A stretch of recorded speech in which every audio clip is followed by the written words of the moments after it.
Hello, and welcome to Diego C. Palace. This is a watch along for today's Premier League fixtures and the Championship fixtures, and also going to throw in some of the Scottish Premiership fixtures as well. But welcome to Diego C. Palace. This is a watch along for today, Saturday, the 23rd of November. If you're new to the channel, please hit a like and subscribe at Diego C. Palace. Come on, Palace. Let's get 3 points today. Now, let me just put in the earphones here so I can plug in there. Hope you can all hear me and see me all okay. Now, let me get this right. Which one is the left or the right? I don't know. And this thing is so tangled up. Look how tangled that is. Look how tangled that is. I've got to sort that out. But at the moment, it's coming up to about 75 minutes on. I'm strangling myself here. Coming up to it's about 75 minutes. It's Leicester City 0, Chelsea only 1. How is Chelsea only on 1 goal? I mean, in the first half they should have scored a few more. There's been some really feisty tackles in there. How Cole Palmer didn't get, he got lucky. He was tackled from behind in the first half, and I can't remember who it was. Let me have a look. It was I can't remember who it was. I think it was Caicedo. They tackled Cole Palmer in the first half, and he's lucky to be on the pitch. No. Wait a minute, it wasn't. What am I talking about? It was. I'm confused there. I think it was. I think it might have been Ndidi who tackled Cole Palmer. And in the first half, and he's lucky to be on the pitch. But he's been substituted actually just now. But Chelsea only 1-0 up. For me, there should be 2 or 3-0 up, but they've taken the foot off the gas in this later stages of the second half. And a goal early in the first half for Nicholas Jackson. Wonderful pressure, wonderful press. And Jackson! Oh, and there you go. As I'm coming on live, Enzo Fernandez has just scored the second goal. I thought that Chelsea needed a second one, and rightly right, Chelsea have extended the lead, and it's Enzo Fernandez there from 6 yards out. Beautiful cross there from Madueke, and what a cross, and then it tries to head it back across the goalkeeper there, but at the end of the day, Joao Fernandez. Yes, Fernandez has scored there. Lovely goal there, and Chelsea are 2-0 up, and that's what they should have done in the first half, quite frankly, in my opinion. And I'm looking back at the replay there, and I think Leicester City will be disappointed because just before conceding that second goal, they had Chelsea. They were causing problems there. Steve Cooper had received a yellow card. His frustration at the referee. And it's always the way when you're at the bottom of the league. But in a way, as a Crystal Palace fan, I do need. Let me just quickly get this up and running here. I do need. 1 minute. Let's get this running there. I do need. I think that's his first goal of the season. Any Chelsea fans out there, I think that might be his first goal of the season. It's Enzo Fernandez there, the captain there, scoring the second goal, and now what's his name? Chelsea. What's his name? Chelsea are 2-0 up. But for me, they should have done this in the first half and But in the second half, they've let Leicester come back into it. Frustration there, probably from the Chelsea away fans at the King Power Stadium there. But Chelsea well in control now. I think at 1-0, anything could have happened, and it's important that, I suppose, for the to get these 3 points for Leicester City, for Chelsea. They had to see it out, and that's what they've done, in my opinion, with that second goal. Had it remained 1-0, I think they would have still, because there's still about good 12 minutes still to play in normal time. I'm just going to put on here, please hit like,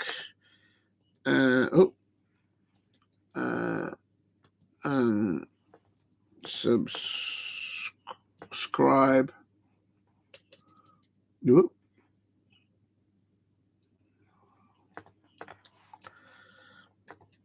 Subscribe and subscribe as you enter the live stream chat. Right, there we go. I'm going to put this on here and put that there, red and blue. And it's oh, good afternoon, Steve. How are you? I hope you're doing all right up there with this dreadful weather. It's mad down here in London as well. It's absolutely chucking it down. And I'm surprised many matches haven't been suspended. Hope you can hear me and see me all right. And at the moment, for you, Steve, and anyone in the chat, it is Leicester City 0, Chelsea 2. Chelsea well in deserve of the 2-0 lead. The possession in the first half, Leicester City couldn't get a foot in there, in my opinion. And but Chelsea should have scored 2 goals at least, or 3 goals in the first half. And in the second half, they let Leicester City come back into the game, but at 1-0, then a wonderful there cross there by Madueke onto to Fernandez, and lovely goal there on, I think it was about around 74, 75 minutes by Fernandez. But that was a very good second goal for Chelsea. I think they needed that second goal because without it, I watched Aston beat Aston 2 in the Derby Kazakhstan League, Couple League. It went to extra time. It looks sunny here too. It was snowing. Yeah, I can't believe it's been snowing. My uncle's wrapped up. Yeah, I don't blame you. I don't blame you because the thing is, it's absolute scenes. That's why I've got my lucky Crystal Palace hat there. Hopefully, we can get 3 points at Villa and hopefully get more points to go up the league. So, but yeah, it's definitely nippy. It's wet. It's everything. But I mean, obviously, this game here, Leicester City's been played in nearly halfway up the country in Leicester. It's been raining. It's just raining everywhere, literally. Carabao being Sebikal in the Azerbaijan League. I'm going to have to Azerbaijan League and Rangers game at 3:45 because. Oh, right. So thanks for that. Right, there you go. So that confirms that even getting to a good stadium like Rangers, it's been delayed to a decent time, not just 15 minutes, because safety has to be in there. The only problem with that happens sometimes is if they're airing that live, it messes up with the TV schedules, but it is what it is. But it's so that's Rangers between Rangers and Dundee. Right, at the moment, let me just go back. Actually, hold on a second. Before I go on anything else, I will check on those links in a minute. I just want to put, if I can find it, just as a, it's just for, if I can find it, I'll find the starting lineups. Hopefully it's in here. If not, then I'll just leave it. No, that hasn't come up there. So where do we put this then? Hold on. I don't know where to put this. No, I can't find it. Oh, never mind. But in Kazakhstan. Oh, I see it here. It was snowing there. Yeah, the snow's settling a little bit. It settles a bit in the high places here in London. It's settling, but not in the low places. In December the 12th. Oh, right, okay. So Chelsea playing Kazakhstan December the 12th. And the stadium's not ready to host. Oh, I see. So they have to play in a different stadium, probably for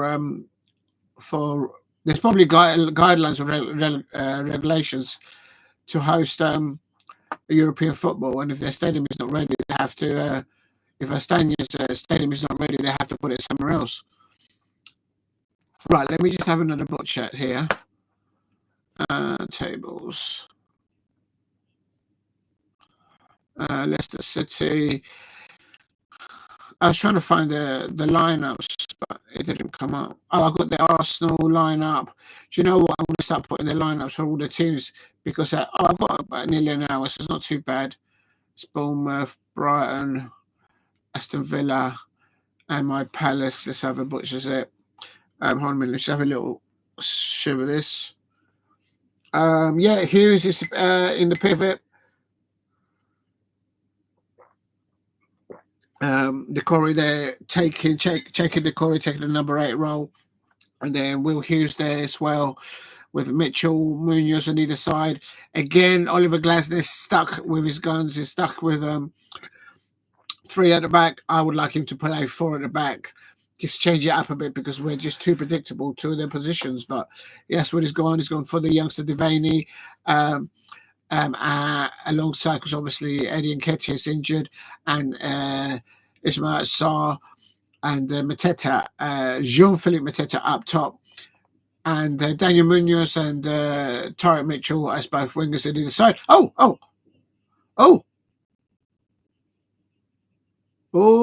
Leicester City nearly scored there. I can't lie. But right, I found the lineups, and I don't know. I'm just looking at the lineups just yet. I needed to have a look at the lineups of Aston Villa as well, and they've got Diego Carlos Torres there, centre halves. They've got Barkley and Tielemans. Barkley and Tielemans up against Hughes and DeCordova, the two midfielders, parts of both teams. They've got Bailey on one side, McGinn. Yeah, I thought you'd start with McGinn's and Ollie Watkins. He's not. He's put on the bench. The Colombian Jean Duran, and Oliver Glasner is the only. It could become the only next manager. Like was it Zinedine Zidane as is the only manager that's actually beaten Unai Emery 3 times in a row, and as a manager, not as a player. And Oliver Glasner, of course, has beaten Unai Emery twice already, so it could get a 3rd one. And so it'll be interesting to see. I'm sticking to it. I'm going for 2-0 Crystal Palace, 2-0 away win. This is a different. Ollie Watkins is starting up to them, so it's made 4 changes. It's made 4 changes from the last time that they were out against Liverpool, and they have got injuries. Konza's injured for them, Onana's injured for them, Ramsey are also injured.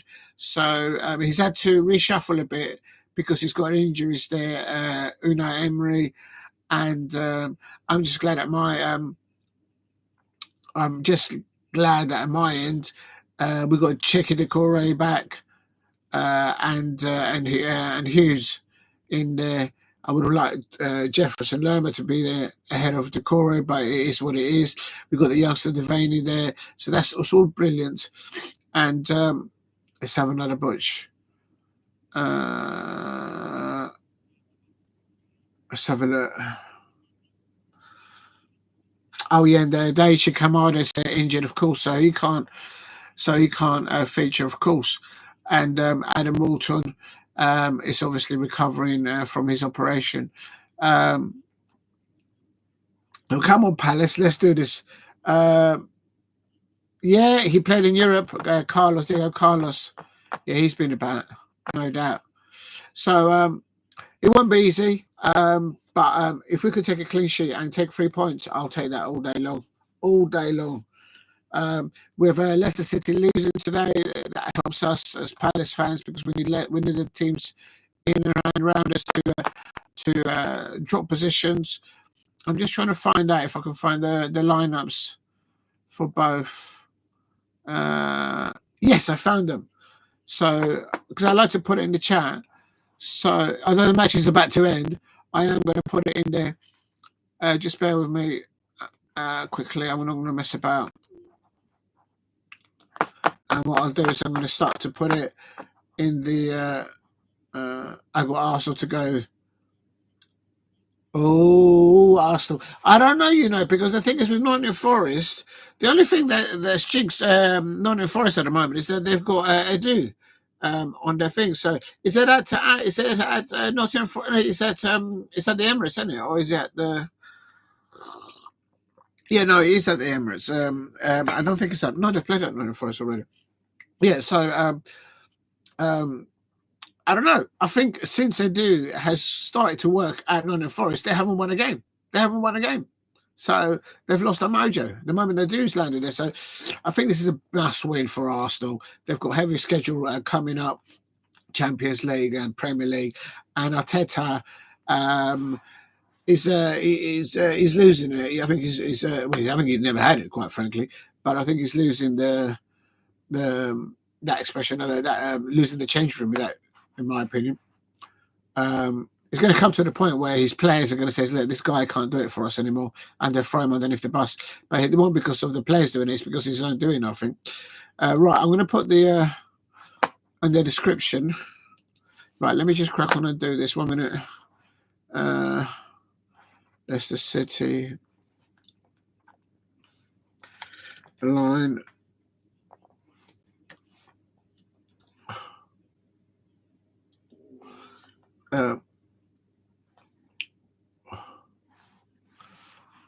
Right, that's the Leicester City lineup, and just bear with me.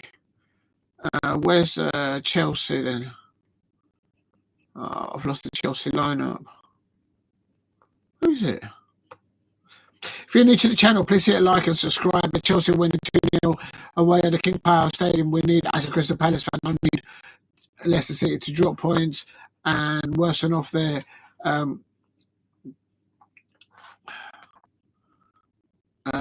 Leicester City. I can't find Chelsea. Oh, here it is. There it is. Found it. Just bear with me.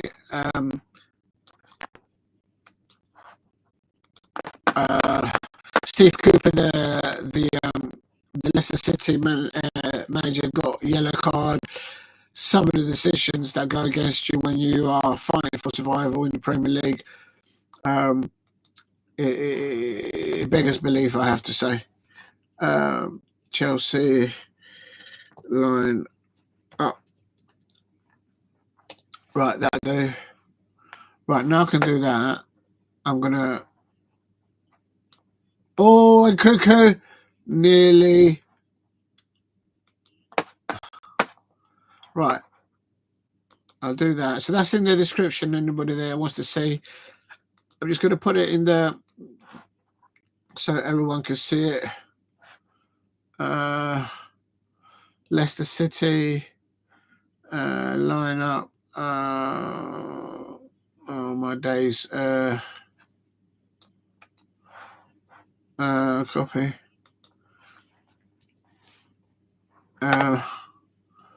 Where are we? There. Leicester City lineup. Right, that's Leicester City lineup. Let me just put in here. Better put Leicester.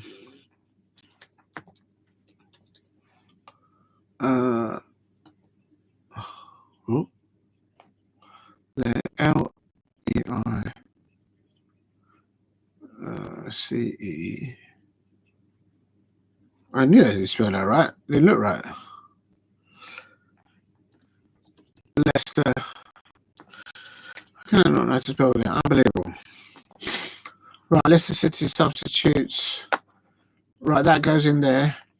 She's been good there. Saying Steve, Chelsea has been too good. Yeah, Chelsea have been too good there. Has been too good there. Yeah, I mean, Chelsea just turned their manager, of course, Enzo Maresca, is clearly doing a much better job than Mauricio Pochettino ever did. I think what Enzo Mascara. Oh, hello.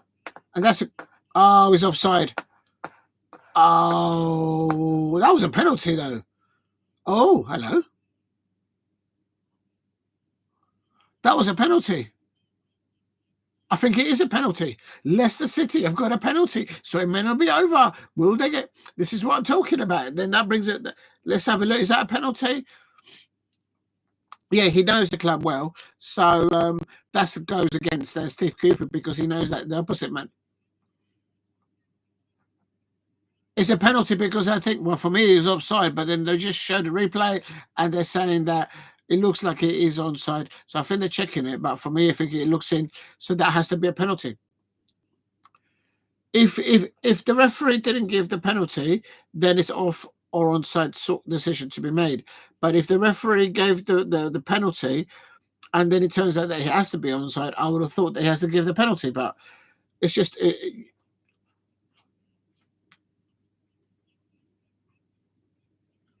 I think that's a penalty all day long. Right, anyway, so that's Leicester City and lineup. Have I done the Leicester City substitutes? I haven't done the Chelsea lineup. Oh, Lord. All right, 1 minute. Let me just go back to the lineups. They're still looking into it. For me, that is a Leicester City penalty. So that would... Yep, it's a penalty. They've just... that is going to be... Who's going to take it? Will it be Jordan Ayew, who's come on just now? It feels to me like Chelsea keep conceding penalties, but I think they might get away with it this time. Right, paste. Oh Lord, this is too long.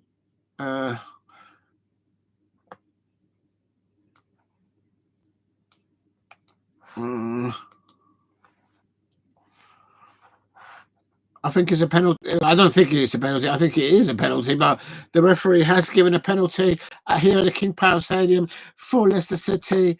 And so looks like Lavia's getting a yellow card there for... here we go. Here we go. Here we go. Last few minutes of the game. This is not good. We need them to miss this penalty because as a Crystal Palace fan, we need them to drop points. Corner. It's a corner. Leicester City goal. Damn. And because I need Leicester City to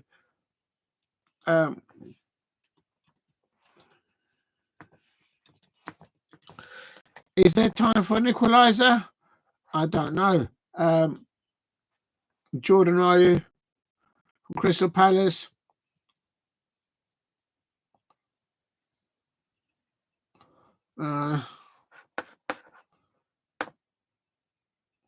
Good power by Jordan Ayew's penalty there.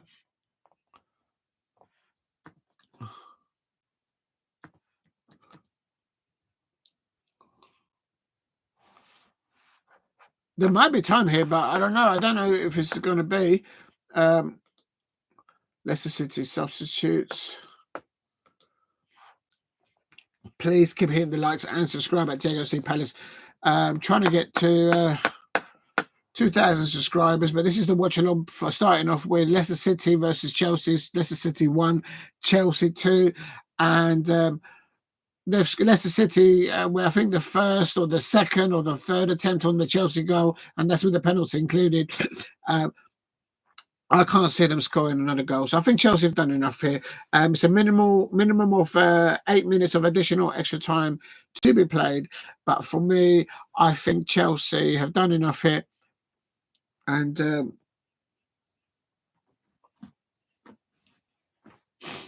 right, also I'm going to put in the chat for anyone there.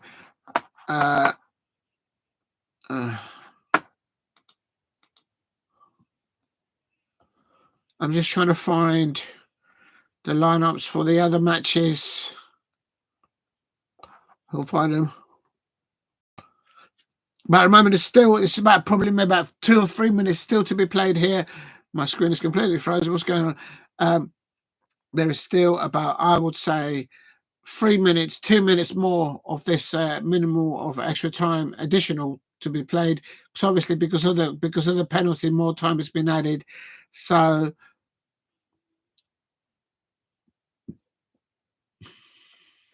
here we go. Right, I'm going to put the next line up. I'm going to put alphabetically. I'm going to put Arsenal next. Right. Oh, Leicester have a free kick here. Calls the end of the thing. What is going to happen? Do they have time for an equaliser? Oh, my days. Oh, my days. Oh, my days. The Chelsea away fans at the King Power Stadium are going to be like, what is going on? What is going on? How are we not? We are now into the 8th minute of additional extra time. So,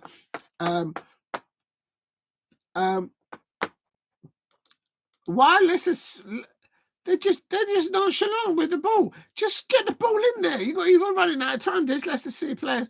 Will they get there? And they've lost the ball now. The whistle goes. Chelsea, the Wales are gonna and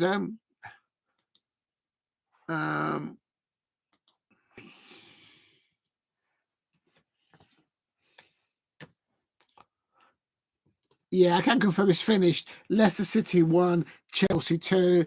And they got a penalty at the end. Not enough from Leicester City, in my opinion, on the first half, definitely. The second half, they had a bit more opportunities. But for me,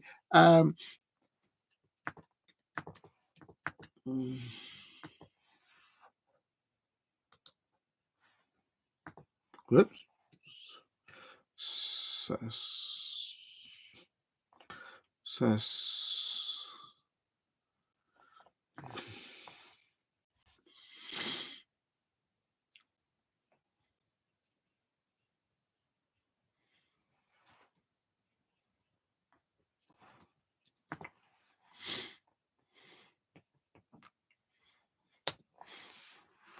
Someone's receiving injury.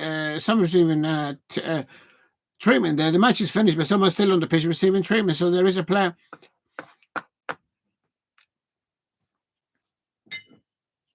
There's a Chelsea player there that's down injured. Receiving injury there. So Chelsea don't want to incur injuries, but they have got a lot of players on their books. I can't lie. So that's the Arsenal lineup. And they're obviously playing against Nottingham Forest. Ayew, the sporting director, has jumped ship. And as I said earlier on, ever since Ayew landed at Nottingham Forest, he's jinxed them. So I think Arsenal will get this. Have a look. I'm just writing the lineup. So paste. Nottingham Forest.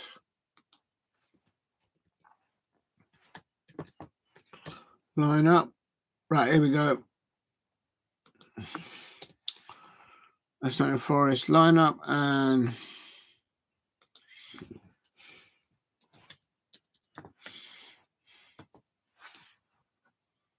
whoop. Nottingham Forest.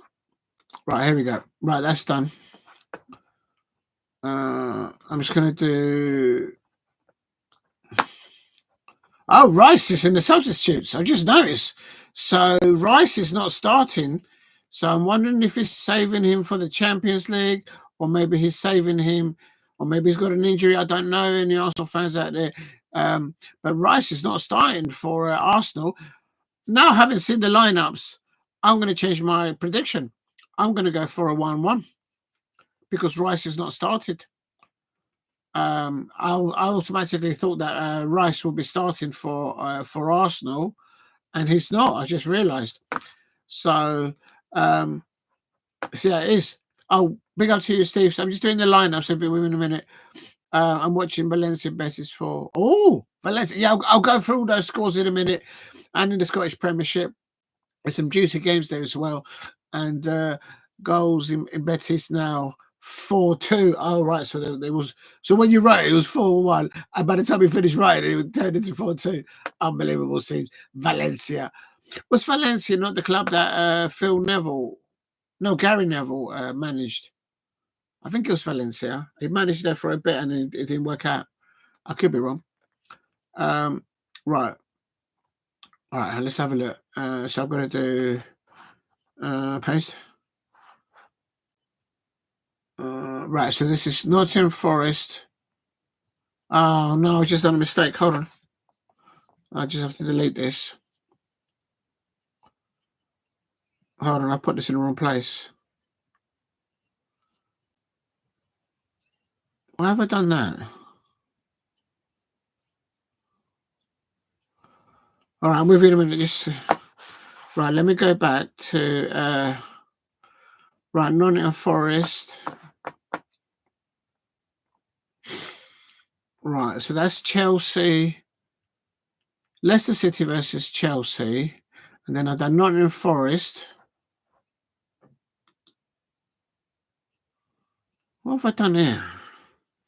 Right. Let me concentrate because I messed this up now. Let me put and. Whoop. And it's not Nottingham Forest. They're playing at. Let me just double check. Yeah, they're playing at. Yeah, I've done Nottingham Forest twice in the thing. All right, let me just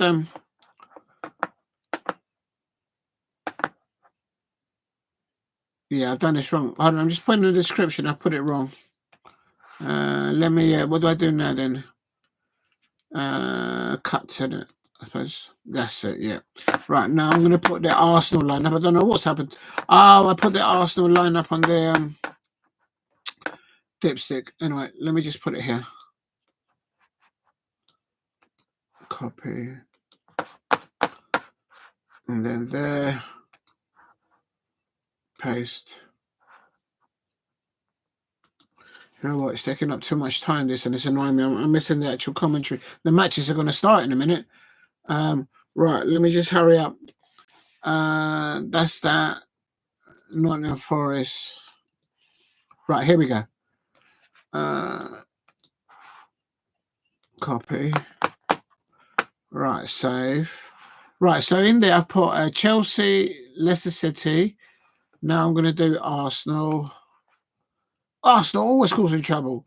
Anyway, here we go. Sorry, Arsenal fans, but it is causing me scenes here. That's Arsenal. Line up, and right, line up. That's their Arsenal lineup, and then also I've got their subs. Yeah, Sterling and look, they've got what's his name? Arteta's put Shevchenko, Havertz, Sterling, and Rice.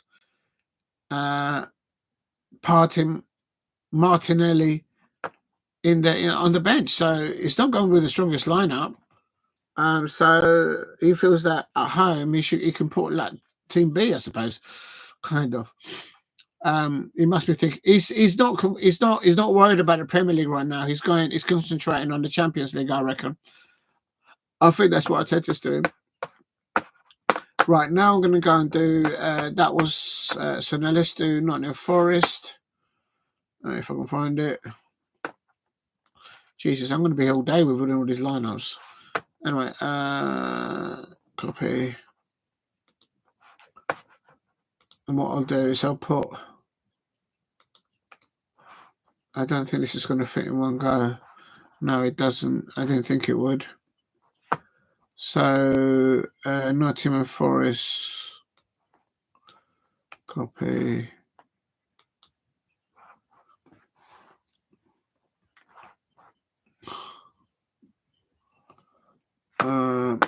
Right, that's that one there.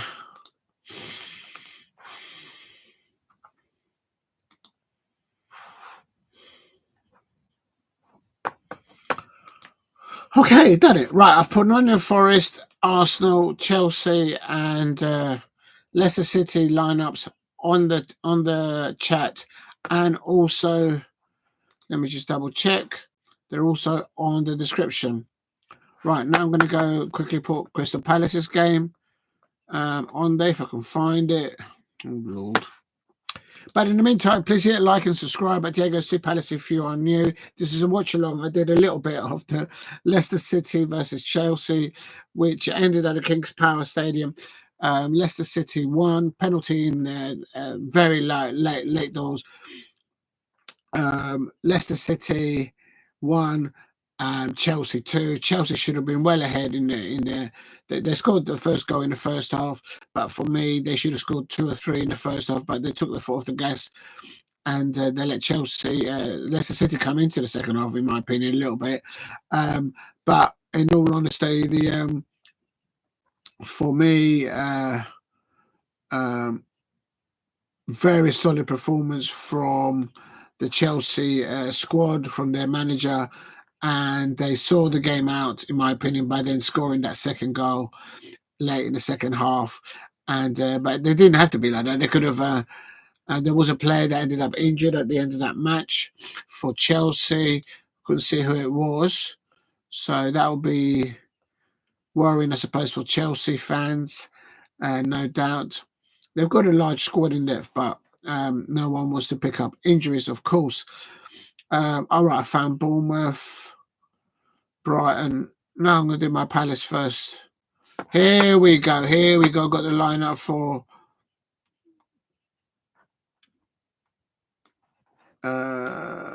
copy. Oh my days, this is some long thing.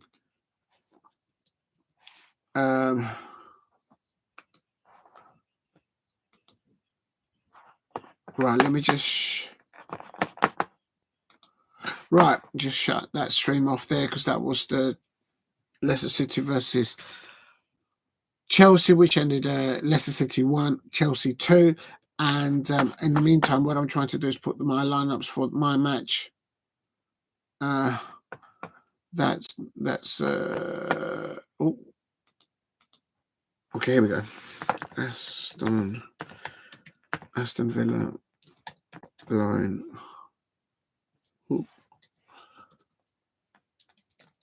Oh, there we go. Lost Aston Villa lineup, and that's their subs.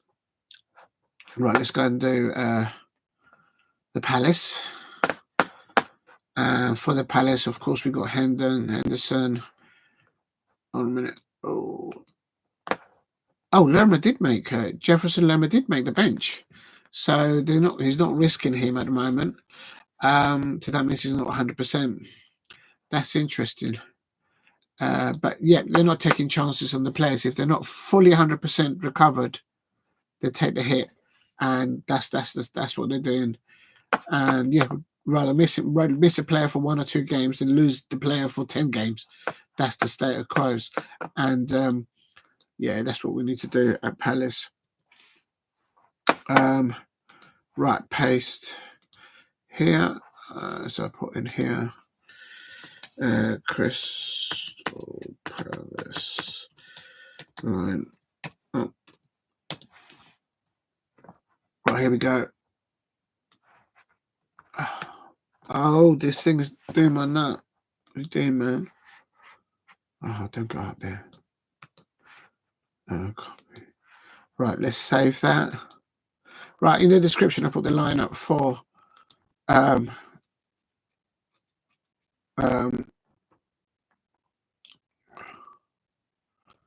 know I can't put Palace first because they're playing away, so I've got to go back now. What dipstick. All right, I'll get there eventually. All right, in the description, I put the lineup for Aston Villa, and what's the time? I've got about 15 minutes to do the rest of them. You know what? I'm just going to do Aston Villa and Crystal Palace. I'll do the lineups for the other teams after the stream. Otherwise, because I want to talk about the lineups, I want to talk about the scores thus far, and in other leagues, there's other things going on. So cancel. Oh, you little. I think I can fit it in if I can delete a few of these.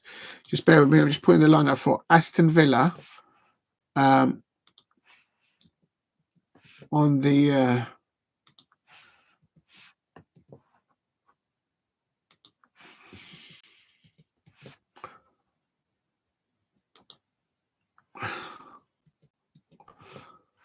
I think we got a chance against Unai Emery.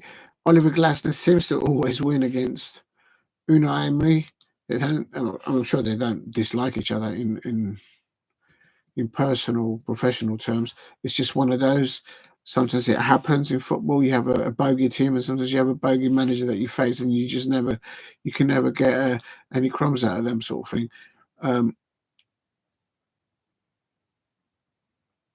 Right, Aston Villa lineup, and their subs. There you go. That's all done there. Just coming to people in the chat. Just be a second. I'm not there just yet. And now I'm going to do my Palace's lineup. Oh, what are you doing? Oh, I must have done it from there, I suppose.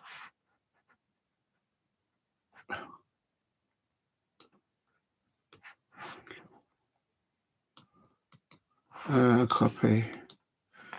And then cancel. And then plonk it on there. Yes, it does fit. Just about. Oh.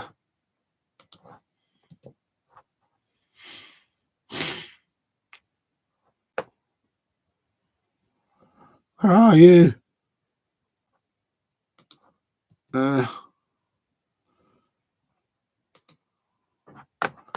Right, just double checking it. Crystal Palace. Why have I misspelled that? Should be with a capital P. Right, I'm happy with that. Right, there with you lot now. Right, so that's the lineup for Arsenal, lineup for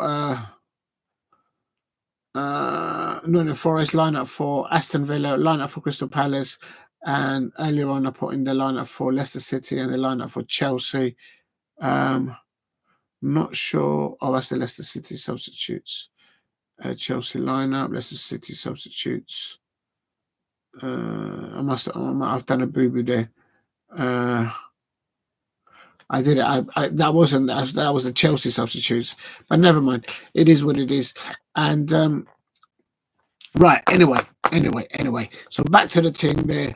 I'll do the lineups for the other teams in a moment. Let me just go back to there. No, actually, let me go down here. Let's go to there. Oh,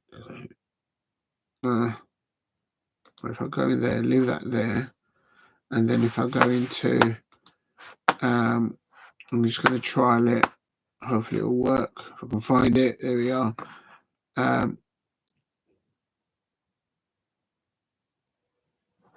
Where is Palace TV? Aston Villa Live. Let's see if that's already coming on. Right, here we go. Any of you who have got access to Palace TV, you can go to their. I'm going to go to. You can go to Palace TV and get the commentary there, or if you want, you can.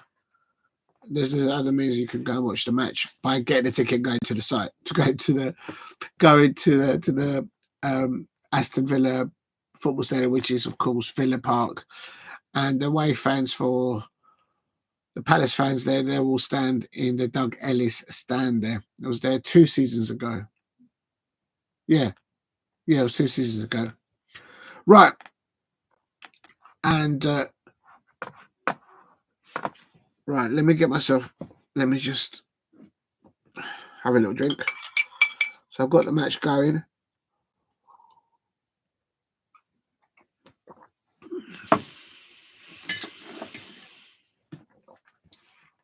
Right, in the meantime, what I'm going to do is,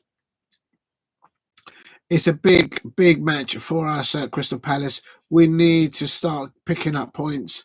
It's not like that we've used the excuses of injuries, but we need to have less individual mistakes.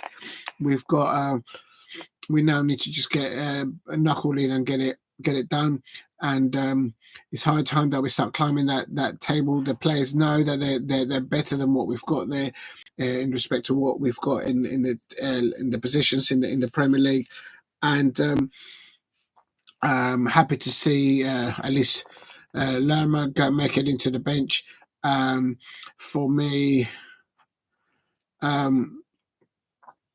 yeah, I'm going for a 2-0 away win. I want a clean sheet and I want 2 goals away from goal.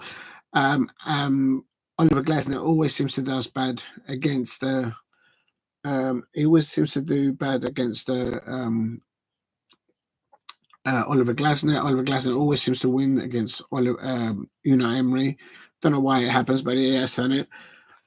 Also, Aston Villa have got injuries like we have. So, and then he's had to change, Emery's had to change three or four players since the Liverpool game because of injuries and whatnot. So, it's a good opportunity to get Villa, get some points off the Villa at the Villa Park because of their injuries and because the bogey, Unai Emery knows that his bogey manager that he faces is Oliver Glasner for some reason. So, I think it's. I'm hopeful that we get a clean sheet and we get the 3 points, and we need to start picking up points, whether it's at home or away. I don't care where it is. We need to start picking up momentum and consistency of results. And Villa seems to expect to win. Palace. Villa seems to lose when they expect to win. Palace fan, yeah, and can do it. Villa, City or Liverpool, yeah. It is what it is. They started well. I can't lie. Unai Emery and Villa, they did start well in the Premier League, but they've sort of dropped. Even the international break and stuff like that, they've dipped soon. So hopefully we can keep. The thing is with Villa is that they always seem to get us right at the end of the match, so we need to make those. I'm worried about how we defend our set pieces against any side, quite frankly. But Aston Villa are very pronounced. Are known for their set pieces and how they finish off matches, even when the match is going against them right towards the end of the match. So Palace needs to be concentrating. They need to be focused and just bring the 3 points home, for goodness sake. So we're about nearly 8 minutes before kickoffs for the 3 p.m. kickoffs. But in the meantime, what I'm going to do is I'm going to go to quickly rundown of all the other scores today in all the leagues. And just to confirm that today in the Premier League, you finished Leicester City 1, Chelsea 2. Leicester City not having a little munch or a little nibble on the Chelsea goal until literally in extra time in the end of the second half where they got the penalty. They might have had one occasion before that. Leicester City were lucky to have a player still on the pitch because in the first half, one of them, I think it was Ndidi, he chopped up Cole Palmer. That should have been a sending off, in my opinion. Chelsea there.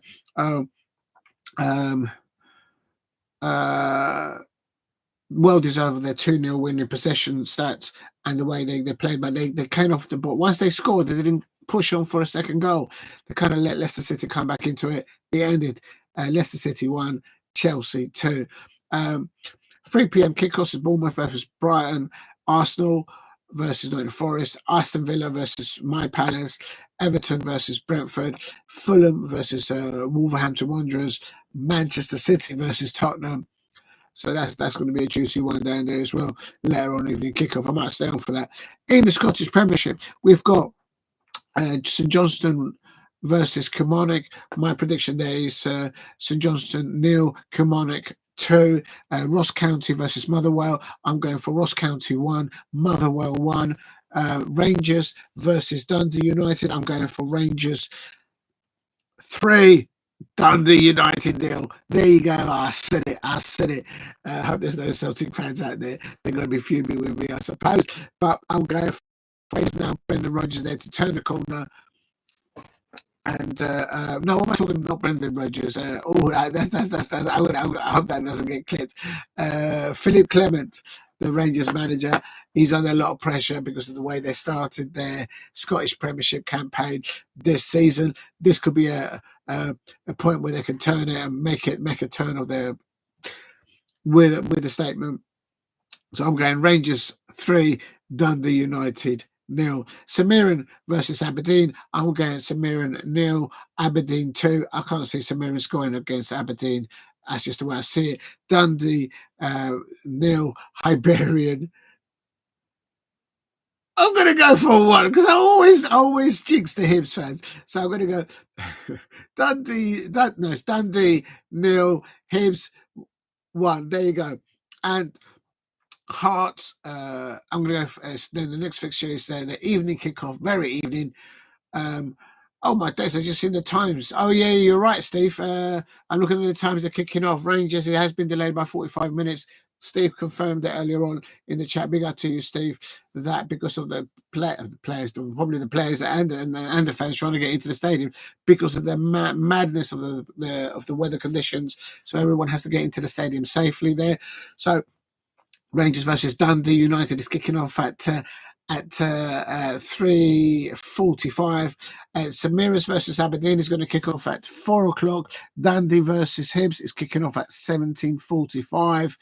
And Hearts versus Celtic, I'm going for, but that's going to kick off at 7:45.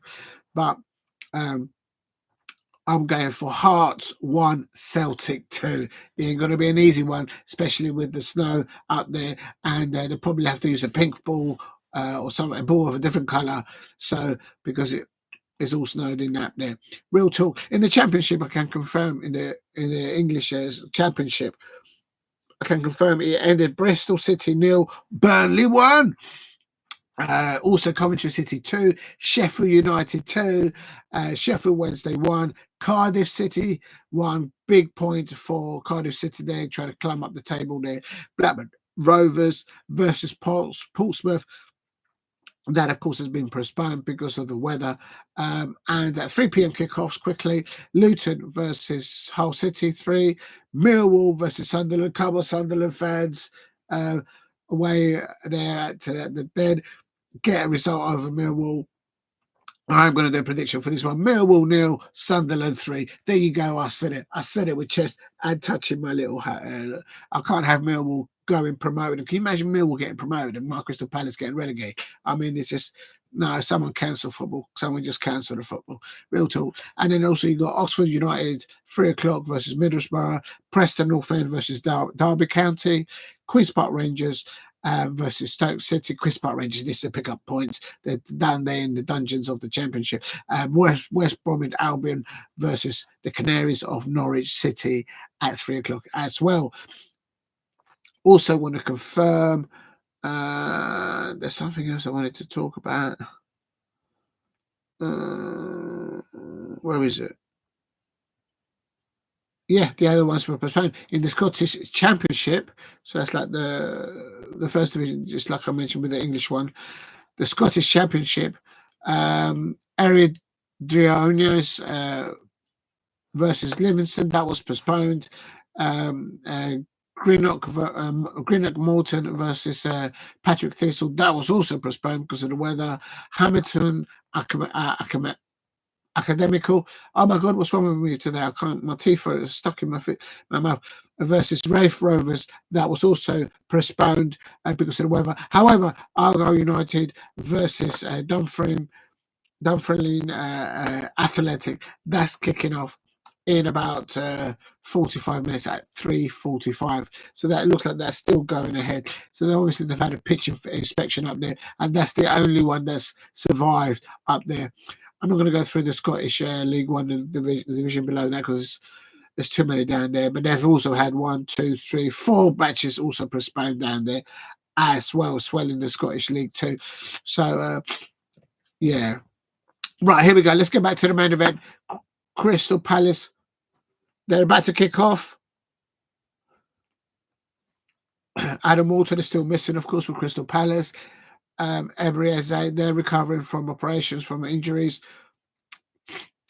Jefferson Lerma is on the bench, but he didn't. He's not obviously deemed to be 100% fit.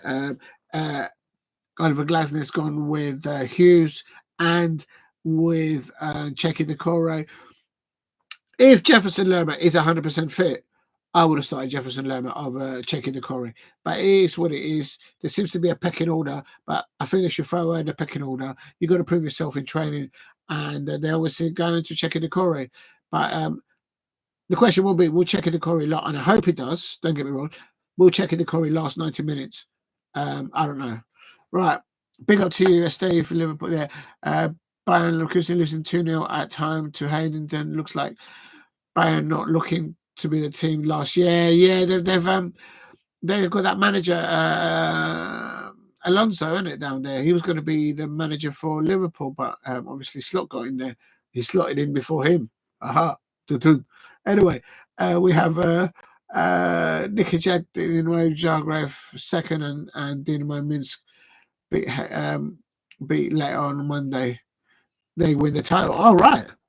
Right, here we go. They're all kicking off. Oh, come on, Palace, we can do this. That'll be an interesting one. So if Dinamo Minsk beat Hate on Monday, they win the title. Blimey. Then they're finishing they have to finish the league early because of the weather, I expect. That's how they schedule it. Right. It will be back to titles for Dynamo Minsk. There you go. So they're probably favourites for it. Right, here we go. Let's have a look at this one here. Let's have a look at here. Right, let me go for here. And I've lost the Steelers. Let me just try and get the right, kick off everywhere. Everyone is kicking off. Right, I'm going to do the lineups here for my Palace, and it's not coming up on there. For any of you out there who have got access to Palace TV, you can hear the commentary. Of course, you can't see the match. A 3 p.m. kickoff, you have to go to the matches, so you can go and hear the commentary there, and also you can hear the commentary in other radio stations. If you look around, you might be able to find one as well. So we're looking for Crystal Palace here, my Palace, to settle into the match first, give early pressure to Aston Villa with a high press, and let's get here there. Mark Gahey there with the ball now.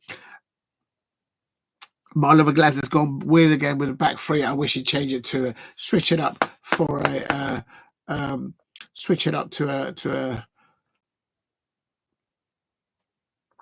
It's raining down here. Well, I can see kind of at Villa Park, but it is playable. I think further up the country the weather is please get hitting the likes and subscribe at Diego C Palace if you are new. Just gonna have a little bit of my soup. Still just recovering from a little bit of a cold, but I'm a lot better now. As you can hear, I'm not sounding like a Dalek from Doctor Who.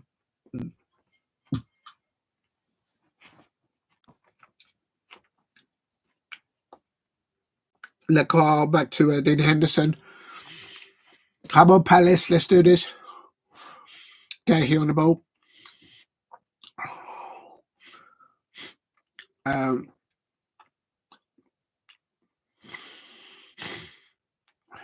Arsenal also kicked off. They can't afford to lose any points. Mark Gahey on the ball. The defenders, Palace passing the ball, went back very, very confidently, very well. So, and looks like Arsenal nearly scored. They had an early chance there by Leandro Mateta. Oh, please, yes! What a goal! There you go. That's what I wanted. That's what I said. Less than 4 minutes there. Aston Villa 0, Crystal Palace 1. There you go. Yes. Through the lines. Great ball there by Mark Gahey there. And Jean-Philippe Mateta. There you go. Très bien, monsieur. Très bien, and monsieur. And monsieur, the president-elect. Jean-Philippe Mateta, made in France. My lucky scarf. There you go. My lucky hat. That's what it is. It's my lucky bubble hat. Come on, Palace. Come on. Let's do this. We can do this. Crystal Palace won away at the Villa, and I said it at the beginning of the match. It's good that Crystal Palace set the stall up first, get the pressure in, and attacking the Aston Villa press high. Aston Villa could not defend against him. They are in a mire. The Aston Villa fans, real talk. Unai Emery has never beaten, in my opinion, in my research. Yes, come on, Palace. Please hit the like and subscribe at Diego C. Palace. Crystal Palace early. McGahey and Mark Gahey, their uncle Mark, England international, taking control of this fixture and whipping the ball in and finding JP, the French international there. Up top with a goal. Crystal Palace 1 up. Let's get 3 points. Come on, Palace. A little bit where we scored early doors, 2 early doors, but not even 4 minutes, I think. Oh, is it Ismail Sarr? I thought it was well, anyway, it doesn't matter. Come on, Palace. That's a big. We need a clean. I'm looking for a clean sheet and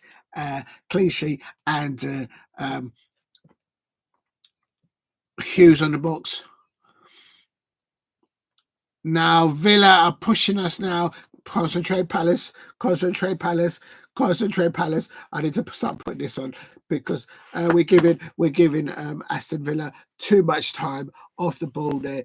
And no. Okay, we've defended that. Come on, Palace. Let's stay a goal up. Let's get another one. Let's secure this 3 points. Come on, Palace. I'm looking for my prediction for this was 2-0 for the Palace. Away, clean sheet, and away 3 points. Thank you very much. Now, and I got it wrong. It wasn't a JP that scored. It was Ismail Sarr who scored. Yeah, I do apologise. It's just an excitement. I have to. Yes. And well-deserved start for Crystal Palace. Asking the questions first. Oh, no, Brighton has scored. Can someone please beat Brighton? What's wrong with you? Look, Bournemouth fans out there. Just, you know what I mean? How can you start playing like that? Play like you were playing against City and against Brighton. You go and let them score early doors. So Brighton scoring 4 minutes into their match. And, of course, at Villa Park, Crystal Palace are leading 1-0 as well. Come on, Bournemouth fans. What are you playing at? Unbelievable. And come on, Palace. We need another goal. We need another 2 goals just to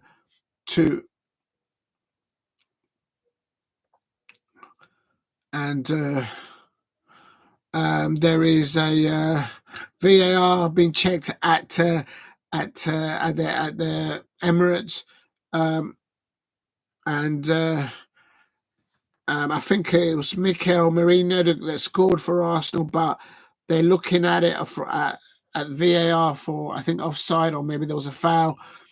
And so I don't know. I think Arsenal is still 0-0 against Forest. VAR going against them there. Or perhaps it was offside. I don't know. I'm keeping an eye here on my Palace game.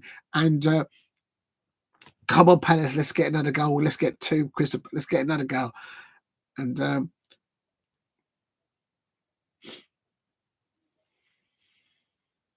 unbelievable. Please hit like and subscribe at Diego C. Palace if you are new. And let's have a look at this. It's McGinn on the ball there, having a shot gone towards the Palace goal, but Palace defending. Oh, no. Poor touch there by the Aston Villa player there, preventing them from having an opportunity on Palace. Come on, Palace. Concentrate. This is going to be a long 90 minutes. Oh, my days. With a 1-goal lead. Come on, Palace. Let's get a second goal. Please, just get a second goal. Let's put the feet down. Let's get the 3 points back home. Unbelievable. Palace leading 1-0 away at Villa Park.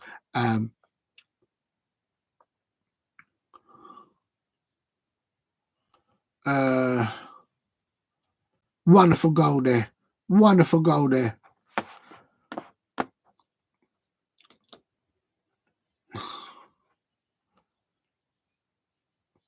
Oh, shut up. They're complaining that they should have had a throw-in. It doesn't matter. We never get any decisions where we play home and away. We're due some decision go our way. And the Aston Villa fans, Unai Emery is losing his nut there on the touchline, landing planes, waving his hands to the referee. He's not happy with some of the decisions. And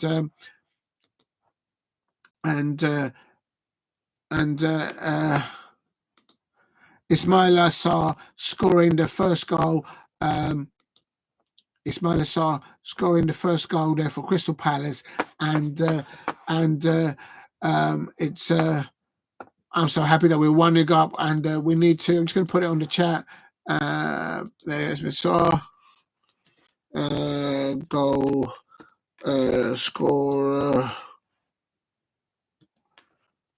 for Crystal Palace. Oh, good afternoon. Big up to you,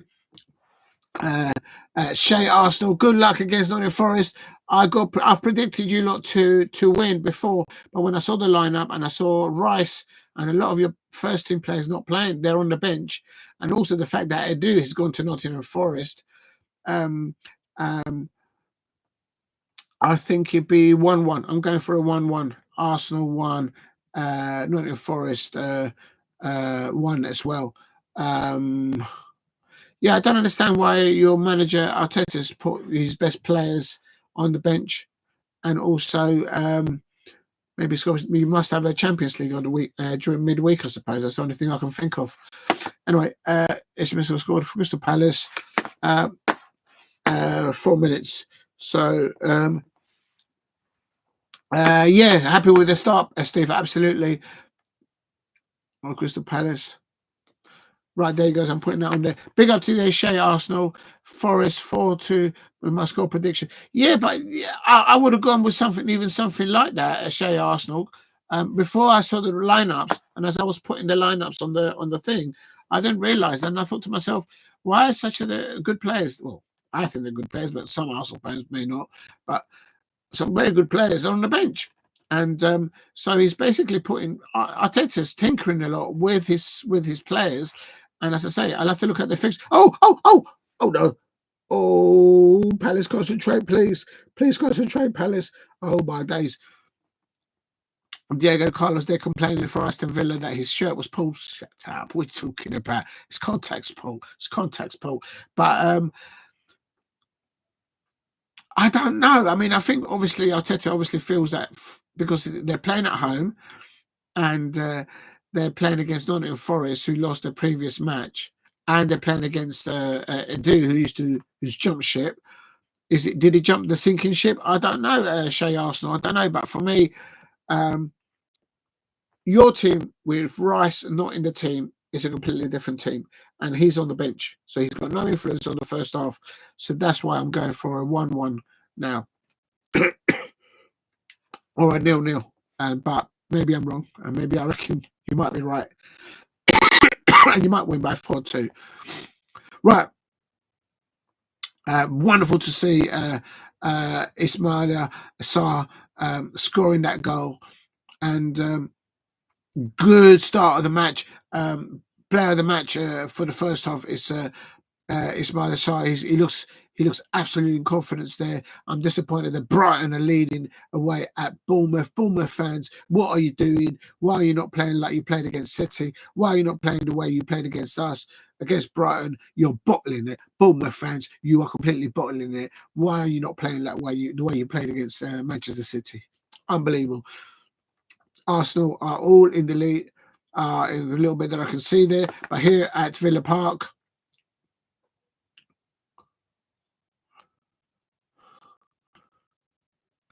Liverpool and Real Madrid. Are they playing today? Is Liverpool playing Real Madrid today?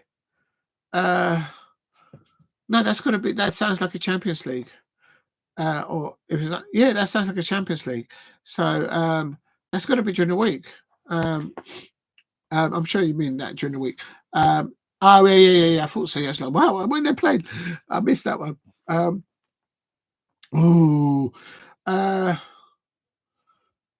I think Liverpool might grab that one if they're playing at Anfield. Definitely, I think Liverpool will have that.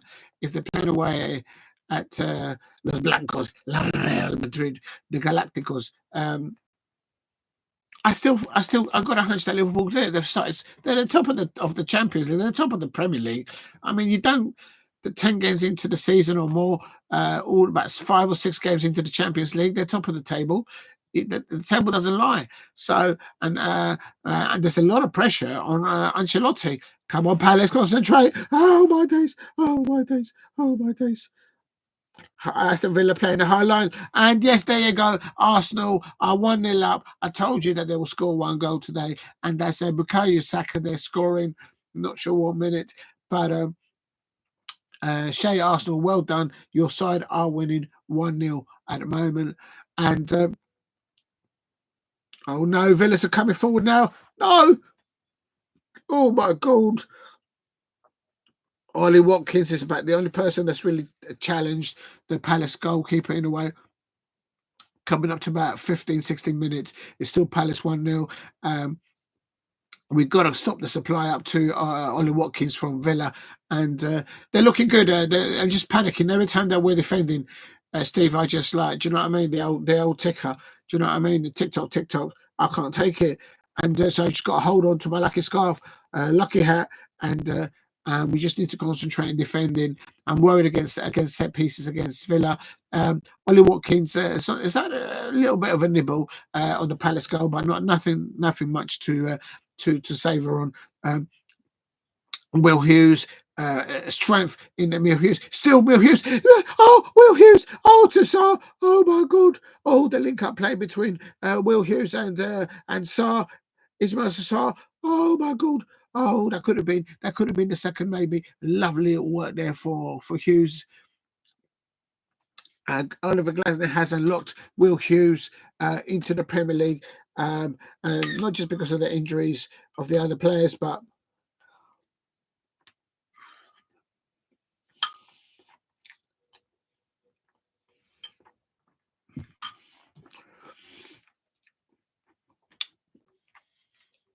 if only Sarr had gone to the far post on that attempt, but he went for the near post. And for a goalkeeper of Martinez to be, oh no, Mateta, he nearly caught he nearly went on goal there. What a pass there up to Mateta. Oh my days, but I think it was offside. Palace are playing a high line, causing all sorts of trouble for Villa. You asked how's Palace looking? They're looking very well, but on defensive, I do worry. Just to confirm that Arsenal are 1-0 up against Bukayo Saka scoring, and I think they deserve it on the possessional play. Elsewhere, just quickly. Elsewhere, it is Brighton 1-0 up against Bournemouth. Bournemouth fans, you're bottling it. Arsenal 1-0 up at about 17 minutes. Crystal Palace are still 1 up against Aston Villa. Well deserved as well, in my opinion, in chances in possessional play. Everton versus Brentford is still 0-0. Fulham 0. Wolves 0. And of course, there's a Manchester City kickoff at 5:30 later on. Earlier on, Leicester City 1. Chelsea 2, Jordan Ayew scoring a penalty for Leicester City in additional extra time of the second half, literally the last kick of the match, and Chelsea scoring 2 well-deserved goals. A very confident win there for Chelsea away fans at the King Power Stadium. And so, yeah, if you're new to the channel, please hit the like and subscribe at Diego C. Palace. And here is Palace, concentrate. For goodness sake, Will Hughes. I'm giving a player thus far in the first half is between Will Hughes and Ismail Sarr for me, for Palace. And this is very important. If we can get, as I say, I'm after a clean sheet and a clean sheet and 2 and 3 away points for the Palace, hopefully. Right. We just need to be careful. We need to be careful on defending set pieces against Villa. It's going to be a long afternoon for me, no doubt. Let me just get this running. See if I can get this other match on here. I'll let that see if he catches it up. Oh, Lord. I don't know. I can't see. No, I'll let that. I'll leave that. Maybe I can get that. But definitely I can confirm that Arsenal are 1-0 up. Brighton are 1-0 up against Bournemouth fans. Bournemouth fans, you're bottling it. Why can't you play like you played against City? Why can't you play like the way you play against us? And and the legend. Hello. Hello, James Stone. And what the actual was with the colours? Yeah. I'll tell you. Is the lucky scarf? Is the lucky hat? Is the lucky? No, I'm not going to go down there. Is the lucky colours? I'm telling you, though, I was going to wear colours, the shirt, but I was late. He started the live stream. I wanted to start at the beginning of the Chelsea away fixture at the King Power Stadium against Leicester City, but I came on live about. In extra time, literally, I was well. In my days, colours would have been warranted good slap. Listen, you can't catch an eagle. This is a Crystal Palace eagle. Listen, you can give it all to Bertie. You can give it all to Bertie over there. You can walk all nonchalant, all down the homes down there. Colours. Anyone wearing these colours. This scarf goes back to the late 1989. I got this scarf in 1989. When Palace fans sees these scarves, you know you're wearing colours. You don't even know. Even a bird has to. So, listen, Eagles can outflank the Magpies. They can outflank those Seagulls. Oh my days, we can outdo those Seagulls anytime, any day in the history, in the evolution of humanity. And come on, Palace, don't lose it. Oh, they need to defend. We need to defend. This is going to be a long 90 minutes for me, real talk. And listen, I'm telling you something. I'm telling you something. This colour, that colour, this colour, all colours. I'm telling you, James Stone. You don't know. Believe me, my prediction was Crystal Palace 2 away at Villa Park today. We're going to get a clean sheet, and 3 away points. Real talk.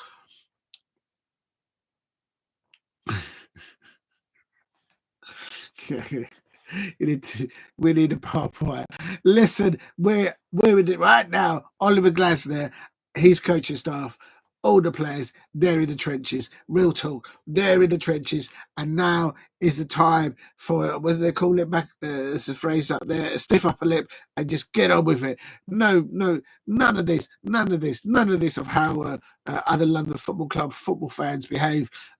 We are Palace, Oliver Glasner, the coaching staff, the players, the staff at Palace, they have resolve, and we're going to start climbing up that Premier League. We need to finish above the Arsenal fans, the Crystal Palace fans. We'll finish above Chelsea fans. We'll finish above, definitely above those Manchester United fans out there. Oh my days, that has to happen. Real talk. All of this, Amorim talking at this, giving at this, and giving at that. He wants to play 3 at the back. Well, he has to see the squad in there that Manchester United don't have. Real talk. Palace will finish above Manchester United this season. Come on, Palace. And this is a great start today. We're leading 1-0 away at Villa Park.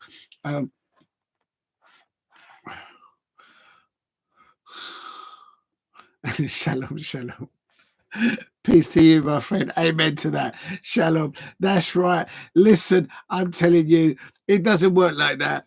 You can have a little conversation with whoever your creator is. I'm telling you, it does matter. But I'm wearing colours. When I have this scarf around me, the Crystal Palace women, they never lose. When I have this scarf around me, Crystal Palace men do prevail. And as I mentioned, Oliver Glasner, the players are in the trenches at Selhurst Park right now. Well, they're not literally at Selhurst Park. They're at Villa Park right now. And we're showing Aston Villa. And really, in real talk, Oliver Glasner's never lost a match against Unai Emery. He's already beaten him twice. And if he beats him tonight, he will do what Zinedine Zidane has done as manager to beat Unai Emery 3 times on the bounce. Real talk. So with Oliver Glasner, we've got the next Jurgen Klopp of the Premier League. We've got the next Zinedine Zidane in management skills in the Premier League. You watch this space. Watch this space. Look into my eyes. Real talk. Come on, Palace. Come on, Palace. I am calling for a 2-0 away win and a clean sheet. Clean sheets are very important. If you know, you know. Eagles, that's right. Oh, did Fulham score? Thank you very much, James Stone. Big up to you. And oh my God. Arsenal, they are still 1-0 up, but they do this over. They haven't nicked a result thus far. And you are correct. Fulham are 1-0 up. Joachim Anderson is becoming their player of their season. I was gutted that we lost him. I can't lie, I can't deny that. And it was Alex Iwobi, an ex-Arsenal reject. But I don't think it was a reject. I think he was a very good player. He's just as the end product with Iwobi. Very good creative player on the wing. And it looks like he's scored. Alex Iwobi, who I think plays for Nigeria. I think he is from Nigeria. And if I've got that wrong, I do apologise. But he has scored, and I think Arteta did a mistake in letting go of him, in my opinion. He's a very good player, in my opinion, and I'm not saying that very lightly. I think as an outsider looking in, I think losing a player of that quality, there you go. Now, Aston Villa 0, Crystal Palace 1, coming up to about around 24 minutes here, and Tielemans, someone get the ball off Tielemans. Don't let him have ball on. Don't let him have time on the ball. Will Hughes, you need to get on the shoulder of Tielemans. Get on his Tilly, whatever it is. Get on his surname. Get on his titty. I don't know. Get on something. I'm telling you something. Someone get on that Tielemans, because I tell you something. I am not. We cannot give him space to distribute the ball.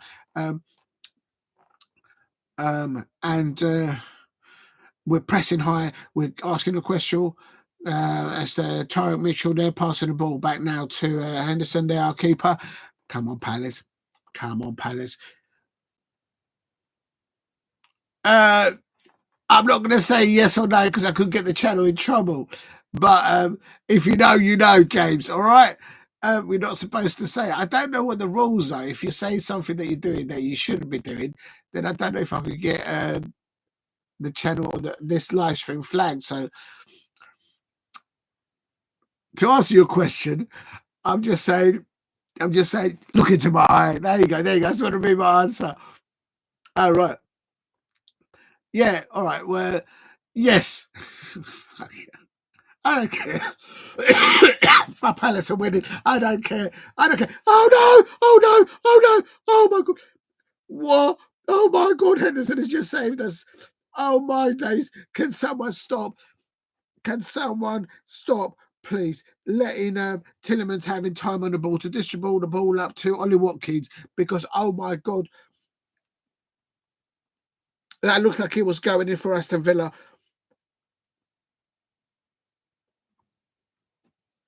Oh my days, we got away with that one there. And but James, there you go. There's my answer. There you go. There's Mateta cutting the ball back now. Come on, Palace. Hughesy on the ball. The referee's just got in the way. What's going on here? Is this referee playing for Aston Villa? What is going on here? This referee's interfering with the ball. Tyreek Mitchell. Oh. On the build up to that Crystal Palace forward play, the referee is getting in the ball. It's like Aston Villa have got a 12th man on the pitch and he's playing for Aston Villa. What is going on? Someone have a word. What is this referee doing? What's he doing? Why is he interfering with the ball? Why is he touching the ball? What is he playing for Aston Villa? What's going on here? What are these referees doing on the pitch on match day? What are these referees doing off the pitch? You know what I mean? What are they up to? You know, what's going on? What's going on here?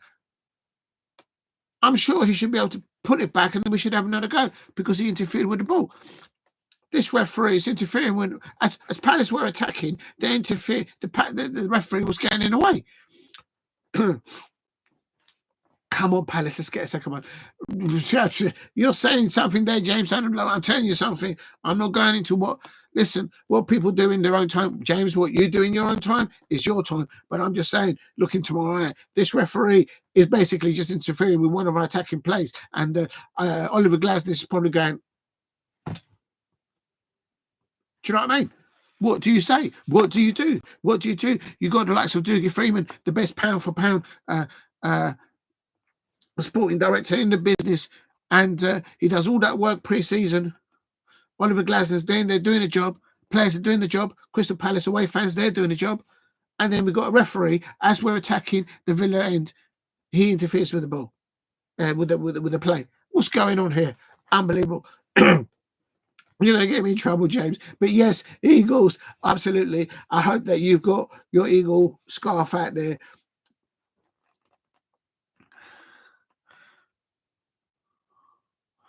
It's still Fulham 1, Wolves 0. I need Wolves to lose today. As a Palace fan, I'm not being personal, but I am, in the sense that I need Wolves to lose points. And Fulham are already up in the trajectory up there. They are in the Craven Cottage. They're winning 1-0 against that. Oh, as I said, that they've just equalised. Oh, my God. I've completely jinxed it. Oh, my days. I don't know why I went to watch that, man. But Fulham have equalised. Wolves have equalised. Excuse me. Oh, damn it. We need Wolves to lose points. Any Wolverhampton Wanderers fans out there? Ooh. I need to survive this season as a Palace fan. But I think Crystal Palace need a second goal. But I can confirm that I think it was Matheus Cunha who scored the equaliser for Wolves here. And here we go with Crystal Palace here. I've loved the way both Palace are attacking, the way they're starting to play. Who was it that asked, Steve? You asked how's Palace. Seems Palace got lucky there. Yeah, you could say that again, Steve. But Henderson been absolutely brilliant in our goal. Now Chalobah there. The addition of Trevor Chalobah there, the Chelsea loanee. You can see it sometimes, the touch of his balls, the way he controls the ball, he distributes the ball. You can see that's why I think he's a 2-time Championship League. I think he's won the Champions League twice, once with Chelsea and once with somebody else. I could be wrong with Trevor Chalobah, but you can see there's a quality there, and he's just getting up to speed there. So that's a very important acquisition there, obviously. So Will Hughes on the ball here. Oh, is it offside? Is it offside? Here we go, Palace. Come on.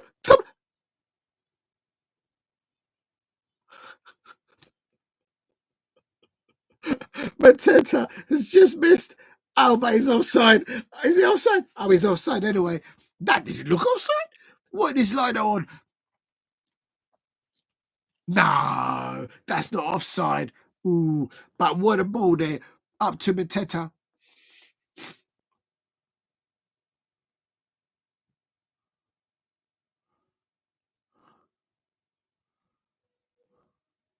And there's a problem here. No, yes, it doesn't stand. It doesn't. I mean, anyway, he didn't score anyway, but JP there coming close, but that's good attack. I'm very pleased with the way Palace have started this first match. This match here. Also the way they're defending as well. When we've had to defend, a bit of a calamitous at times as it is, because maybe I'm just too emotional involved with it. But very focused, very standing there. Everyone keeping no individual mistakes there, and a good one-to-one stops. And who's been Palace's best player so far? Well, I tell you what, this referee, I don't know what they're having. Oh, and there's an injury there.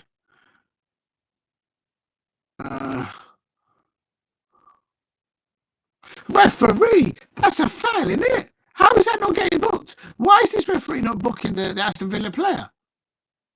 He hasn't got the ball. Oh, that's really annoying. I'm not asking for advantage from a referee, but inconsistencies. He's not only interfered when Palace went on the ascendancy on an attacking play, and he never pulled it back to give us the ball, a drop ball. He's literally wearing the uniform for Aston Villa. And he should have given a yellow card there to the Villa player. That's a liberty. He must be on something. I don't know what's going on with these referees. Whatever they're doing in their own time, they mustn't interfere with what's going on in the match day. Real talk. Or is it? I don't know. Come on, Palace. Tyron Mitchell waiting for the ball out wide. He gets the ball. Boom, boom, boom. Mateta's in the room. Yeah, we'll kick off with that in a minute. You're also wearing calico. No.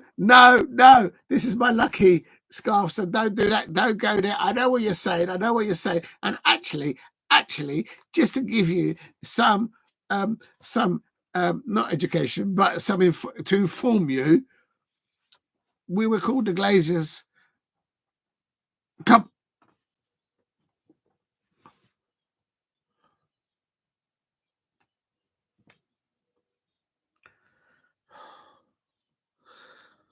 Oh, Henderson comes out for the ball, and Ollie Watkinson. Oh, damn it!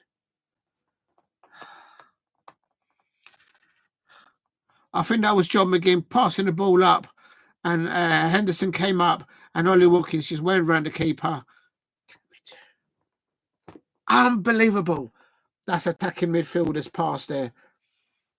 Ah, oh, damn it! I could have said something. Oh no! Yeah, no, we didn't need that. That was against the flow of play. Oh, and there's me bigging up the defenders there. Oh. Play 4 at the back. Once we're 1 up, just play 4 at the back. We don't need to play. Oh, damn it. Ah, VAR looking at it. Oh. VAR looking at it. Oh, let me put my lucky hat on. VAR looking at it. VAR, come on. VAR, we never get nothing from VAR. See what I mean? This referee, the linos, both linos, and the VAR, whoever the muppet is at the VAR at Stockley Park. I don't know what they do in their own time, and I don't want to know. So with an opportunity now, it's kicking off. Well, this is game on now. Next goal is very crucial. John McGinn. I've got to head it now. Please keep hitting the likes and subscribe at Diego Super. No, VAR. I don't know what VAR on. I'll tell you something.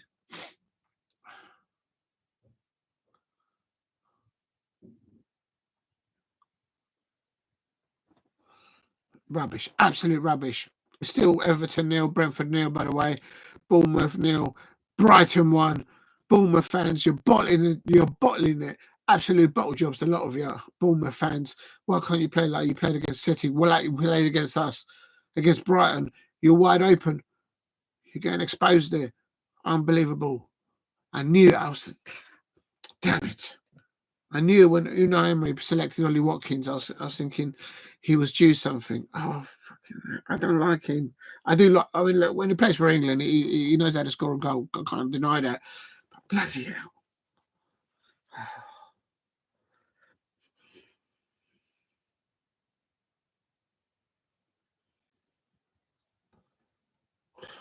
Damn it. All right, get over it. It's Aston Villa 1, Crystal Palace 1. Lapse of the concentration, they kind of. But I was. Oh!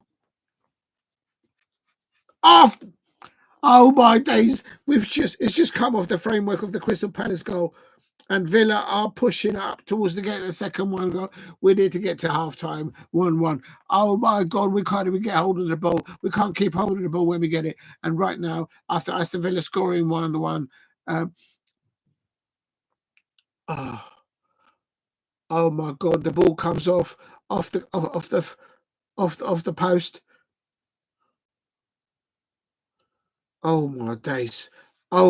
We're giving them shooting practice here. That's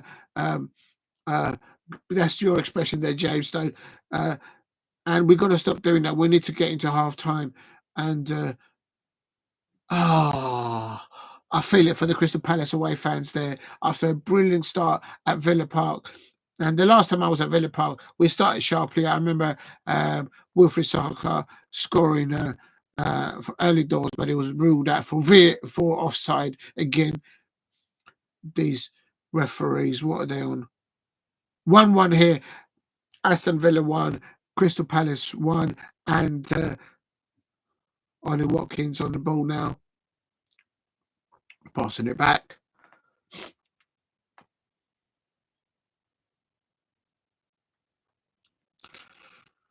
Oh my God. Oh, there's appears to be a VAR decision at the Everton versus Brentford. I have no idea what's going on there. I wonder if they've got one person at VAR for all the matches. It can't be. They can't be. They can't do that, surely. So they must have a screen, a live setup for each. I don't know. No, they must have different VAR referees for all matches. They can't just have one there doing multitasking. Well, mind you, it probably feels like they are doing that. That's why they're making so many mistakes. I'll tell you that. Maybe we're getting. Why did you have to take it there, James? How can you make? I mean, I'll tell you. Sometimes, no, I'm not going to joke about that. Too many people have lost their lives there, unfortunately. And just buy yourself a normal drink when you go out to those places. You can afford to go out there. Buy yourself a bottle. If there's any advice from the youngsters that go out too loud, no, I'm not laughing with you. No, if you're a youngster and you go abroad and you want to have a drink, we've all done it. We've all been there and done it. But just if you go in there with friends, buy yourself a bottle. I don't know, a bottle of Corona or a Budweiser, and you open the bloody bottle there in front of you, and you make sure no one touches your bottle as you're drinking there with your friends or whatever you're doing. But don't go drinking stupid alcohol, free drinks. But at the moment, yeah, we are allowing Aston Villa here. Oh my days!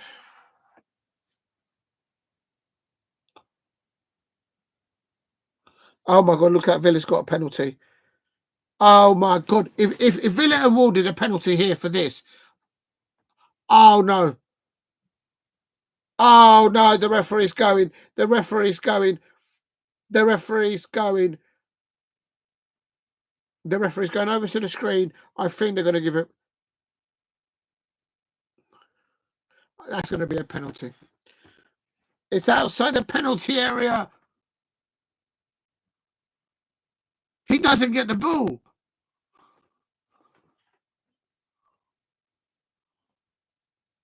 For me, that's not a penalty, but then I've not seen a replay.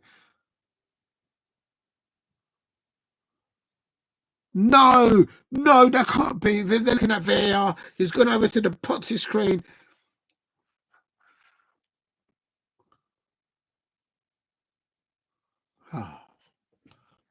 This is.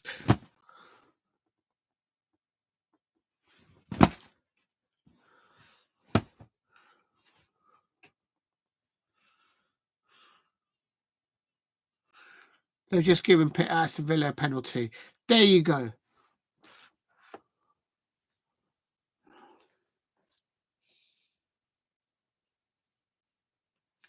Right at the end of the first half, after the way we started, and we're going in 2-1 down. Unbelievable. Only Palace does this. Only Palace does this. After a good start, a solid start by both the defenders and the attacking players. And no, that's not a penalty. Our referees only looked at it in slow-mo, and that's why it looks worse. It looks like it's John McGinn taking a penalty, not Ollie Watkins. Oh, I don't know. And they're still complaining. What are they moaning about? Aston Villa fans moan.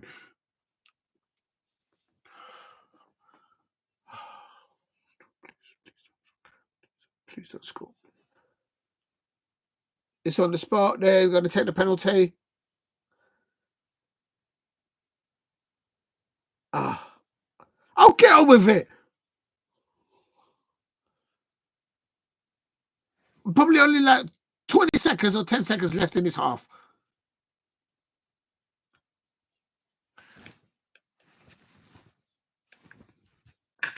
What a save, did Henderson. I told you. For those of you in the cheap seats and any Muppets out there, and that includes you, James Stone, includes you. That was not a penalty. That was not a penalty. You know that wasn't a penalty. And that is, I think it's called karma. And if you're into that, I'll tell you something. I'll tell you this. I'll tell you this again. I'll start it so I'll finish. Like in the Panorama program. Listen to this. Real talk. That was never, should never have been awarded a penalty. The referees at Stockley Park, the referees pitch side on the pitch, I don't know what they do in their own time. I honestly don't know what they do in their own time. But it must not be affected. Oh, that's all. Go. Palace, come on. It's coming. Ah!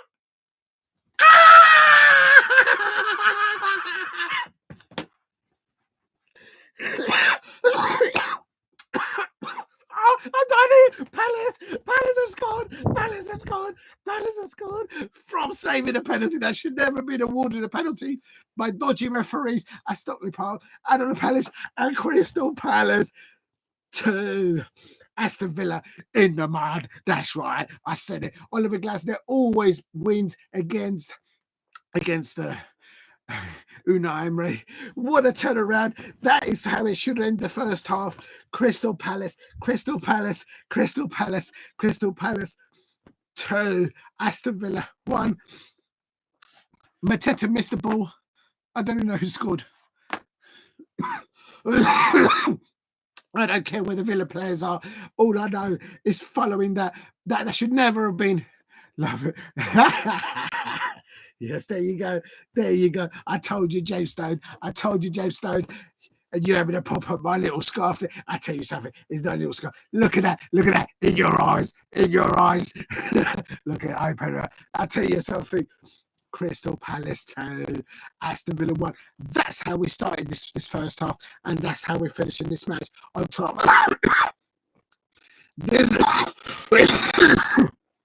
Oh my days. That is how it is. That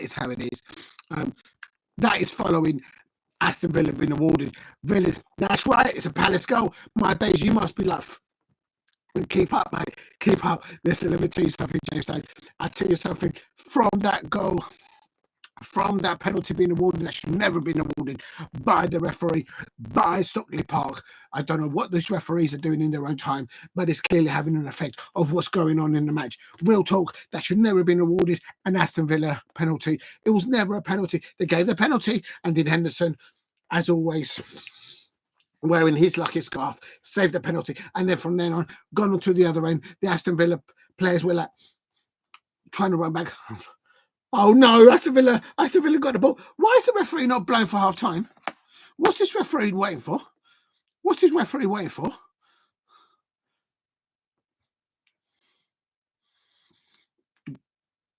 Oh my days. Oh no. Oh, don't bottle it now.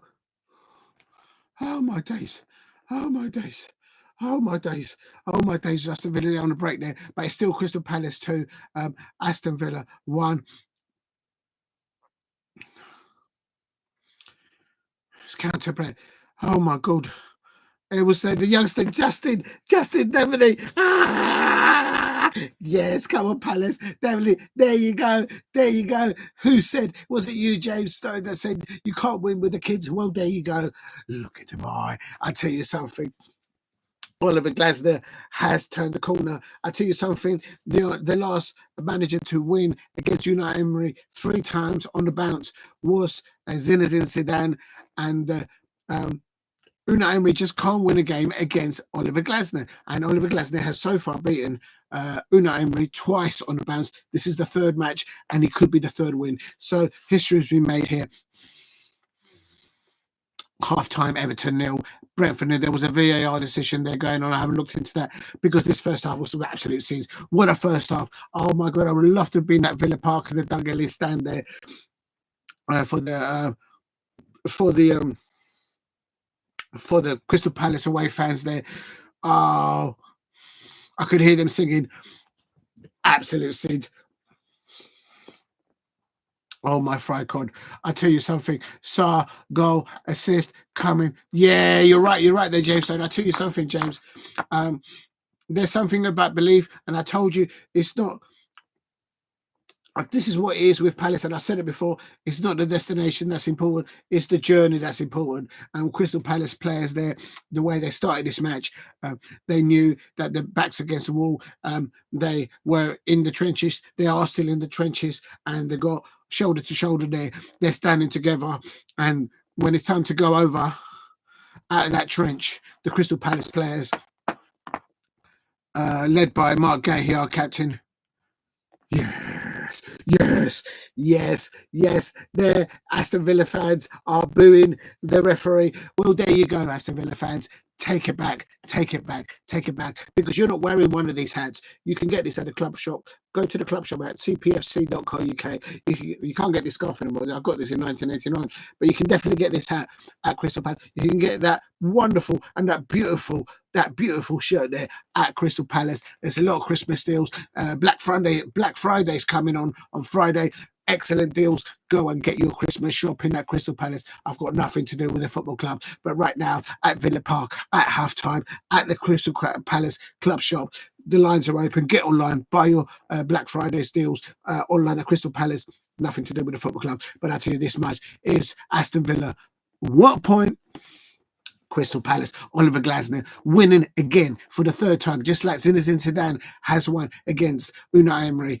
Crystal Palace 2 at halftime. That is a well-deserved. We've finished that second half like we've started the first half. I tell you this, and I'll tell you it again. My prediction was 2-0. I needed to see a clean sheet and 3 away points. It is high time that the Crystal Palace players, they're the coaching staff, and Oliver Glasner got out of that trench, go over the top, and with resolute, make sure that we prevail at Crystal Palace and we climb up that table. Because I'll tell you this time, how we started that first half and how we finished that second half, it is what it is. We should be finishing above, at the end of the season, above Manchester United fans. We should be level par or finishing above those Chelsea fans. We should be finishing above those Arsenal fans. And we should be finishing above... Let's finish above Liverpool. Let's finish above the Liverpool fans. Come on, Palace. Let's climb up the league. The league is still there to be had. Come on, Palace. We can do this with this lucky scarf, with this hat, which you can buy online, or you can go to the club shop at Crystal Palace for your Black Friday. Excellent deals. Black Friday deals. It's around the corner. Listen, I'm telling you, we've got to get 3 points tonight. Unbelievable. Anyway. Big up to you, Palace to they'll be glad Villa won't be. Yes, I agree that. That's right, Big James Stones, because come on the Palace. That's right, James. You were absolutely... Just need to see a team give a duck. I'll tell you something. A duck. We are Eagles, man. We should be able to fly and if there is any food down there, where there is a low-flying duck, where there's a magpie, where there is a seagull. What's the mascot for Aston Villa? Does anyone know? Is it it's a lion. Let me have a butcher's it. Well, anyway, whatever animal, I don't know what they are, but whatever it is, we can put it. I tell you what, though, at Villa Park, if you ever go there as an away fan or as a Villa fan, where is it?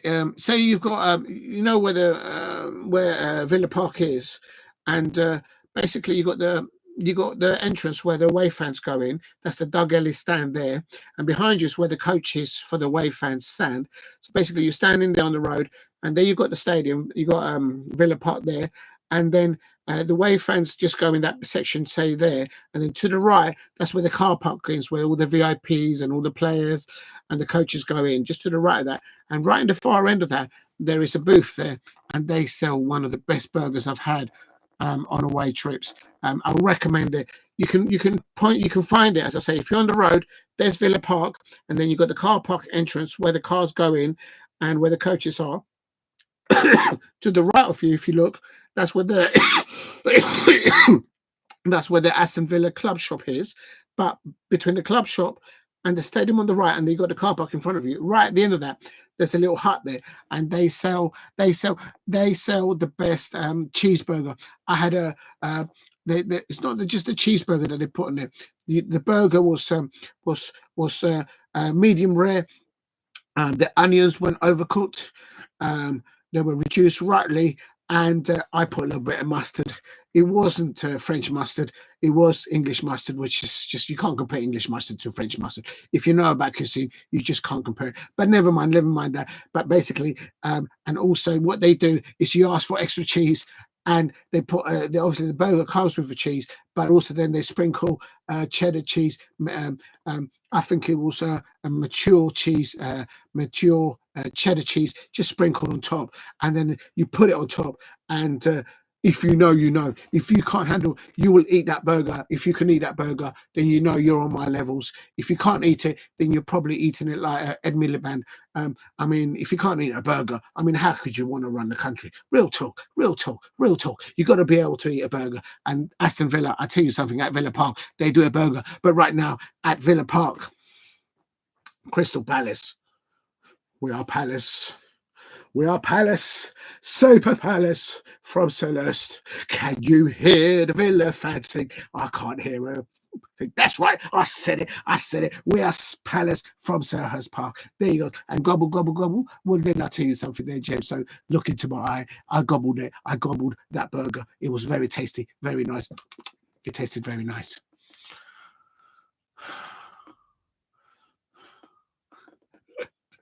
I refuse to eat any food, because this is what James Stone says. I refuse to eat any food or consume any drink other than a cup of tea at a stadium. Right, I tell you something there, James Stone. What you need to do, right, is you need to get VIP. Go to. I have nothing to do with a football club. I don't even get a percentage. Real talk. But you need to get online, get yourself a VIP seat, a matchday premium ticket on the cpfc.co.uk website. I hope I'm watching their website, and get yourself a ticket. We've got Speroni's restaurant food there. We've got Michelin star wine. We've got Michelin star beers. We've got Michelin star meals, and the sauces that go with the meals. It's absolutely brilliant.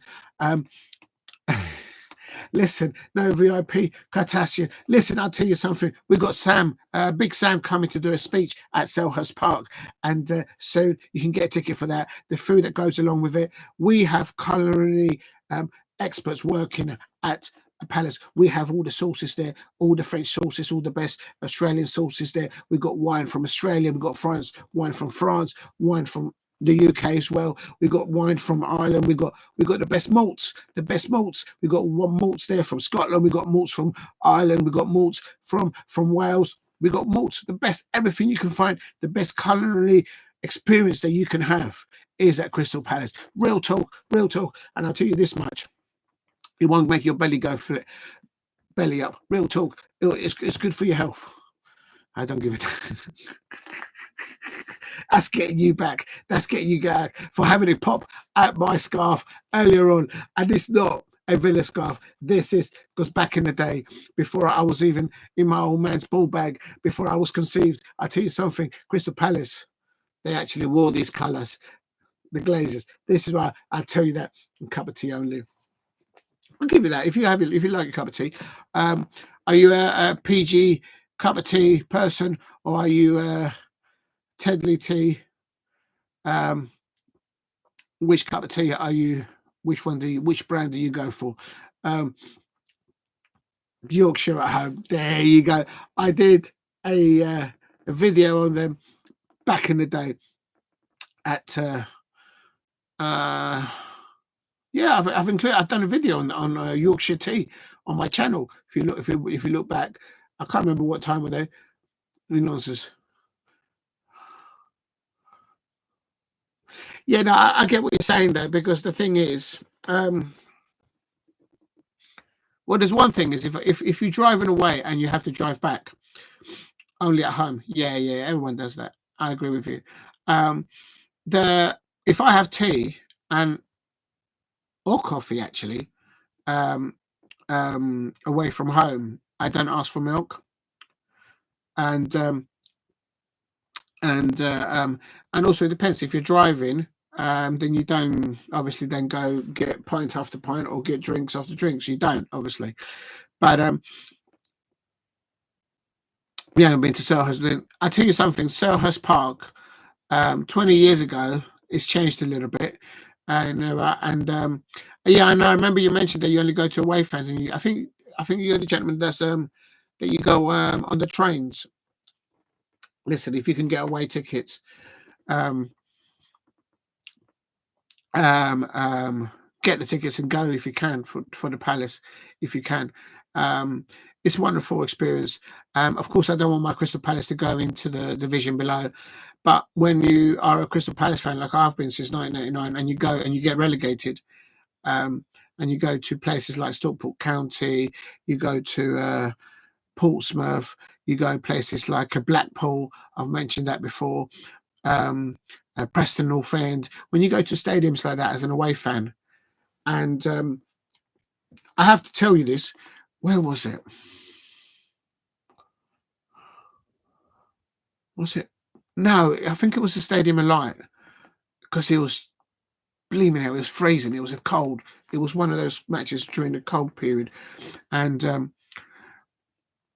I tell you, I must have had like 2 cups of Bovril and probably and a cup of tea as well, just to warm up again. And I remember, yeah, it was the Stadium of Light, because I remember it, because what it was, I was freezing. I had layers on me, and a Stadium of Light, and it was just absolute. No, it wasn't. It wasn't. It wasn't. Oh, shit, I can't remember. No, it was the Stadium of Light. I remember, because this is why I said I know why I remember rightly. It was Stadium of Light. We were playing against Sunderland, of course, and it was freezing. I had layers and layers. I had probably at least two cups of Bovril, followed by a cup of tea, and who knows what else warm that I could do it, and because you was just freezing, and the young lady that was serving all of us, the Palace away fans, at the Stadium of Light, like literally, she had like literally just a white shirt. She just had nothing, like literally nothing else on. And I was thinking, and a short sleeve as well. And I was just thinking, how is it impossible? How is it possible that a young lady or a human being at the Stadium of Light, when I'm wearing like at least 3 or 4 layers, freezing my nuts off up there, having 3 hot drinks, and she was just serving the drinks with just a thin shirt like this, a thin shirt. And I was just thinking to myself, what's happening there? Because how can that be? Anyway, so that's how I remember that one. Get yourself to one of the way. United, City, and Newcastle last games. I tried to, but it's been a bit difficult this year to get to away fans. I haven't even been to any away Crystal Palace women matches, or even the home ones down in towards Knuckles. I'm definitely going to. All right, I'll pencil that in, James. And if I do go to any of them, I've not been to the Newcastle Stadium. I would love to go there, because that's one stadium that I haven't been able to talk of. Every time I try to go there in the year, something comes up and I just can't get myself up there. I've been to Anfield twice. I've been to United once or twice. Well, anyway, I've been to Old Trafford. But yeah, I'll definitely. Yeah, I would have thought so, because I've heard that if you go to Newcastle for an away match, you stay in a Premier Inn or something like that, and then you yeah, you don't want to drive all the way up there. Yeah, of course, yeah, I understand that. The furthest distance that I've driven backwards and forwards on the same night after night was Blackpool. I think I mentioned that before. But yeah, going up that end of the country, either Newcastle, Middlesbrough, or Newcastle, or Sunderland, up there. I better concentrate on the thing. What's happening here? Yeah, you got to stay overnight, I would have thought, and also Liverpool. Yeah, I'll pencil it in. If I do make my way up there, I'll find a way to message you. All right, James Stone, and yeah, we'll go for a pint or a cup of tea, I suppose. Definitely, I'll do that. It's right. just going back to the scores, I totally forgot I was celebrating that too. What an end to that first half. But that's how it should be. That's how we started. We just make it different. This is what it is being a Crystal Palace fan. It's not where we're trying to get to. It's the journey that we're going through as Crystal Palace fans. And oh my days, does it try your patience. It's absolutely, definitely. What? I don't understand that comment. Oh, right. You know it. Oh, right. Oh, I see what you mean. Right, I got it. Yeah, I got it. Yeah, all right. Now it's I know, I get it. Yeah, I get it. Yeah, I get it. It's yeah, you'd have to stay overnight and then get the train back down, or if not the train, get on a nationwide coach, I suppose. Oh no, but can you imagine a coach from all the way up there? That'll be at least. It depends if the coach is coming direct from Newcastle upon Tyne to all the way down to London Victoria, but that would be too long. I think you have to take the train. I think if it's you that do the trains, I think that makes sense. Right, second half has kicked off. Bournemouth 0, Brighton 1. Bournemouth fans, you are completely bottling it. How can you play against Manchester City in one way? How can you play against Crystal Palace in one way? And you go and play against Brighton and you completely bottle it. Bournemouth fans out there, you are bottling it. You are bottle jobs, the lot of you. Arsenal, well-deserved 1-0 win. Kicking off at second half is Arsenal 1, Nottingham Forest 0. Aston Villa 1, Crystal Palace 2. Second half kicking off here.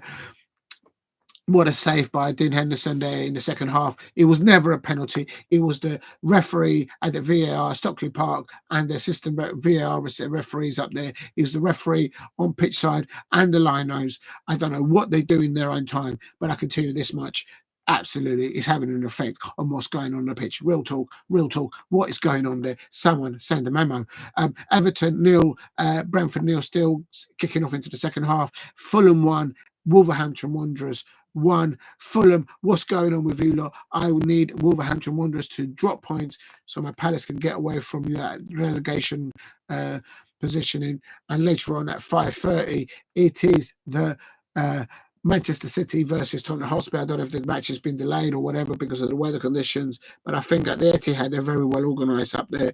Manchester City fans, you know when to kick off matches even in bad conditions.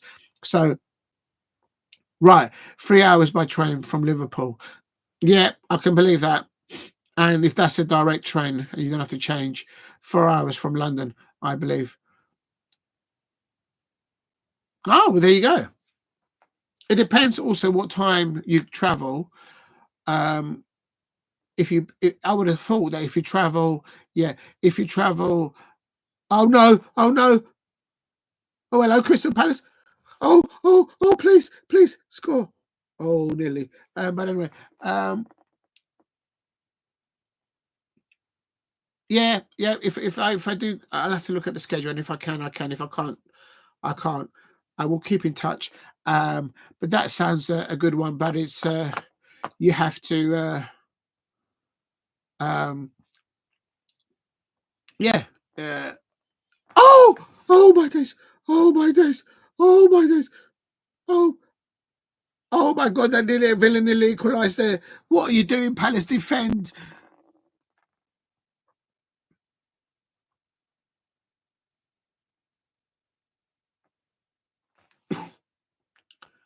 Why is Tyrick Mitchell literally playing on his own there? He needs help back there. Aston Villa are chopping him up at the moment. He can't. He's a young player. He's an experienced player, but please, we're 2-1 up. This is the thing. Sometimes Palace, they go in at half time and they come out of the changing room and like literally they leave everything in the changing room. And it's like, what do they do? In my old days, back in the day, in my heyday, back in the day, you at half time between first half and the second half, you just have some oranges. And in the second half, you come out with more energy. But you don't leave your mind set at half-time in the changing room. What are you talking about? What's going on here, Palace? Defend better. Oh, no, Brighton has scored again. Oh, no, Watkins nearly scored as well. Oh, no. Oh, no. Oh, my days. Can we stop the supply to Ollie Watkins? Can we get Tillemans off the ball as well? I nearly said T something, the rude word there. Come on, Palace. Anyways, back to the Falls. Yes, that's right. But definitely it's penciled in, James Stone. Absolutely. We'll keep a tab on that. But I have to definitely say this season, I've not gone to any... No, I've not. No, the only away fixture that I've been to was the first women's fixture away against Tottenham Hotspur women, which is actually at the Leyton Orient stadium. And I took the train for that as well. Come on, Palace, defend. Oh, my God. Oh, this is going to be a long second half. It's 50 minutes. It's another corner for Aston Villa. And this is what I did say before the match started, that I'm worried about. I am worried. I am very worried. When we do set pieces, let's not change it. Let's touch a bit of wood there. Real talk. Come on, Palace. Let's touch a lucky scarf there. Come on there. I'm not touching anything else. Real talk. Look into my eye. Listen, let me tell you something. It's still Arsenal 1, Nottingham Forest 0. I told you, the moment Ayew started working at Nottingham Forest, he's completely jinxed Nottingham Forest. They've not won since he's gone over there to work over there. I think he's a bad apple in a barrel. Real talk, wherever he goes. Anyway, just an outsider looking in. I'm glad you wish for that doll. You've got to touch something in it. I'm telling you. Actually, there's a wooden chair here, so I'm going to touch this for now on. Throw you there. Come on, Palace. Mateta on the ball. Mateta. Come on, Mateta. Sarr passing it out there to Sarr. No. Now Mateta, back to Mateta. Now Tyron Mitchell with the ball. Oh, straight at the goalkeeper. Oh, my days. Lovely little there. Tyron Mitchell, they're coming in from deep. After that, 1-2. Oh, no, here. No, there's Villa on the break. Can someone get back there and defend? Tyron Mitchell's out of position. Can someone please get the ball off Watkins? Someone get the ball off Watkins, please. Oh, my days. This is doing my nut. This is going to be a long afternoon. Oh, my days. Oh, Fricon. Oh, yes, absolutely. Oh, my days. Oh, my days. Don't sprinkle any vinegar on that. Real talk. Oh, my God. This is end-to-end. They won't be able to do this. Someone's going to make a mistake. Another corner comes in now for Aston Villa. I can't even look. Oh, my days. Oh, please don't bottle it, Palace. Come on. Just get hold of the ball and go and score another one. We need a goal advantage of 2 to take the 3 points here. Flick point in their post here. Oh, bobbling around in the penalty area. And eventually Palace gets it away. Something's going on the touchline. They've just shown a little clip there. Oliver Glasner's pissed off with someone. Well, he's not pissed off, but he's certainly having a word with the fourth official. So something's kicking off there.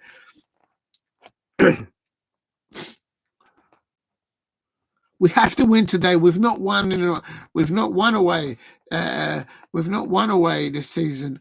We have to turn the corner here. Come on, Palace. We need another goal. We need another goal. The Villa. Oh, no. No.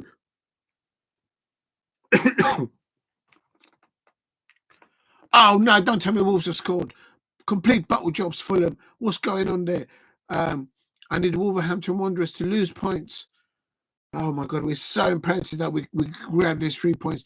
Ideally, we need Wolves to drop points. We need Everton to drop points. We need Tottenham Hotspur to drop points. We've got to finish above Tottenham this season, surely. Diego Carlos on the ball for Villa. Someone get close to him. What's wrong? Oh. Devaney there, good block there. And Brighton are 2-0 up. Bournemouth fans, you're all bottle jobs. Absolutely terrible. You play against City. You play against City like you play against Palace as well. So you just turn into a completely Champions League team when you play against Manchester City, when you play against my Crystal Palace. But when you come against Brighton, you're completely wide open, with everything open and exposed. Arsenal scored 2 against Nottingham Forest. Coming up to 55 minutes here, Aston Villa 1, Crystal Palace 2. Oh my God, can we stop Ollie Watkins getting the ball? Can we? Let me just have a look at here. There's been substitutes at halftime. I don't think there has been. Let me just double check to be sure. No subs. Oh yes, I do beg your pardon. Bogardi has come off, and Cash has come on at halftime for Villa. So that must have been an injury. At Palace, we've got Henderson at the back, Trevor Chevalier, the Chelsea loanee, Maxime Lacroix, and Mark Gay here as back three. Either wings, we've got Tarek Mitchell and Daniel Munoz. In the middle, in the pivot of defence, then we've got Will Hughes and Okoli there. Hopefully, he'll last the full 90 minutes. And then up top, we've got the youngster Devaney, Sarr, and JP. No substitutions from Oliver Glasner, although he is having a word with the fourth official on the touchline. No idea what. Maybe he had a dodgy burger and he's not happy with that. Or maybe he had a cup of tea. Maybe Oliver Glasner had a cup of tea at halftime and they put too much sugar or no sugar in his cup of tea. Who knows? Flash goal rating, Villa 6.7 and Palace 6.9. Performance so far. There you go. That tells you something away. Just Villa's just they're dropping about. We need them to continue playing like this, but they are dangerous on set pieces.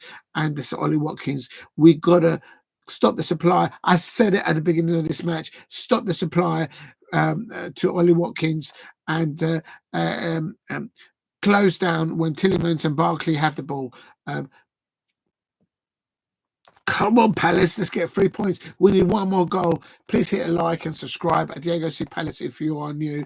And I'll tell you something, James Stone and anyone else, Steve, or anyone else in the chat, Crystal Palace has to win today. We have to win today. It'll be the first away win for us. And bring on the Arsenal. I expect us to beat them in the cup and if Crystal Palace win tonight, and win today, and then they go on to beat Arsenal in the cup and in the Premier League. I'll take that. Because someone close down Diego Carlos. He's getting too much of the ball. For goodness sake. Oh no. Oh my days. Oh my days. Oh my days, John McGinn. John McGinn is actually their best player right now on the pitch for Villa. We need to close him down as well. Oh my days, this John McGinn is doing my head in. Oh, someone have a word. Oh.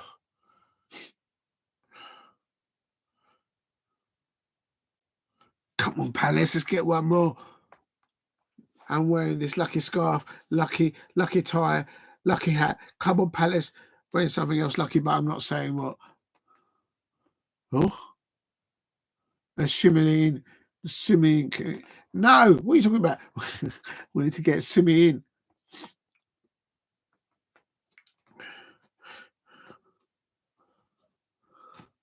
Come on, Palace.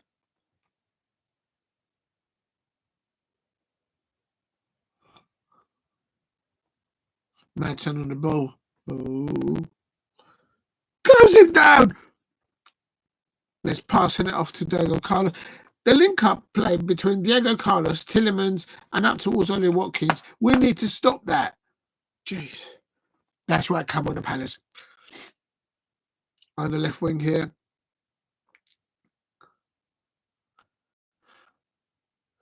Get here on the ball now.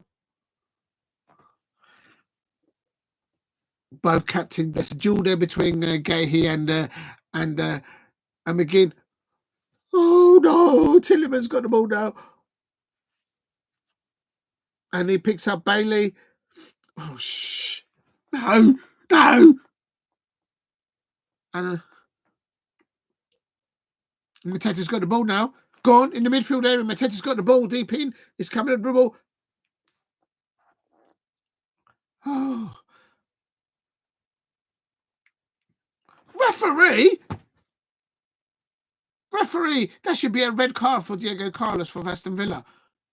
And he's only giving him a yellow card. I mean, this is what I'm talking about. The inconsistency of refereeing decisions. Oh, my days.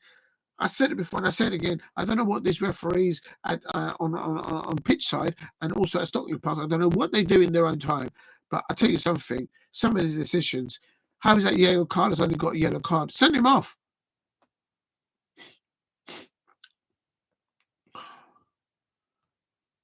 Come on, Palace. That's a little bit of a poor pass there by Mark Gay. He knows better, but he had no options to pass it to anyone. No one's making a run. No one's there to help him.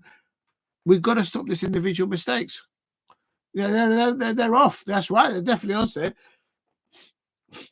They're all Brighton fans. That's what they are. And they're all playing with the Seagulls, and I don't know what else they're doing.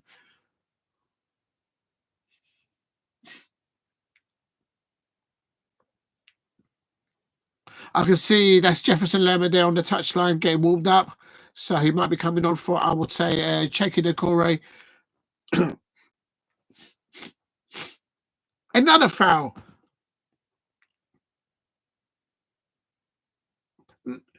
Come on, Palace. Come on, Palace. Why didn't he book the Villa player there, Rogers? Come on, Palace. Yeah, and Colombiano Lerma's coming on.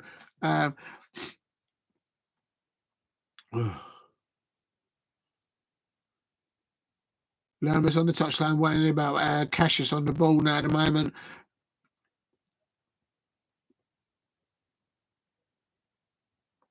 Tielemans getting too many touches. He's on the ball right now. Look, 1 touch, 2 touch. Dodgy green boots that he's wearing. Barkley there. Get the ball off him. Unbelievable. Come on, Palace. Park the bus, park everything else. I'll tell you something. Come on, Palace. Let's step up levels, but we're frustrating and we're frustrating. Big up to you. Good afternoon, Henry Smith. Come on, the Palace. Got the lucky scarf there from 1989. Got the woolly hat. This hat, you can get it on the Black Fridays deals online. Go to the official webpage at Crystal Palace. No. Look at that. Lovely colours there. Look at that. Oh, someone's down.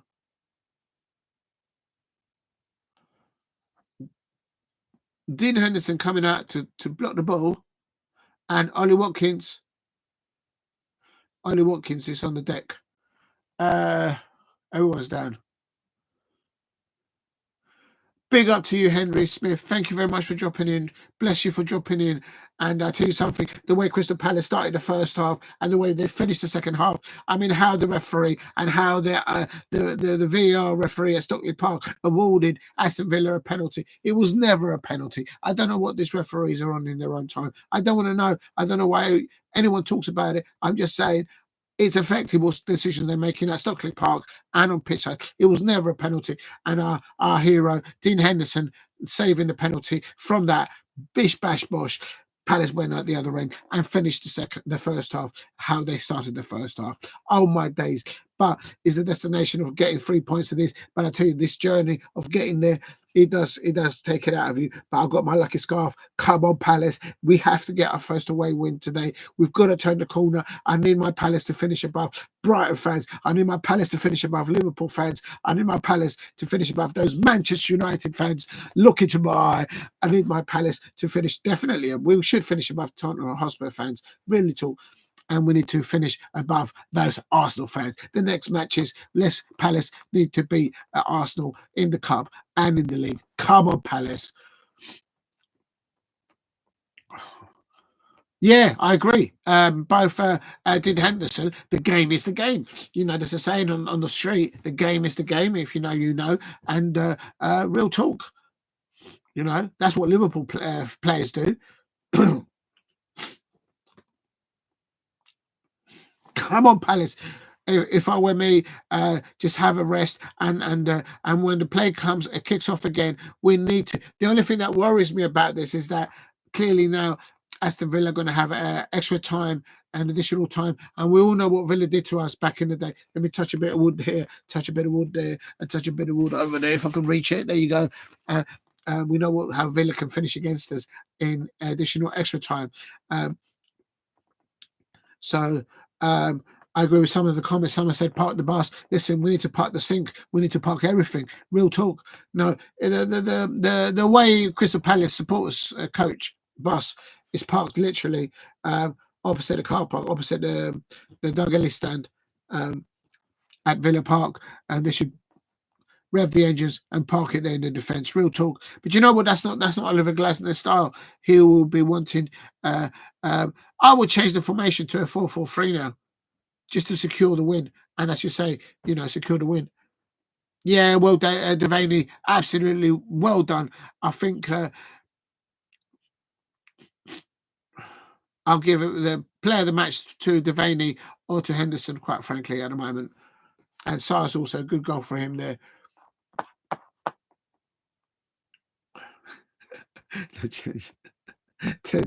Come on, Palace. This referee's getting in the way again.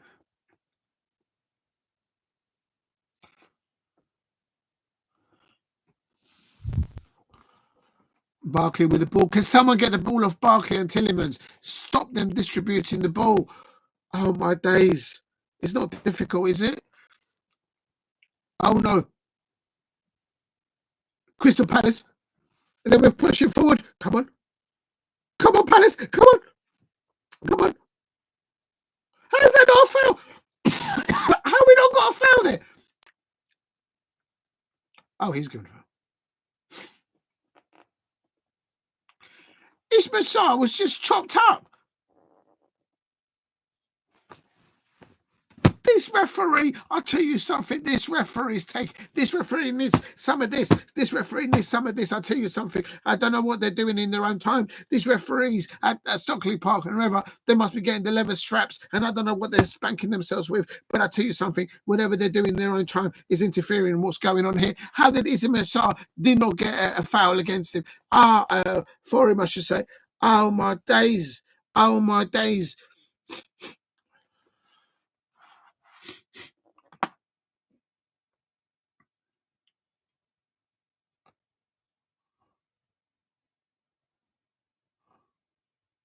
The assistant referee was flagging for a corner, and now the referee's given a...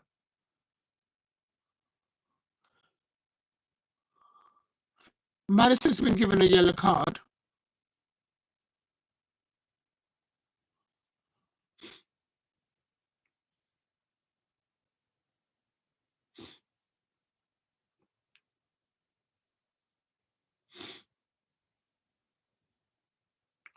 Look at the way Madison went through him.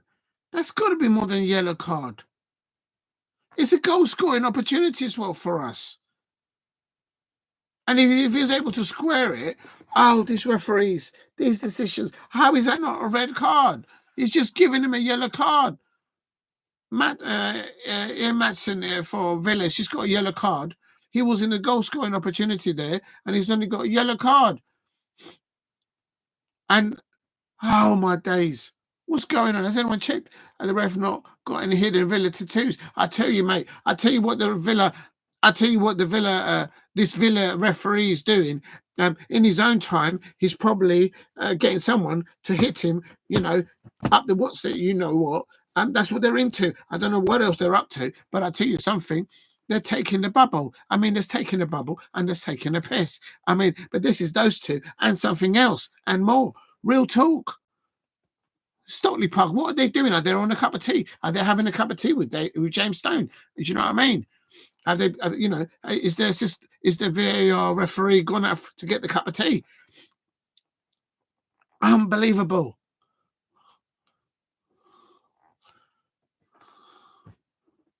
Absolutely infuriates me. The inconsistency of these. I tell you, if that would have been Selhurst Park and a Palace player...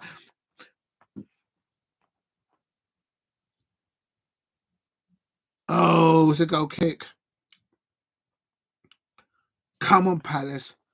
I think there's a double substitution coming on.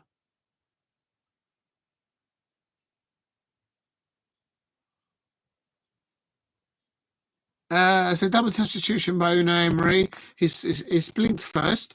Sorry, I did forgot to mention that Jefferson Lema, and I was correct. He's come on for Checky DeCordova-Reid on 64 minutes. And the player that should have just got red carded, Matson, has been replaced by Dinger. I've just butchered his name, but I don't care. Listen, I don't really be rude about people's names, but oh no. Oh, my days, Palace, just get hold of the ball. And John Duran is coming for the captain, McGinn. I'm actually quite happy to see that. Not in a way because John Duran can find a goal, but McGinn was getting a lot of the ball. I can't lie. So they've taken off their captain, and Unai Emery is tinkered a lot. He's putting the Colombian international there on 69 minutes. So literally they're playing a 4-3-1 formation. They're doing the Christmas tree formation there, I think, now. Can someone get the ball off Diego Carlos, for goodness sake? If Diego Carlos finds Tielemans and then from Tielemans up towards John Duran, oh my days. I hope I haven't just jinxed it. Let's touch a bit of wood. Come on, Palace. Yes, big up to you, Henry Smith. They're saying it should be red on Sky. Absolutely. I tell you.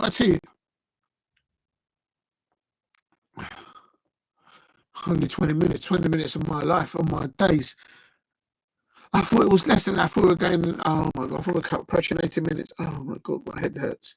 Come on, Palace, get one more goal. 20 minutes, are you having a laugh? And that's not including the additional, oh my days, we got, big up to you, Steve. Oh yeah, sorry, Steve, I usually keep an eye on the goals for the Scottish. I'm actually quite good at predicting. I should really go into the bookies business because I predict well the Scottish Premiership matches quite well. I said them earlier on. Yes, that's right. Don't concede nothing. Absolutely, John Stone. You're absolutely on it. He's giving a free kick. What's this? Why has he stopped the play?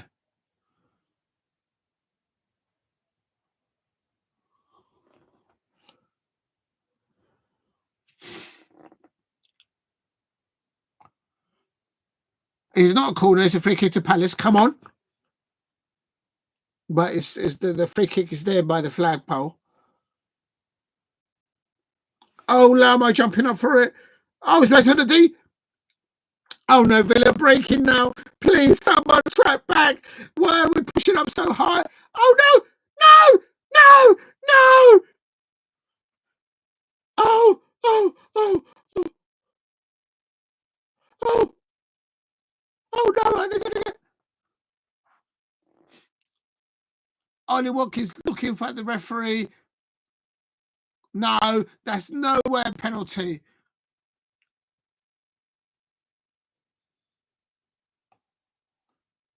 No, that's not a foul for me.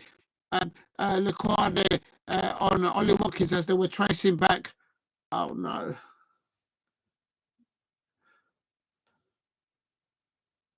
Aston Villa fans are crying out there for something.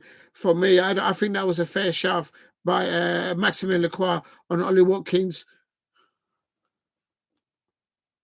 If that would have been outside the box, that wouldn't have been a foul. But because it's still 2-1, Crystal Palace away at Villa Park, coming up to about 73, 74 minutes. Crystal Palace starting brightly in the first half, finishing very good at the end of the first half. It should have been dodgy referee at Stokely Park. I don't know what these referees do in their own time, awarding a penalty that should never have been, but Dean Henderson saving that penalty and then Crystal Palace going down the other end and scoring that second goal. Come on, Palace. Let's get the first away win of the season. It looks like Jeffrey Schlupp is coming on. Come on, Palace.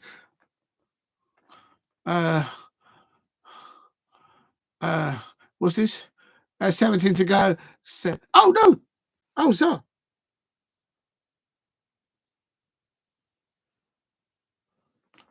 He's kicked the ball before.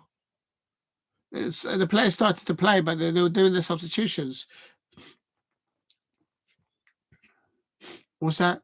No foul, no way. Absolutely, Henry Smith. Absolutely no foul. I don't know what this Aston. You know what? At Villa Park, the Aston Villa fans don't make any noise. It's like literally a library. But the moment they score, they start making noises. Or when they see something dodgy like that from a dodgy referee or a dodgy linesman, suffering effects from what they do in their own time, of course, no doubt. They all get all little Bertie, and don't they? You've got 17 to go. Said Clinton Morrison. Remember the link-up play they used to play up top with Dougie Freeman. Clinton Morrison. Actually, he's a good pundit. I can't lie. Sacrificing chickens in the kitchen table now. Oh my days. Do the chicken dance as well? I don't know. Come on, Palace. I don't know. Listen, if it works and if it helps us get our first away win, just do what you got to do, man. No chickens were harmed in this. No! Oh, side netting. Oh, of Trevor Chalobah. It's just gone to side netting. Oh, my days, Palace. Can we defend, please? Oh, my God. Oh, my days. I need a drink. Because my throat's gone. Where's my bottle opener? I'm going to pour this though. Come on, Palace defense, please. Oh. Come on, Palace. Sevilla corner coming in now. If you're new to the channel, please subscribe at Diego C Palace. Please keep hitting the likes and share it if you can. But at the moment, Crystal Palace are well deserved to be winners of this match. We're 2-1 up, coming up to 76, 77 minutes. It's an Aston Villa corner coming in, being whipped in. Now the ball's come out, pushing out to the midfield. Oh, play on now by the referee. Oh my days! Oh no, the referee's going back to books. It's giving Trevor Chalobah a yellow card, but Trevor had to do that. And the Villa player that's down on the floor, I think it might be, is it Bailey or Rogers? I think it's Rogers. So, but he had to take that. Trevor Chalobah had to take a yellow card there for the team. It is what it is. It is what it is. If he doesn't get the ball, if he gets the ball, but the thing is, I'll have to have a look at that. I don't think he got the ball, to be fair. Well, with this referee, the way he is.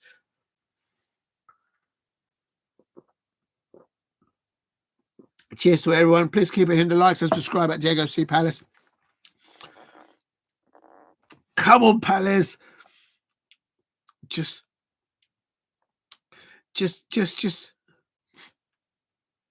Another corner now for Aston Villa. No!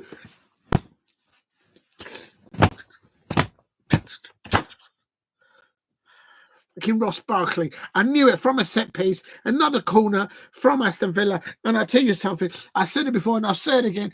Unbelievable. Unbelievable. On set pieces.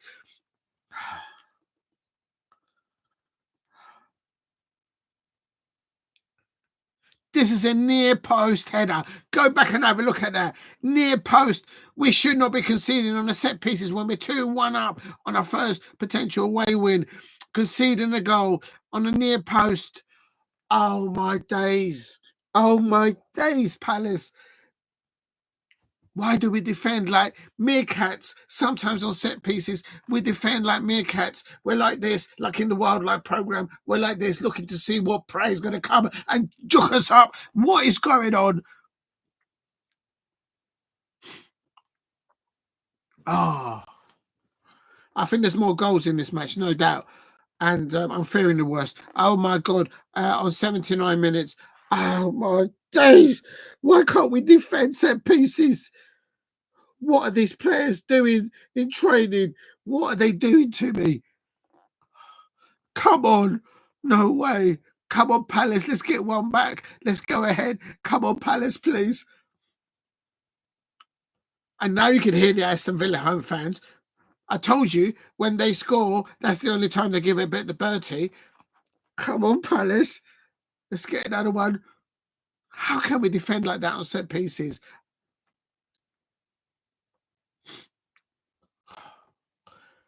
Now it's Barkley on the ball. Oh, oh my God. Oh my God. Hello. I can actually hear the home crowd. The library has been open and maybe they've let people in. Absolutely, absolute liberties. How can we defend like that? Assisted by Tielemans. And what did I say? The defending set pieces and don't let Tielemans distribute the ball. He assisted Barkley there for that goal for Villa. Come on, Palace.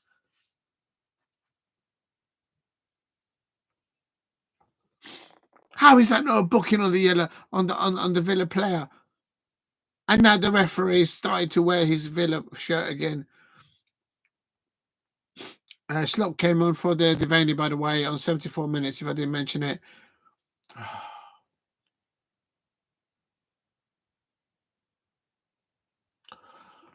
Oh, my God. Oh, Slop! Oh, Slop!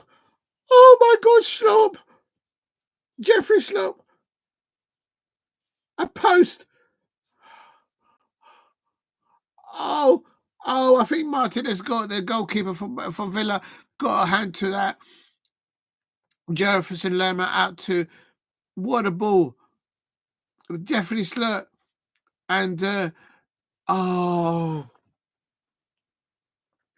that's the Martinez, the Argentinian World Cup winner, pulls out a world-class save to deny Jeffrey Slurt there on about 81 minutes or 82 minutes.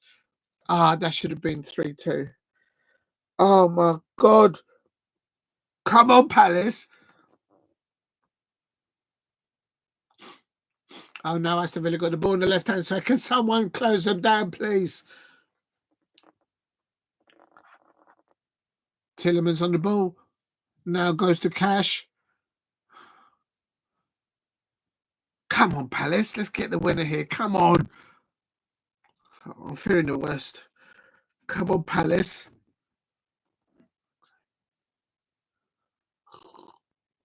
Let's go win this matches. There's more goals in this match. Believe me, there is. There's more than 10 minutes. It was about 9 minutes of normal time, 8 minutes of normal time. When Diaz coming on, I think, for Villa, and I think another one. But come on, Palace. Come on, Palace, defend. Can't get hold of the ball at the moment.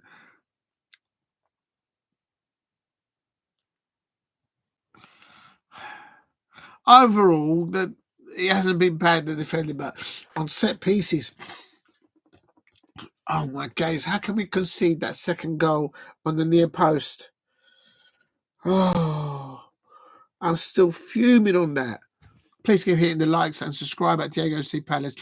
I do watch alongs on all there. Sorry about all that. I was supposed to keep up the scores. They're doing substitutions on quickly. I'm going to butcher the scores elsewhere. Earlier on, they ended Leicester City 1, Chelsea 2. Brighton are still winning 2-0. Bournemouth fans, you're all bottle jobs. You play against City, you play against Palace one way, but you play against Brighton. Losing my breath because I'm so fuming on you lot. Come on, Durant. No, don't stop him. Oh, my days. Oh, my days. Oh, my days. John Durant nearly scored for Villa. Come on, no, don't let him do that. We're not getting hold of the ball. We're not pressing them high. Our best form of defence is attacking play, but we can't get hold of the bloody thing right now. Arsenal still winning 2-0 convincingly over Nottingham Forest. Ever since Ayew started to work for Nottingham Forest can't find or even buy a win. They've got a bad apple in the barrel there in getting Ayew from Arsenal, no doubt. Aston Villa 2, Crystal Palace 2, coming up to 83 minutes here. Come on, Palace. We're dealing with another corner here. Please don't concede another. Please don't concede from another corner. Please don't do it. If Palace concedes another goal from a corner, someone cancel football because it's just no. Everton 0, Brentford 0, still 0. Fulham. Oh my God, Wolverhampton Wanderers are winning. Fulham 1, Wolves are winning 2-1. Oh my days.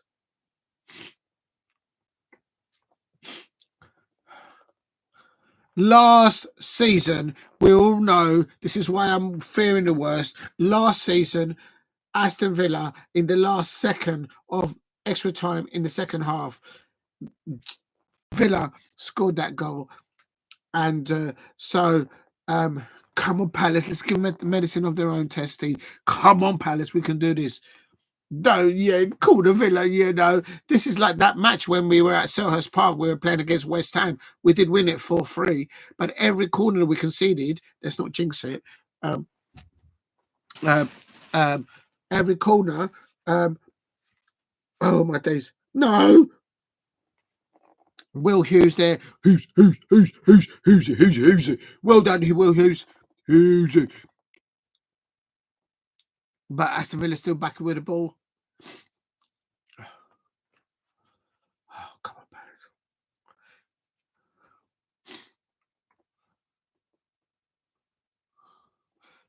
Oh, my days. I hope Will Hughes is all right. He's down. When Doers, I just seen a replay. Ben Doers studs. I like this, and they've completely chopped up Will Hughes' leg there. How is that not a red card? Send them off. They should have had 2 red cards. Come, sir. Oh my days.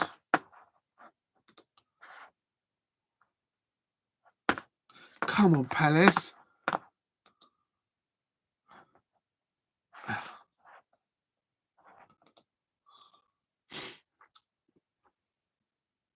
Come on, Palace. Come on, Palace. We've got a throw in there. We can see a little clip of the Crystal Palace away fans. Come on, Palace. Let's get a winner. Come on. How is Buendia still on the pitch there? Oh, Arsenal got a third. Get out of it. Oh, Chabala. Yeah, I was worried about that. At the beginning of the match, big up to you, Henry Smith. At the beginning of the match, I was thinking, because I was looking at the. Oh no! I was off the pitch. At the beginning of the match, I was looking at the midfield combinations, and of course we started with checking the Corey and Hughesy there in the pivot of the midfield, if you like, against Barkley and Tillemans of the midfield of Aston Villa. And I was thinking, oh my God, is Will Hughes going to get booked?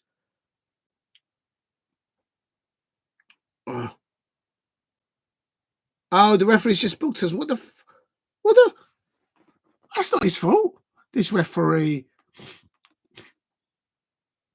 Tyrick Mitchell getting a yellow card there. This referee's card habit. And it looks like Tyrick.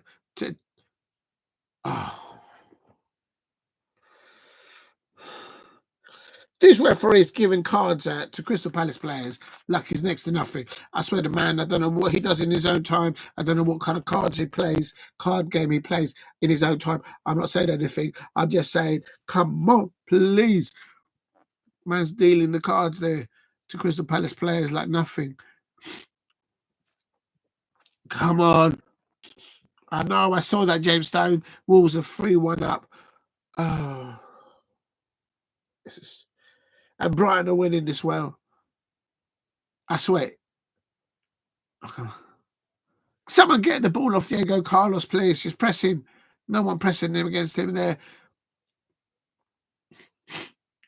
Mateta deep, trying to get the ball back. Well done, JP. Come on, Palace. Absolutely, James Stone. There is some tired players out there from both sets of players right now, but I'm sorry, there's no time for that.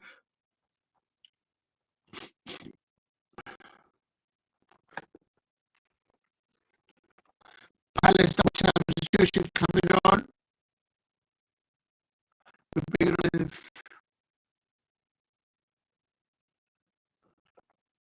Well, we're bringing on a fan there.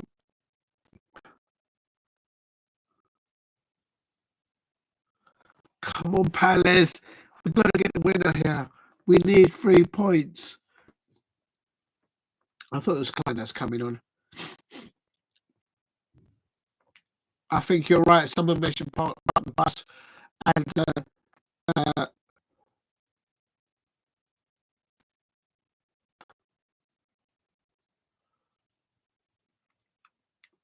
I can't see who's going to come off at the moment. 1 minute. Just going to blow my nose, so I'm going to put it on mute for a second. Oh, I can't put it on mute. How do we put it on mute? I found that I did it last time. Oh, what a turn by Mateta. Lovely done. Come on. Oh, he's on his own. No one is up there to help him out. Strong there, tries to put it back there. Oh, no. And Tyra Mitchell couldn't get to that. What a lovely little turn there, holding the ball up there by JP.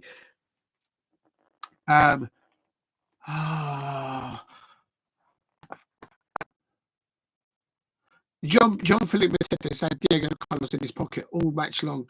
Oh, fuck's sake. Right, I'm just going to do the substitution. Going to blow my nose just a minute. How do you mute this? I don't know what to do. How do you press?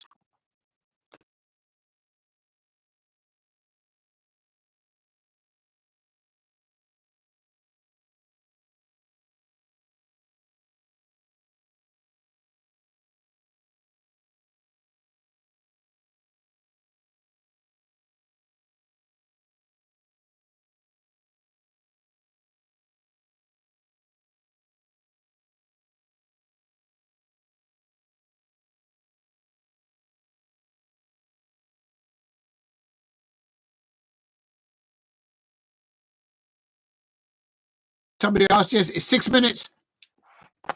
Get the ball off John Duran, please. Don't let him have the ball. It's 6 minutes of added time. If you get hold of the ball, just put it up into the stands. Don't be clever, especially with John Duran lurking around there. But also just to confirm, Nathan Klein came on for Ismail Issar. So taking off an attacking player and put on a defensive player, of course. Sorry about that, people like that. I hope you can all hear me. But at the moment, it's Crystal Palace away at Villa Park. It is Aston Villa 2, Crystal Palace 2. Best half that we've had this season, I think, for Crystal Palace in the first half. But we consider that second goal in the near post. We can't defend set pieces to save our lives sometimes. But overall, we have defended well, but it's madness. Please keep hitting the likes and subscribe at Diego C. Palace. Here's a stoppage time here, and we need to get a winner. I'm worried though, because this time last season, Aston Villa did get the winner at this precisely moment in time, right at the end of the match. So I think Oliver Glasner, I think and we had Jeffrey Slupp did have an attempt on Martinez, but Martinez, a World Cup goalkeeper, he did a World Cup save, denying Jeffrey Slupp. Go on, get here on the ball forward.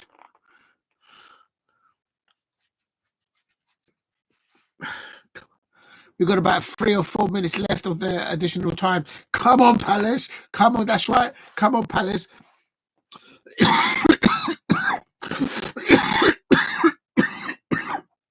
Oh my God. I'm not going to make it. Come on, Palace. You can. Let's get the winner. Can't believe it. We should have got 3 points. We should get 3 points from this. Tillemans, get the ball off Tillemans. I told it at the beginning of this watch along. We can't let him have time on the ball. Unbelievable. Yeah, free to go, yeah. About thereabouts. And with this referee wearing Aston Villa colours, real talk. Come on, Palace. Just in a moment of magic, a little counterplay. But with the way we're set up with Ismail coming off, we're trying to go for the draw now. the moment that we've took off an attacking player. Oh, Matete's up there. Oh no, it's back in the midfield area. Yes. Oh, Lamis just nearly scored. Oh, Jefferson Lama, por favor, ¿por qué no lo metió? Why did you score? Oh, lovely play there from Palace, pressing high. Jefferson Lerma there. Jefferson Lerma nearly scoring there. Late on. Come on, Palace, you can do it. Where's my lucky scarf? Let's get the colours on. Come on, Palace. Come on. We're about 2. I reckon you're right. 2 to go. Oh my God. Oh my God. Oh my days. Oh my days.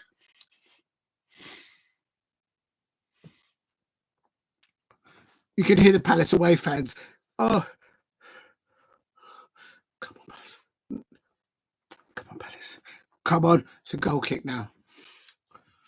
A lot of the Aston, there's just a clip there of the Aston Villa fans. They're leaving already, but who cares?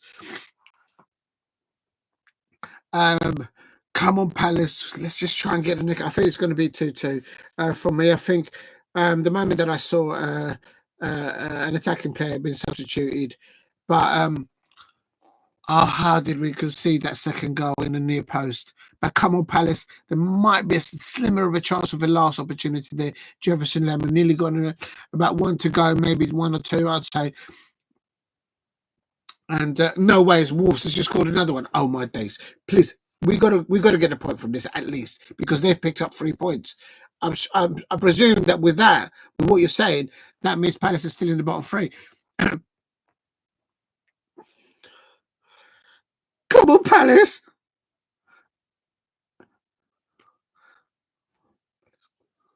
Come on, Palace! Let's get the winner.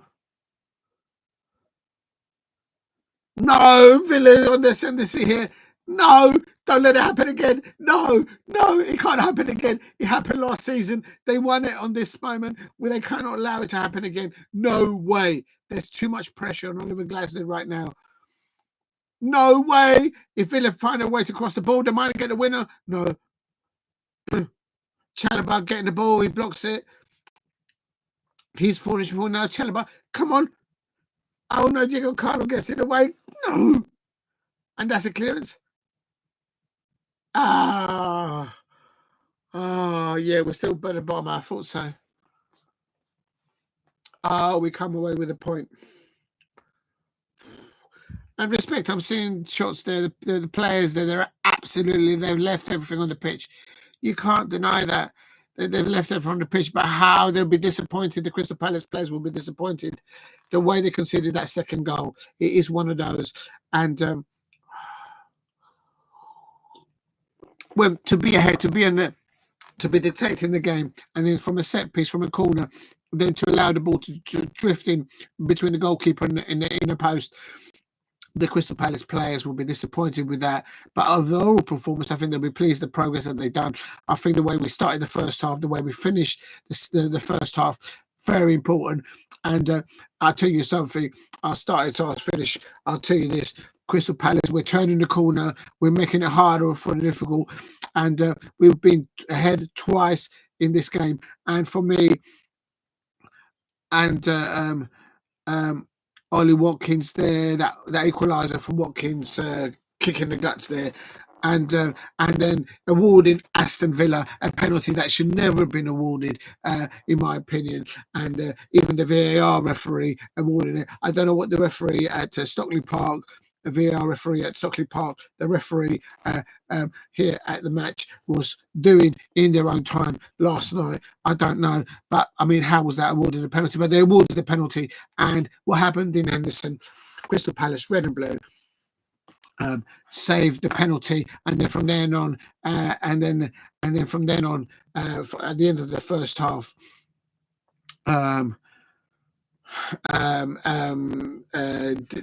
Devaney scoring following that penalty save from Dean Henderson, and finished 2-1 at half time. And in the second half, we started well. And then my fears started. And maybe I jinxed it. I don't know. But I said at set pieces we were vulnerable. And I tell you this much. At set pieces, sometimes we just switch off at the wrong time, and to be leading, to be wanting to get the first away win of our season, we leading, and then to allow that goal to come inside the inner post, and the goalkeeper. That's just criminal. Unbelievable. Big up to all of you in the chat. Let me see it. Bring on the next game. Oh, wait a minute. Good point. Massive. 8 points. Yes, Palace still at the bottom. Yeah, boom. Yeah, you're right, James. Big up to you, Henry Smith. 8 points from 11 games. 3 points behind. Yeah, it's a massive point, but it's not good enough. I expected it to be 3 points, but yeah, they left everything on the pitch. You can't deny that. I think you can see there's little bits of improvement, and they were after the 3 points. We didn't lose against Unai Emery, so that's a massive point. Well said, James Stone. Massive point, absolutely massive point. And Henry Smith saying good point, absolutely. Yeah, it'll bring up the momentum there. I saw that Oliver Glasner, the pre-match, the pre-match conference there yesterday, he said that he gave the players a week off in the international break. And then, having said that, Daniel Munoz, he's played twice for Colombia, to name it as an example. So we've had players go and play internationally and come back, and they haven't had a break. Massive for the Vanian SAR conference. Yeah, it was good for them. Absolutely. They're getting unlocked into the match, and then bring on the next match. Absolutely, Henry Smith. I mean, Hughesy, he didn't pick up a yellow card in the end. No, he didn't. Will Hughes didn't pick up a yellow card. That's a point in itself for Crystal Palace. Yes, Hughesy. And there you go. And Chekadekor is still not able to last a full 90 minutes, but he did a solid. He did a good performance there. I can't deny. Yeah, me too. The last time I was there, James Stone, at Villa Park, you wish that he was there. I was in the. Yeah, you stand in the Doug Ellis stand, and I was right at the back. And when you sit right at the back, the sort of the roof actually comes to back there. And I'll tell you this much. No one was sitting down, because right back there, everyone's standing. And it was Patrick Vieira's last away match. And that's just after that he had that debacle with Sean Derry. Do you remember? And then Sean Derry didn't come. Anyway, I put a video on that on my channel anyway. And when we lost that game at Villa Park, that's the last time I was there, about 2 seasons ago. I said, no, that's not my Palace. And I respected what Vieira tried to do, but I said, no, this ain't Palace. And then they got rid of him. Anyway, so police, I was there, massive. Still got a League Cup as well. Yeah. Hopefully, not hopefully, I reckon. I tell you, Will Tinker today, he didn't start with Rice on the bench, and I thought they were going to maybe drop points, but it looks like they might have won. I think Arsenal did win. So thank you, James Stone. I appreciate that. Thank you, James Stone, for that comment. He says, thank you, creator. Thank you, Diego. Oh, I know what you're saying there. Yeah, absolutely. Thank you. Yes, absolutely. Thank you to your creator there. And thank you, Henry. Yeah, big up to you, James Stone. And big up to you, Steve, for saying Atletico scored 1-1 and Palace need to win the next game. Listen, we need to win a game. Oh, my God, we haven't won away. And how we were so close today. Oh, my head hurts. I should really be pleased with the points, and I am in a way, but I'm disappointed a little bit, because I think the players themselves know that they should have got the 3 points away at Villa Park against Unai Emery. Oliver Glasner still hasn't lost against Unai Emery. It's the same record that Zinedine Zidane had with. Well, he's been a manager, so there's something there for the little any quizzes on in the pub. There's a pub quiz question there. So, and Will Hughes didn't get a yellow card. Solid performance. Who do I give it the performance?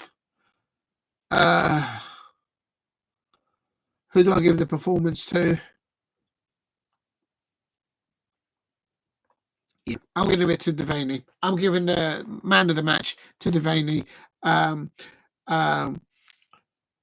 just gutted for all of them, and I'm gutted for all the Crystal Palace away fans there and the Douglas stand at Villa Park for not bringing back the 3 points.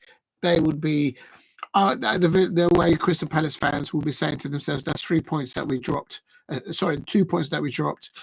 And Aston Villa fans, I suppose they might be thinking they're probably fuming because they just picked up a point against, because they look down to Crystal Palace, obviously, because Aston Villa got all that European history before and all that la-di-da. But no, they went better than us today. We were a better team today overall, in my opinion, over the 90 minutes. And they know that they have got injuries, but so have we. Thank you very much, Steve. So I'm looking forward to the games later on. Yeah, I might stay on for a bit. I'll miss some of the City Spurs. The second half Rangers kicking off. All right, so you're going to be watching the other. Yeah, no, definitely watched. Actually, yeah, sorry everyone in the chat, I haven't mentioned the scores. So anyway, here at Villa Park has ended Aston Villa 2, Crystal Palace 2. Gutted that we dropped 2 points. Absolutely proud of the Crystal Palace away supporters. I could hear them in the commentary here.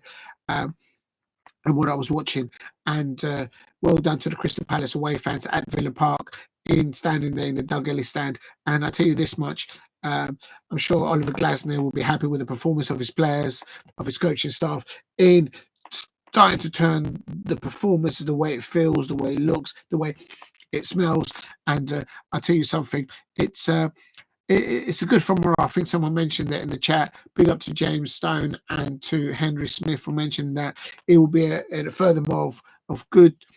And how Jefferson Lerma did score right at the end, and Martinez a world class goal save right at the end. If only Jefferson Lerma would have scored.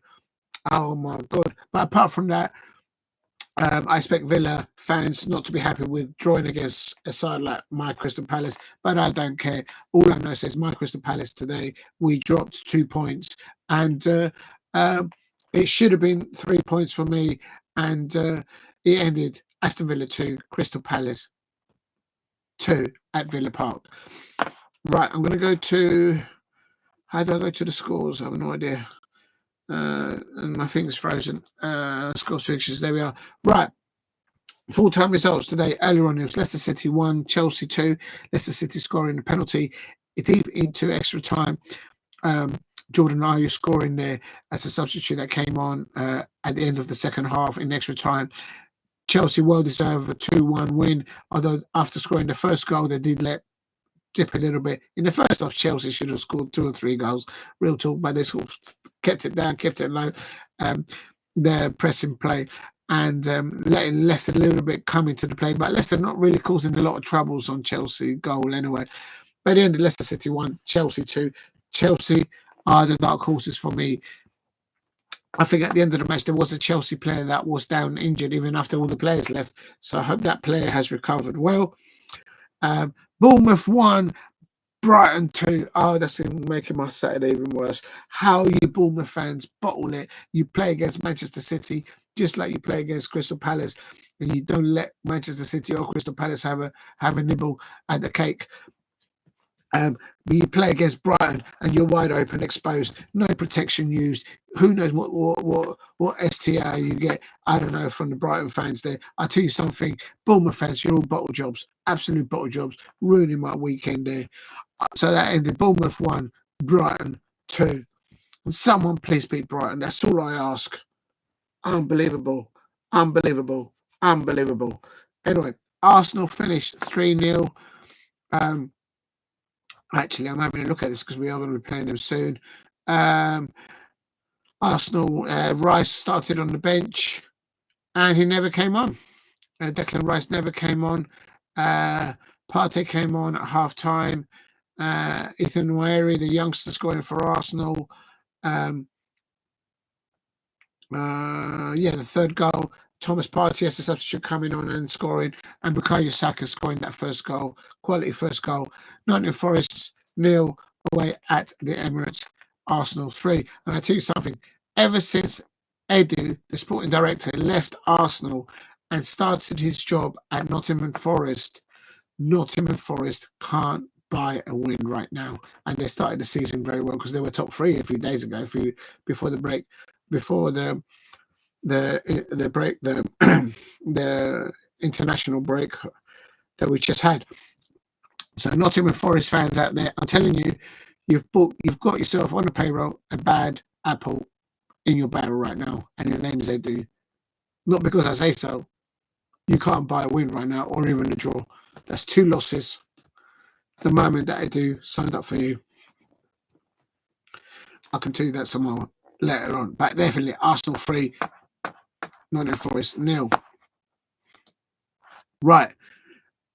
Next one is on the list is Aston Villa 2, Crystal Palace 2. We've spoken about that. Everton 0, Brentford 0. All right, I thought it was a VAR decision there. So Everton picking up points as well. Oh my God. So that's no good to us for Crystal Palace. In a way, we need Brentford to go a bit further up and Everton to drop points.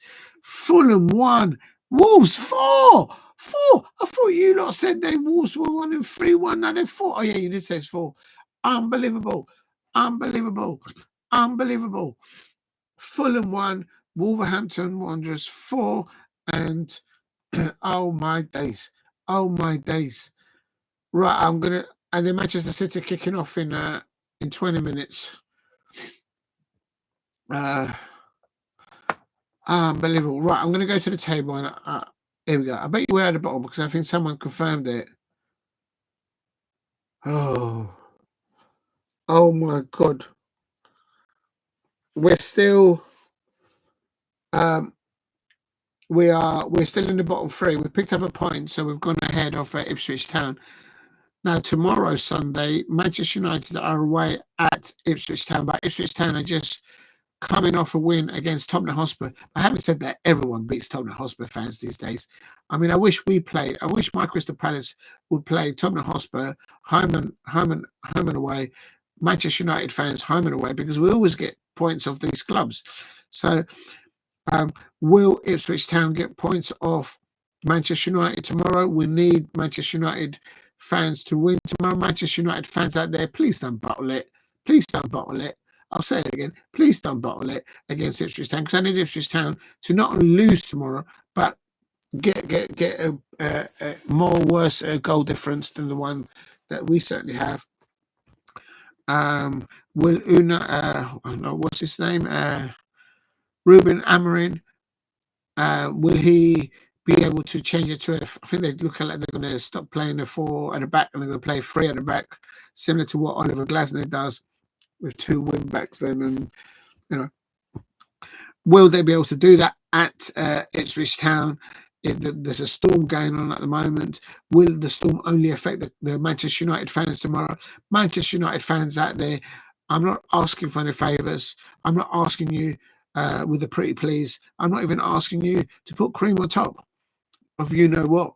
I'm just saying, Manchester United fans out there, I need you all not to bottle it tomorrow and get 3 points away at Ipswich Town.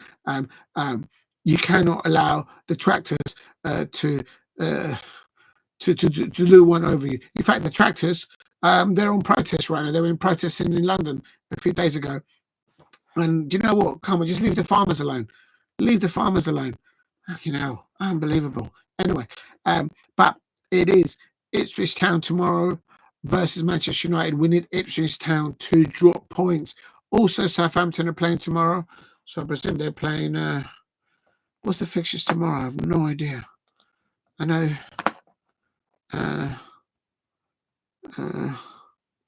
how do I do tomorrow? Oh, right. Southampton versus Liverpool. And then on Monday, it's Newcastle against West Ham. So Southampton, Liverpool fans out there, you're always moan because you're starting off at 12:30 on a Saturday. Well, you've had an extra day to rest, Liverpool fans out there. So stop moaning. You're top of the Premier League. Stop moaning, Liverpool fans out there. Own it, that the fact that you're top of the Premier League and you're top of the Champions League. own the damn position, right? Go to Southampton, St Mary's, and get 3 points away from it. Because we need Southampton. I need, as a Palace fan, I need Southampton to drop points. Unbelievable. These Liverpool fans always moaning. We all know what Virgil van Dijk holding on both of with both hands to Mark Gahey's arm at Selhurst Park, and the referee not even giving us a penalty there. Unbelievable. So we need Liverpool fans and Manchester United fans to win over Southampton and Ipswich Town, respectively, tomorrow. And on Monday's Newcastle United versus West Ham. Again, we need West Ham to drop points. But anyway, I'm happy with the performance that the Crystal Palace did throughout the whole 90 minutes. Bitterly disappointed for the Crystal Palace away fans, for Oliver Glasner, that we just conceded that second goal from a set piece, near post between the keeper. We just got to stop those problems from occurring and see out results to 2-1 and get the 3 points. But Crystal Palace still in the bottom 3 with 8 points, having played 12. Can't believe Wolves won 4-1 against Fulham fans. Fulham fans, you should hold your head in shame. Fulham fans, unbelievable. It is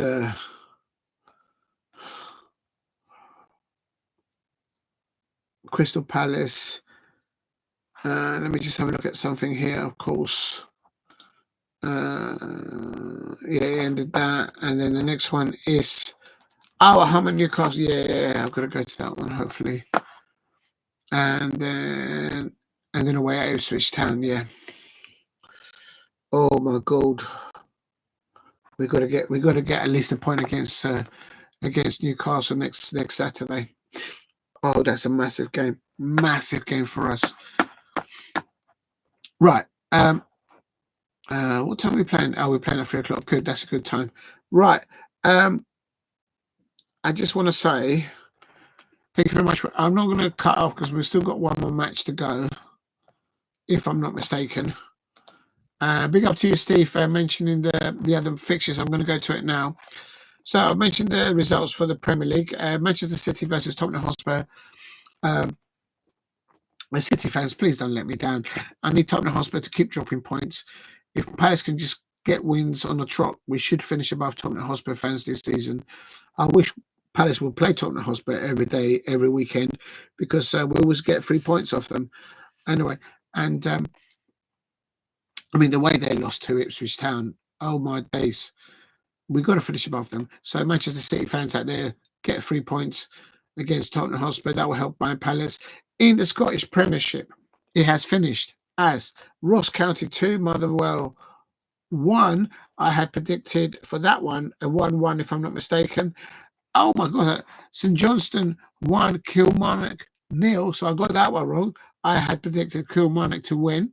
Rangers 0, Dundee United 1. What? I predicted Rangers 3, Dundee United 0. What is going on? I tell you what, I think if Dundee United score another goal or maybe a 3-0, I got a feeling that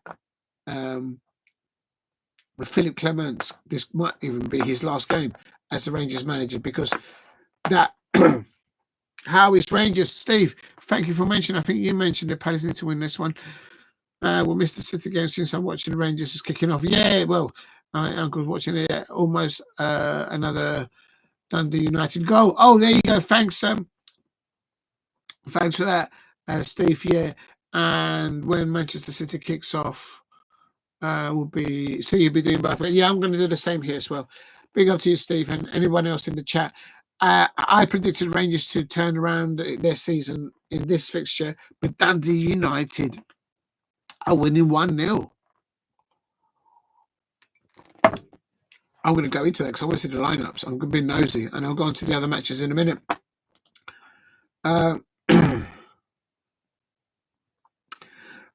Philip Clement of Rangers has gone for the pivot in the of midfield of Barron and Raskin. That's what your problem is, mate.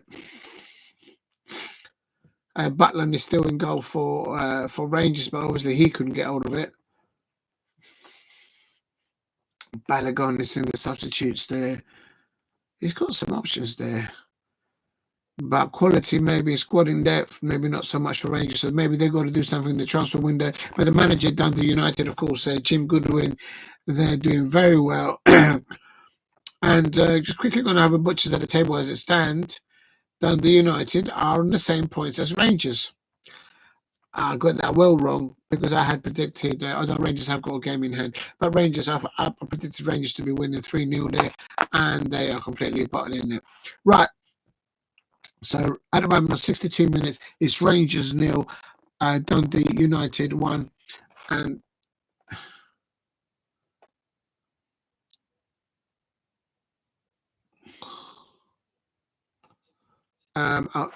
sorry, I just got distracted there. Right, so Mirren 1, Aberdeen 1. What's going on? I had predicted an Aberdeen, I think 3-0 before the beginning of this match. I might have said St Mirren 1, Aberdeen 3. I think I predicted Aberdeen to win 1-1. So that would be helping Celtic, I suppose. There's been some late kickoffs in the Scottish Premiership and in the Scottish Championship matches, the ones that have survived because of the bad weather. A lot of them have started because to get the players and get the fans into the stadiums in a safely manner. It's always the safety. It's always important for the players, for the officials, and for the club people, and of course for the fans to get in and out the stadium safely. And if the weather's really bad, oh no, that's made of what I've just seen it. Sunderland and what's going on? Millwall's just equalised. Oh my god, my weekend is getting bad to worse. I'm telling you. And anyway, so back to the Scottish Premiership. Dundee United versus Hibs. I always jinx Hibs fans. Sorry about that, but I'm going to go for Dundee 0, Hibs 1. It probably won't happen though. Hearts versus Celtic. That's going to be a juicy affair there. I'm going for Hearts 1, Celtic 2 on that fixture. And going into the Championship, it ended earlier on.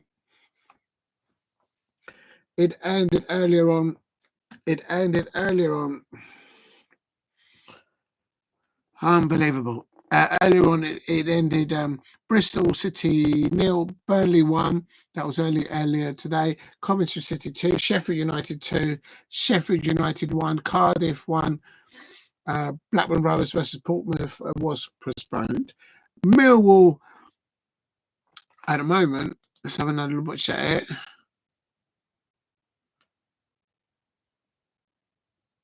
I've got it here. It says here they're suspended, but let me have a look, because I've just heard. No, they've gone back to. They haven't updated it. They suspended the match for a little bit, and then they are playing, and it's 1-1 now.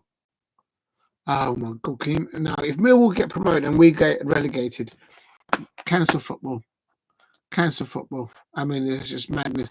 Oxford United 2, Middlesbrough 6, Preston North End 1, Derby County 1, Queen's Park Rangers 1. Queen's Park Rangers picking up a point. Massive point for them. They're at the bottom of the Championship. Stoke City 1, West Brom Albion 2, the Canaries, Norwich City 2.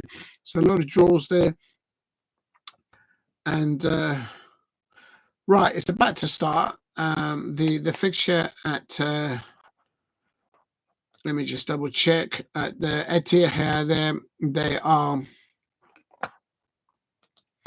I'm going to go to. It's a 5:30 kickoff. And Manchester City. Yeah,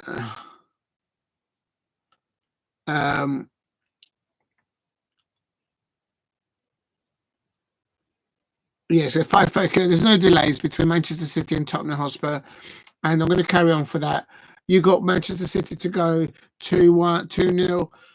I haven't seen the lineups. I need to see the lineups. Hold on a second. I'm going to take this off now and this because it's getting too hot in here. You know what?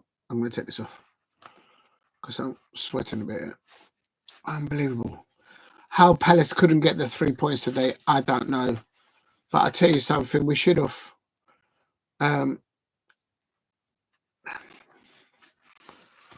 Unbelievable. I'm just trying to find the lineups here for can't find it. I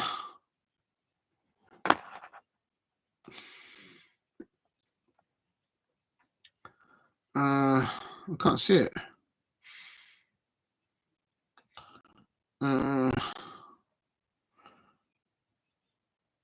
trying to find the lineup for Manchester City versus Tottenham Hotspur. I want to see if the Tottenham Hotspur has changed a lot. I mean, they've got issues in the changing room. They've got players fighting with each other. They've got injuries. They've got perhaps an owner that spent a lot of money on one player, but maybe they haven't turned it around at Tottenham Hotspur. And of course, we just recently beat them. Crystal Palace beat Tottenham Hotspur. So I can't see the lineup anywhere displayed though. So, oh, here it is. Sorry, I found it. I got there eventually. Right. Let me just put that over there. If you're new to the channel, please keep hitting the likes and subscribe at Diego C. Palace. I'm going to change the heading of thing, but I can see there. Okay, Manchester City have gone for Edison and goal. Of course, Walker, Stones, Akanyanji, Guardiola as the left back four. In the pivot, Pep Guardiola, who's just reconfirmed another year at Manchester City, regardless of whether they get fined or get relegated because of the points and what's going off the pitch thing. He's signed for another year, but he's gone for Lewis and Gundogan in the pivot in the midfield. Either side has gone as wingers of Foden and Savinho. In the centre, he's gone for Bernardo Silva there, of course, just playing behind alongside Erling Haaland. Now, Tottenham Hotspur have I've got some issues. They've got with 3 changes from what I can see from the last time that they lost, obviously against Liverpool, against Ipswich Town. Okay, so Tottenham Hotspur have gone with Vicario in goal, Porro, Dragosin, Davies, and Udogie as a back four. Porro, the right wing, and what's happened there? I just lost the screen. That's so annoying. Just bear with me because I just lost what I was looking at. Anyway, yeah. So and Udogie on the left back in the pivot.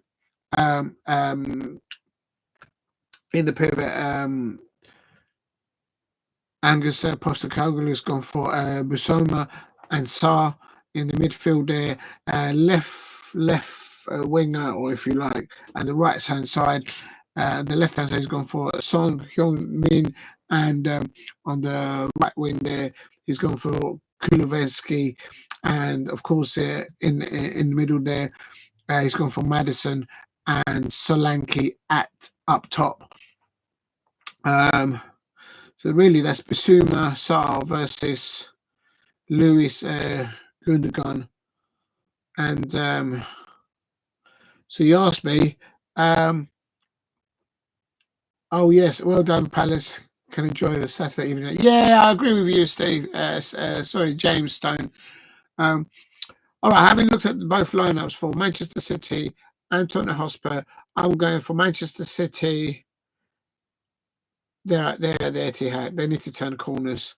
This is when they turn the corner. This is when they start going on a winning run, and they become unstoppable. Liverpool fans will be looking at this closely, I suppose, and possibly Chelsea fans. I'm going Manchester City 3, and I can't see Tottenham Hotspur scoring today.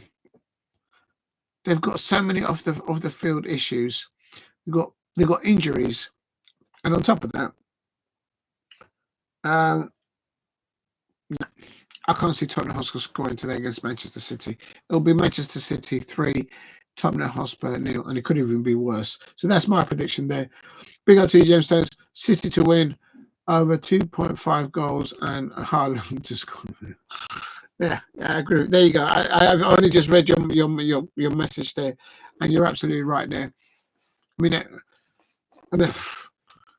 imagine that. No, I just can't see Tottenham Hotspur scoring today. I'm going to have one kickoff is about to start just now on.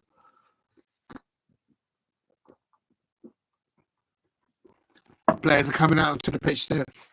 I'm just going to quickly have a watch to see if Millwall in the Championship, because they just drew like a few minutes ago. And how do I look at the...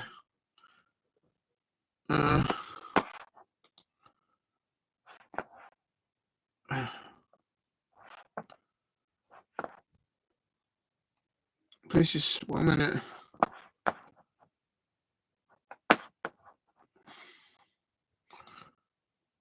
It's not there. So why is it playing then? It's not there. It's not there.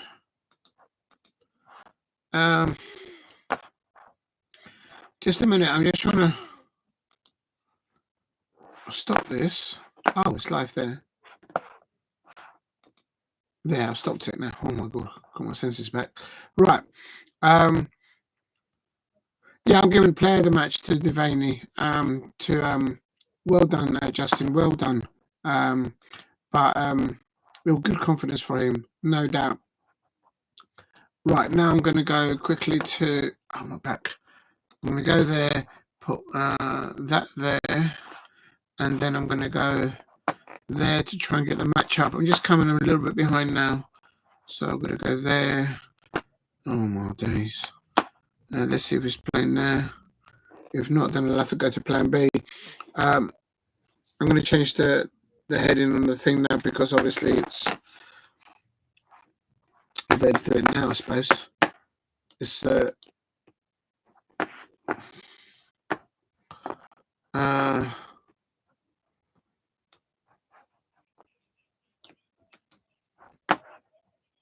no, they're not playing it there.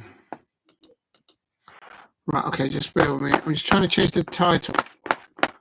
Oh, what are you doing? So just delete that. So it's there.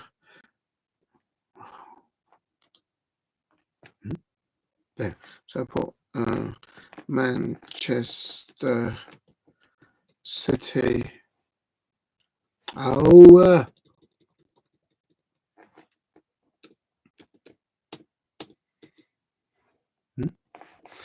man. That's how Manchester City versus I'm going to put Spurs.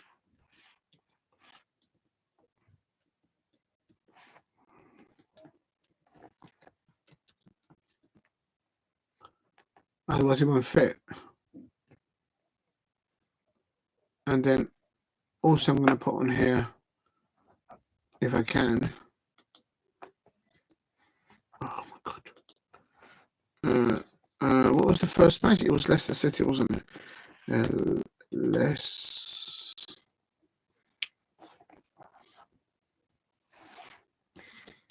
Leicester City. Who were they playing? Chelsea, of course. Chelsea.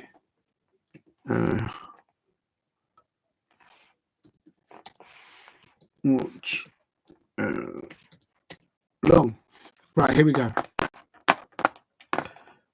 Save that. I'm going to save that there. Right, I've just changed the, what do you call it? The description for this live stream. So I've put on there City, Manchester City versus Tottenham Hotspur. Right, okay, let's go and get the match, because the match must have started now, and now I'm behind. Oh my god!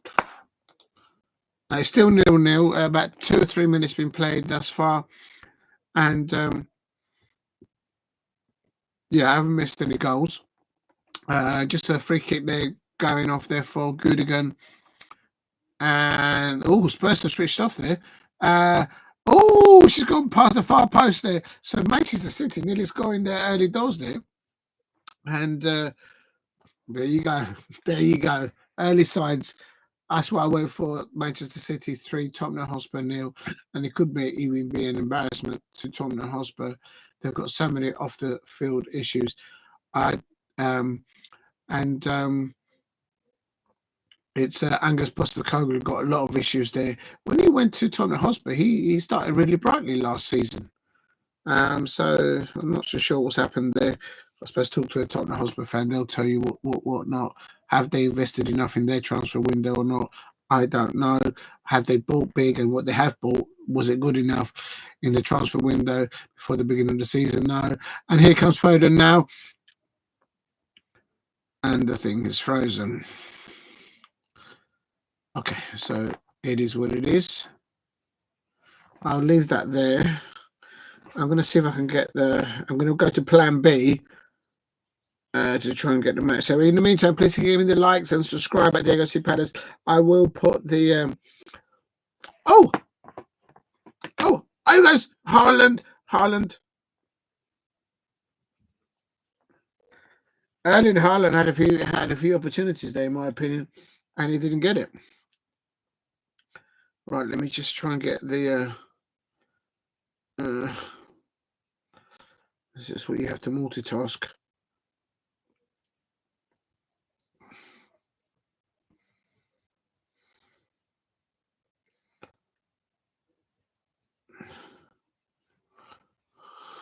They just showed a clip there of Erling Haaland just missing that chance. And Pep Guardiola going like this. No, there'll be more chances. I've got a feeling Manchester City will have more chances. Real talk. Right. Here we go.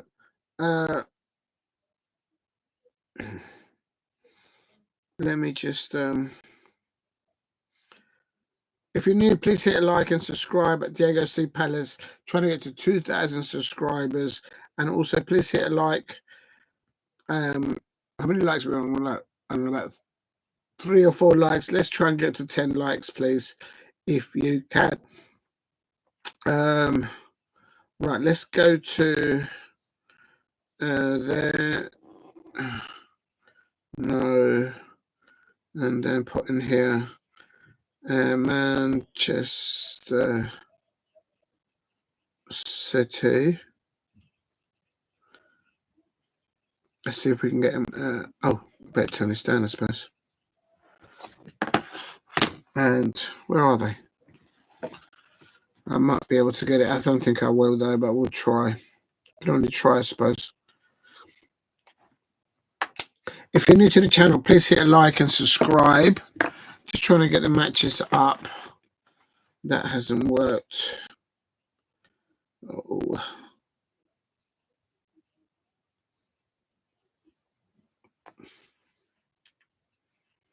Probably won't work. Just doing a plan B. It's always good to have a plan A and a plan B. If you're still in the chat, thank you very much. If you're watching on playback, thank you very much. If you're new to the channel, please hit a like and subscribe at Diego C. Palace. It's coming up to about 6 or 7 minutes, and it's all Manchester City at the moment. I can't lie. And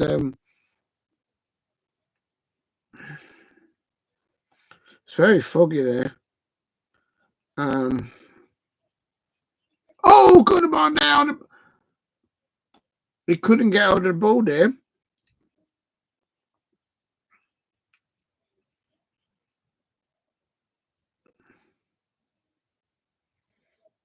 I'm trying to get it. Still Manchester City 0, Tottenham Hotspur 0, and it's just not happening at the moment.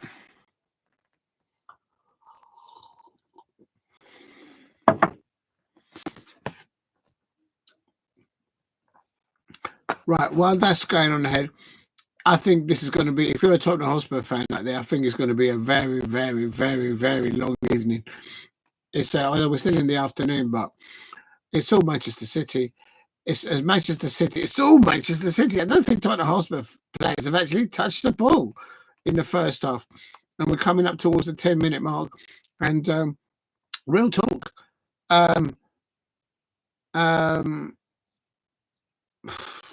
This could be very embarrassing for them if City get the shooting boots on. Real talk. Oh, here we go.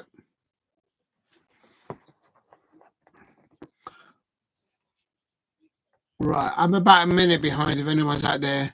I think the match is running on about coming up to 10 minutes. I'm on 8 minutes, so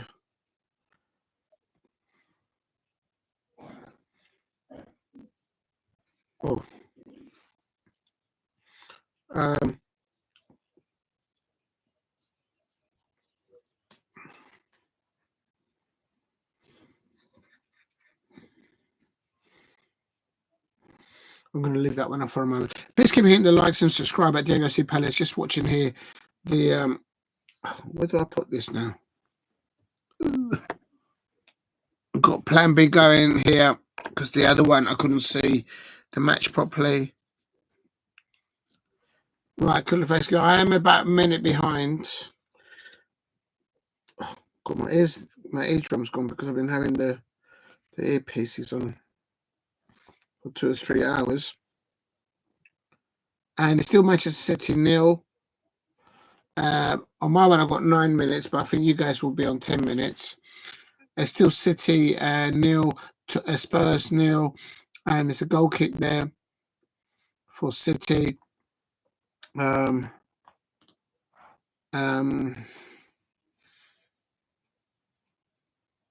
way Manchester City keep the ball. Oh, hello. Oh, that's about a crossing there by. I think that was Tottenham Hotspur, but no one in the penalty area to get hold of the ball. Manchester City now got the ball on the left-hand side, passing it back to Ayew and then to Stones, and then that's a foul on the City player.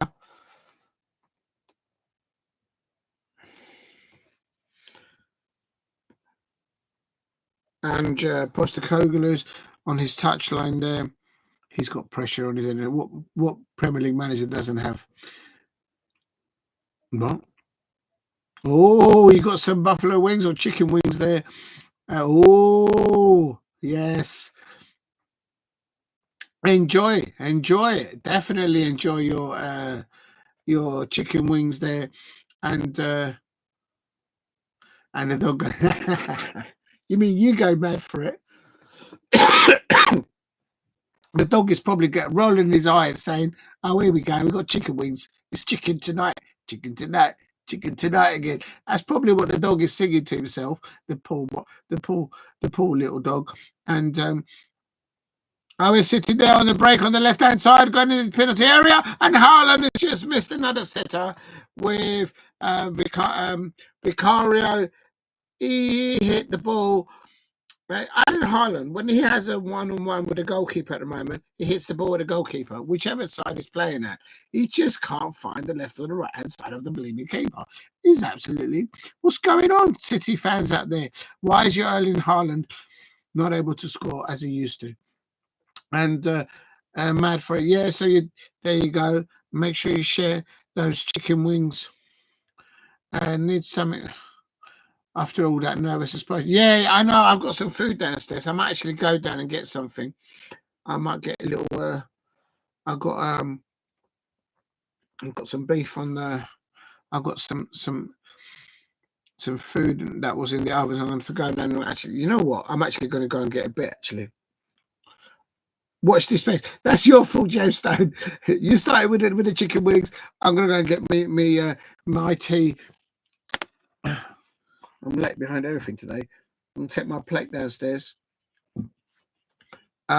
It's still, just quickly, it's coming up to 12 minutes here. City, 0, Tottenham Hotspur, 0. Erling Haaland has missed 2 lovely little pieces of chances on the Tottenham Hotspur goal, but no.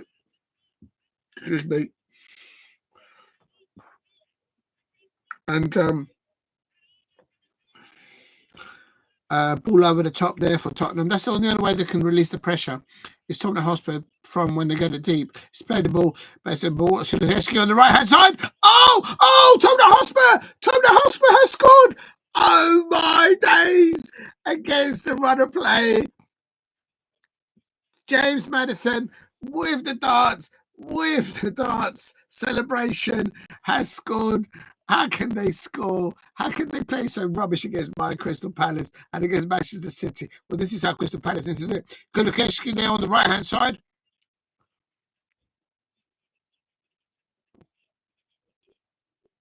Kulusevski, what a cross between the two centre backs there. Let's have a look. Manchester City opened up at the back, and Madders there. Tottenham Hotspur winning by 1. There you see, I nearly went to get some food. He couldn't. Yeah, he got into the space between Kulusevski there. Nice peach little pass there, and Tottenham Hotspur are winning 1-0 away at the Etihad. City fans, are you going to bottle it? What are you like? I need my Crystal Palace players to finish above Tottenham Hotspur fans, and Tottenham Hotspur fans at the Etihad. Erling Haaland missing earlier on, 2 sitters there. So that's on 13 minutes and a half, roughly in thereabouts. Maddison leading at 1-0. 30 minutes. I got it here as well. Kulusevski. What made that goal there was Kulusevski's. He won the ball on the right hand side. He cut in and he. 1 minute. He had a Goodival in his pocket, quite frankly, and cut in field, and then Maddison got in between the centre half and the right back there, and bish bash bosh. The next thing you know, Tottenham Hotspur against everything. They didn't have a touch of ball. Well, they did have actually just before that, but certainly in the 5. Udogie on the ball now. He crosses the ball across field. Second ball lands to Manchester City player. Chick, lick. You do that. Yeah, I'm going to go and get some food now because you just, I mean, your dog is eating better than me right now. Real talk. So I'm going to go and get some nibbles and then show off. Right at the moment, Tottenham Hotspur are winning 1-0 at the Etihad. Who knows? City fans, what is going on with your Erling Haaland? How did he miss those 2 sitters? Oh, a Foden getting an opportunity there off the crossbar or certainly the goalkeeper. No. Anyway, James Davis is getting there, Spurs. I don't know. I kind of want Tottenham Hotspur to drop points because we beat them. So I just want to go. There you go. Right, I'm going to go and get some din-dins. My legs have gone totally asleep, so I can't even move. I'll be back in a minute. Oh, 1 minute. Penny for the guy down there is just fallen down. Oh, hopefully he'll keep you company there. Oh, can you see that? I hope you don't get in trouble there. No, I better take that off the screen because otherwise I might get copyright. Oh, where do I put it? Can I put it there? Right, I'll leave it there. Tottenham Hotspur are attacking again. Hold on a minute. Son there on the left-hand side. City there with a 4 on the back. He whips it across the district. Oh, he whipped it across the penalty area, the 6-yard area. And no one attempted it. I tell you what, Kulusevski's got a Goodival in his pocket all these matches thus far. Right, I'm going to go and get my food. Please keep hitting the likes and subscribe at Diego C. Palace. I'm just going to get some food because I've been streaming for nearly 4 hours now. Just be a second. 1 minute. Oh. Oh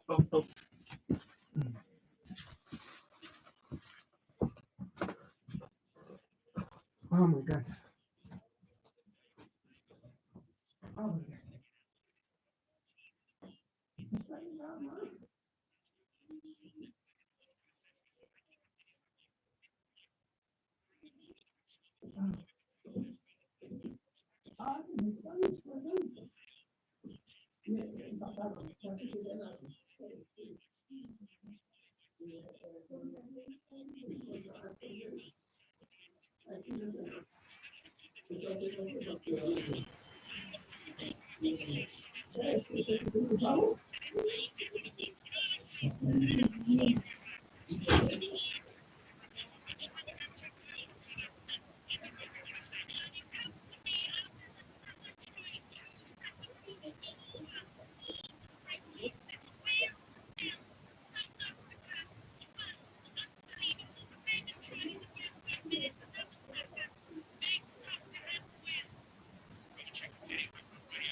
Yeah, I was trying to put some in with a food, but it was sprinkled in. Yeah, no, you don't throw it away. All right, I'm going to carry on.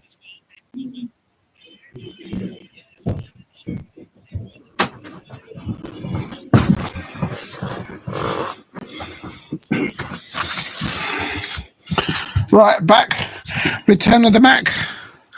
Now, John Stone started with the chicken, so I've got some chicken there. I've got some broccoli going there as well, some homemade salad, and to get into the spirit of things, I've got some cranberry sauce there going in there. I shouldn't really, but hey ho. Oh my god. Oh, let's not keel over now.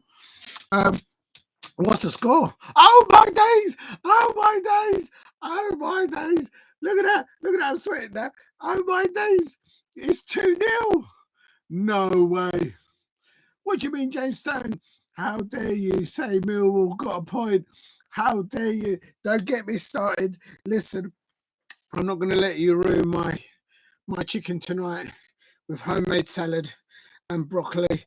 This is what the Crystal Palace fans need to eat. Crystal Palace players need to eat some broccoli and some beetroot, some homemade cherry tomatoes. And you know what? I'm going to make a mess here. I know no one does this on watch-alongs, so why not? And I'm starving because I've been streaming for nearly 4 hours, and it's not my fault. This is all down on James Stone with his dog eating chicken tonight. They must have saw the advert before I started to stream today, and it was a chicken tonight. So there you go. No animals were harmed during this watch-along.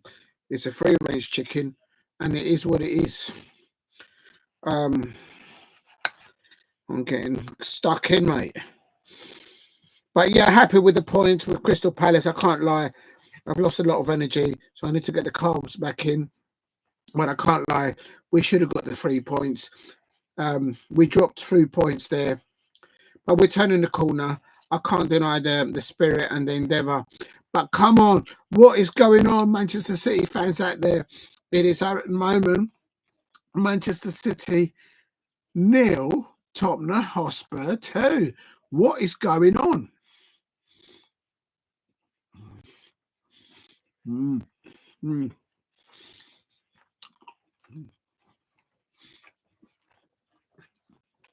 You're not on mute, Diego. Oh, hold on a minute.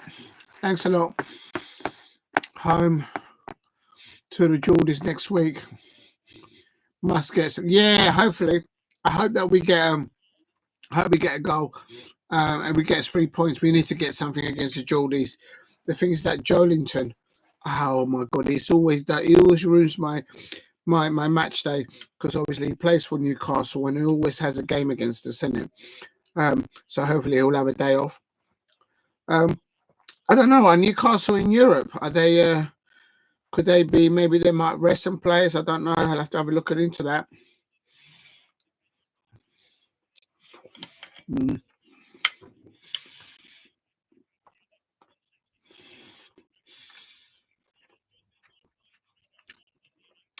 Oh, Manchester City there. Foden. Do you know what? Manchester City sometimes they just look like individuals and they don't look compact as a team attacking offensively like they used to. And I know Pep Guardiola sets up his team where they can all attack from different positions. But got a little bit of bacon as well. Crispy bacon. Yeah, bon appetit, monsieur. Just having some dinners there. Yeah, you were right. I lost a lot of energy. Whenever I watch Palace, you have to, innit? It does drain you. As I say, it's the journey with Palace. It does drain it out of you. And but a solid performance from all the and oh, wait a minute. No, I don't want to lose the stream. What's going on? Hold on a second.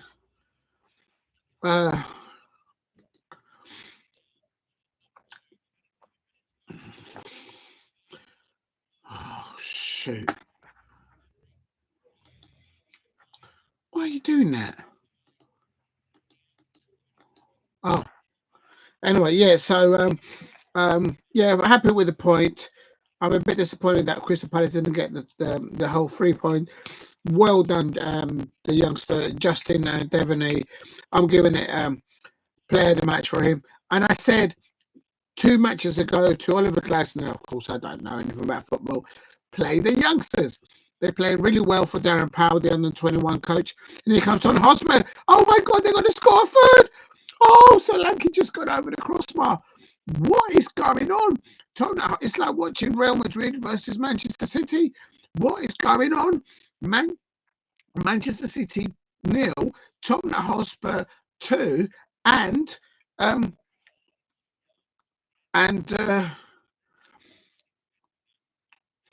oh, just a little flick there by the Edison by the keeper. It's just gone over. That could have been Tottenham Hotspur 3-0 up. Cheers.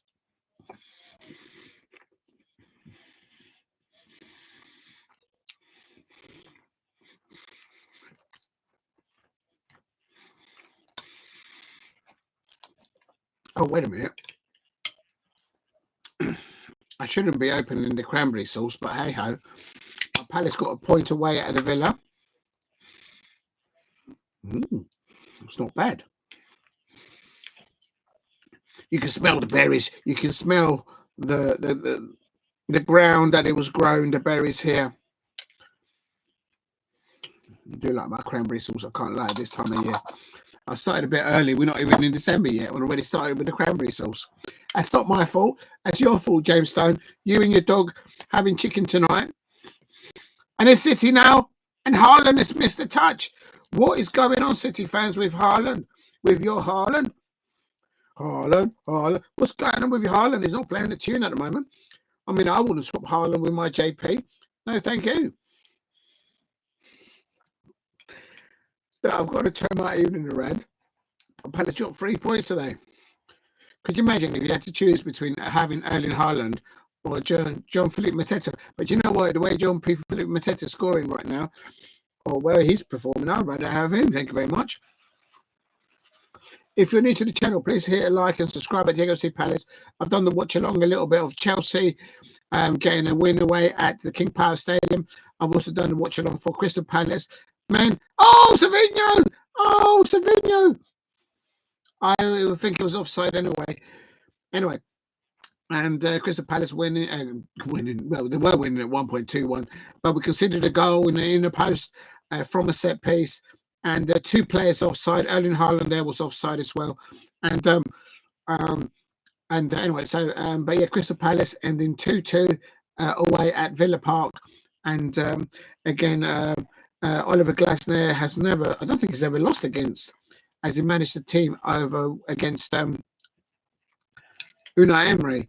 I suppose the Villa fans will be disappointed that they couldn't get a win over us, but it didn't. They were never able to replicate that late win that they did last season against us at Villa Park. So it's progress. We got there. We got a point. This time last season, we lost this on the last minute. We didn't do it this time. So it's something positives there. And as the James Stone and I think it was the other gentleman earlier on said, what's his name?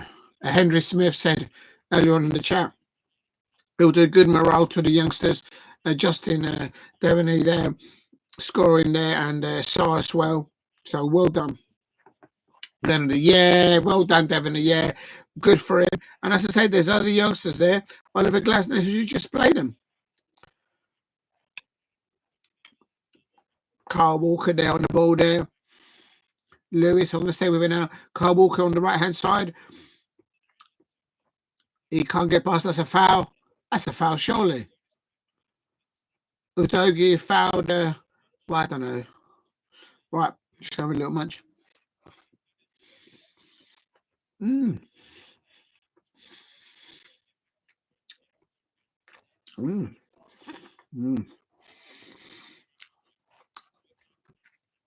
Oh, that cranberry sauce from it is from Marks and Spencer's. Well recommended. Is it their brand or is it somebody else's? No, Marks and Spencer's cranberry sauce. I recommend it. I know we're not in December yet, but I wasn't going to have cranberry sauce today. It's just that everybody started eating. Even John Stone's dog there is nibbling away there at some buffalo wings or chicken wings there. I don't know what's going on over there. So I thought, well, if they're having it, if they're having chicken tonight, well, why not? If you know, you know. But a well-deserved point for the Crystal Palace players. I could hear the Crystal Palace away fans at the Villa Park standing there on the Douglas stand.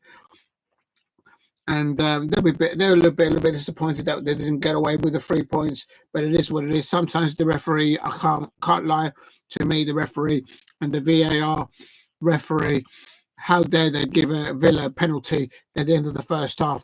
Unbelievable. And for me, they gave Villa a penalty, and Dean Henderson is saving the penalty, and then we went and scored the second goal.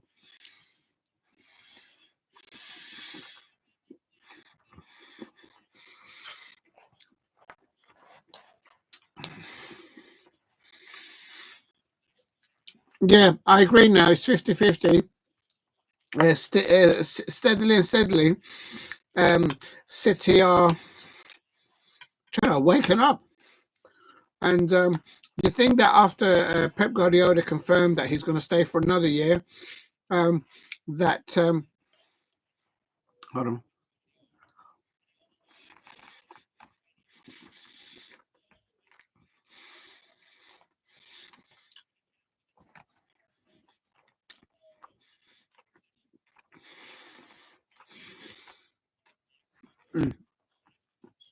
Savigno on the ball.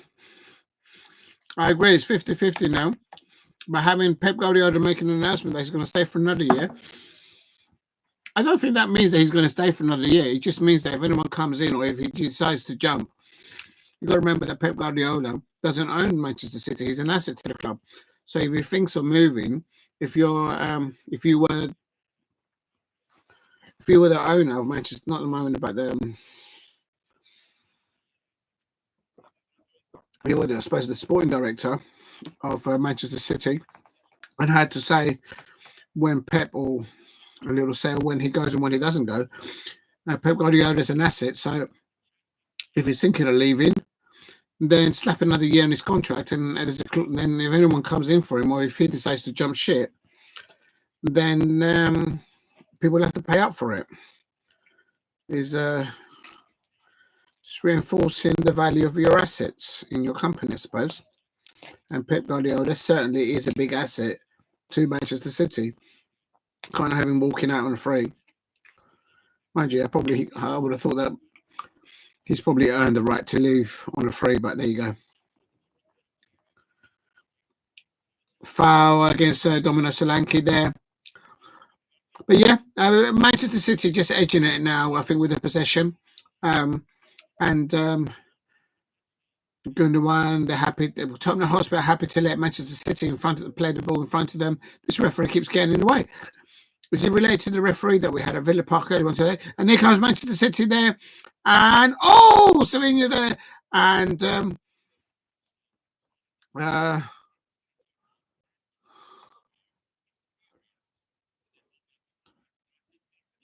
it wasn't the shot from Haaland, it was Savigno. And the keeper there on the right-hand side, but he got it. But it's a bit better from Manchester City, I suppose, but they're still losing 2-0. Oh, my days. Chicken. I've got chicken, I've got beetroot, homemade tomatoes, and I've got some home broccoli. And that's what the Crystal Palace players need to eat. A bit more of. Real talk. Mm.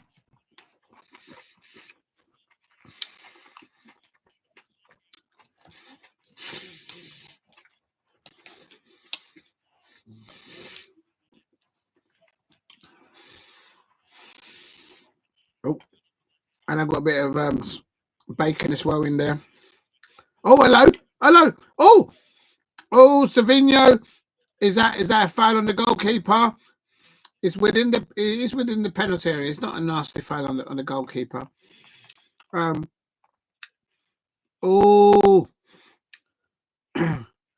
The let's have a look. Oh, he got the ball. Yeah, it's just a slight tackle on the goalkeeper, but nothing mad.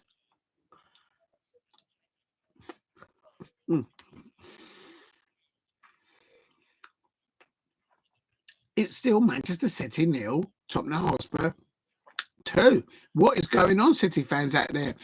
You're starting to come into the match. It's coming up to, on my thing, I've got 37. It's coming up to 38 minutes. I expect you lot are on 39 minutes.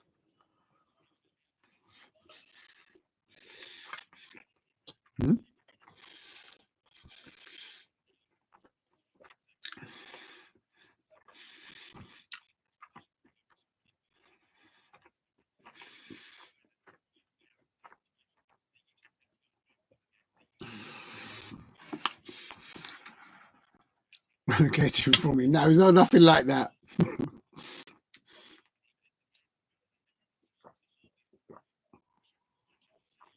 James Stone, I'll tell you something there. I'll tell you something, James Stone.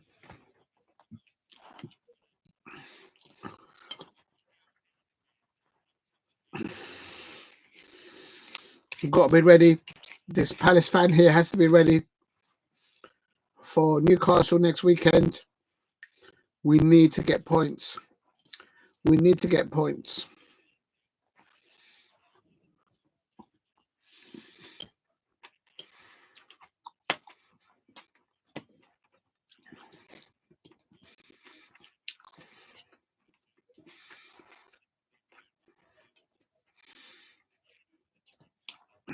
Right.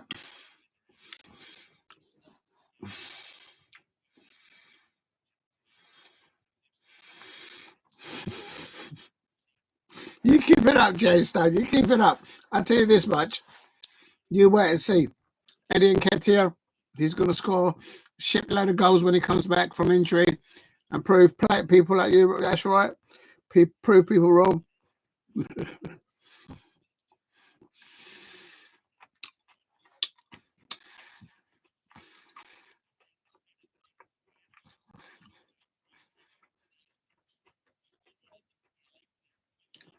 Well, at this moment, Manchester City are 0 and Tottenham Hotspur are winning at the Etihad. And they, against the run of play at the beginning, I have to say, but not too much. And what I think summed up this half for Manchester City was the very first opportunity that Erling Haaland had on the Tottenham Hotspur goal, and the way he missed it. Then the camera panned over to Pep Guardiola, and Pep Guardiola just went like this, like, "Oh, here we go again." So it's one of those matches again, and but I don't understand it because Erling Haaland scored, if I'm not mistaken, he just scored a hat-trick in the international break for Norway. So he's scoring goals, but for City, he just doesn't know how to put it either side of the goalkeeper. He seems to always hit the ball towards the middle of the goalkeeper's body. I don't know. I suppose it's all to do with confidence. Oh, here we go. Tottenham again.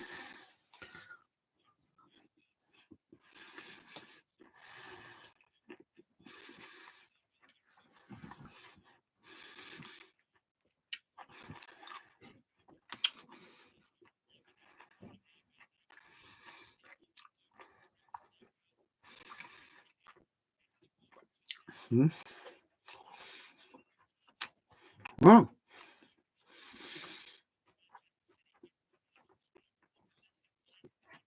There you go.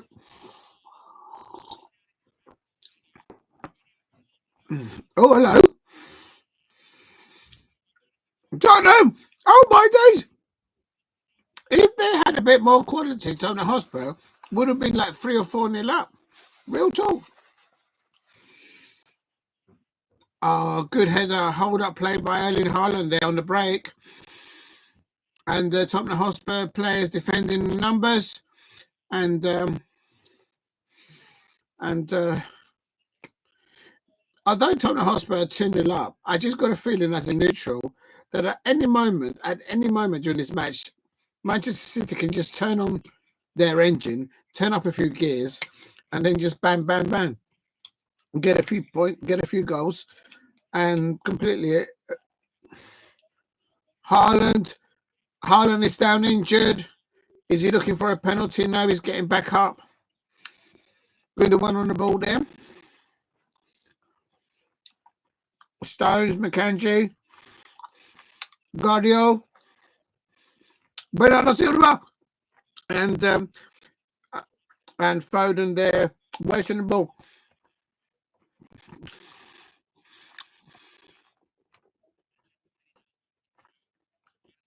Why is Foden trying to do like a half a volley scissors kick there? Overhead kicker. Just get the ball, control it, pass it, do something about it. This overhead kicks, not this time when you're 2-0 down.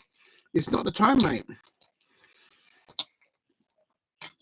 This is Tottenham on the break here on the left-hand side with Udogie. Song on the ball on the left-hand side.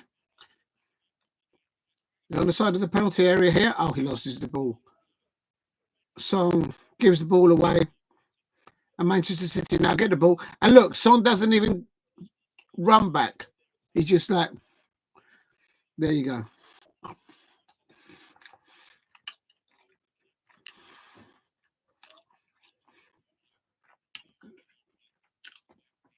That's good defending from the top centre half, Dragosin.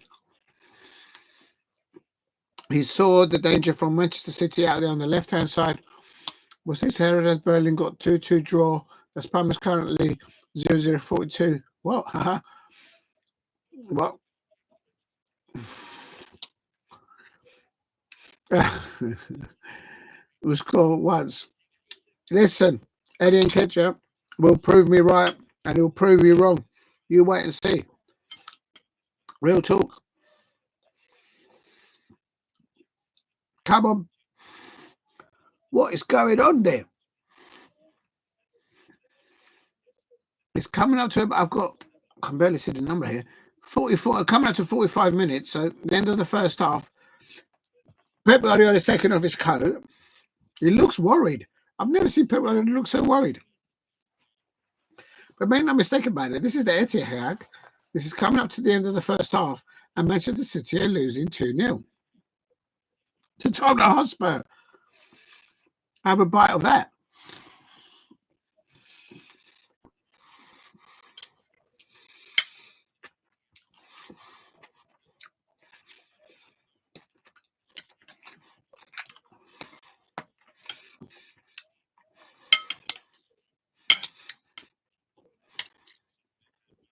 Oh.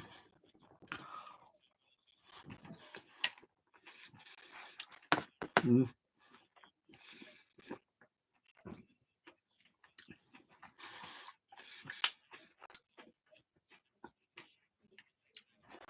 Oh, it's 3 minutes of added time being put on there by the fourth official, I suppose.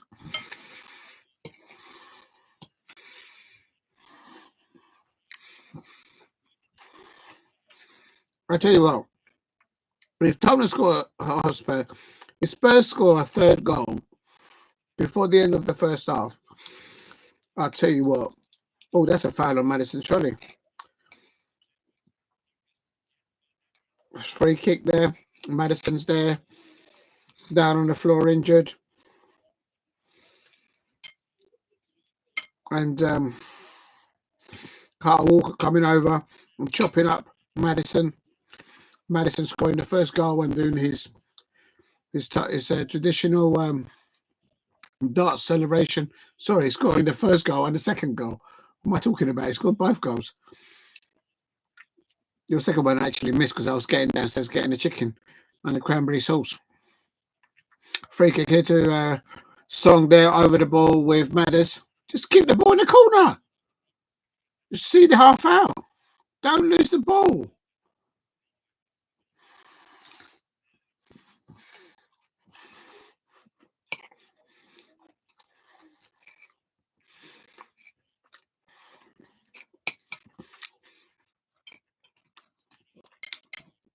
It's weird though, that as a neutral, I'm just back to calm now, heart levels.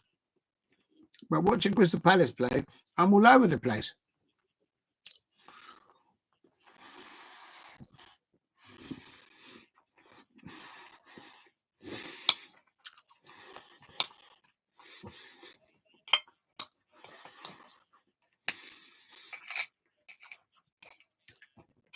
Please give him the likes and subscribe at Diego C. Palace.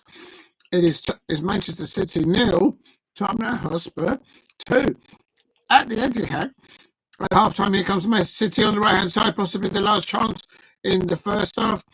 He's whipped off at the back post, and Vicario has good hands. I can't confirm. Erling Haaland there, he looks frustrated as he comes off for the first half at the Etihad, breathing in heavily. Maddison's with his 1 goal, with his 2 goals. And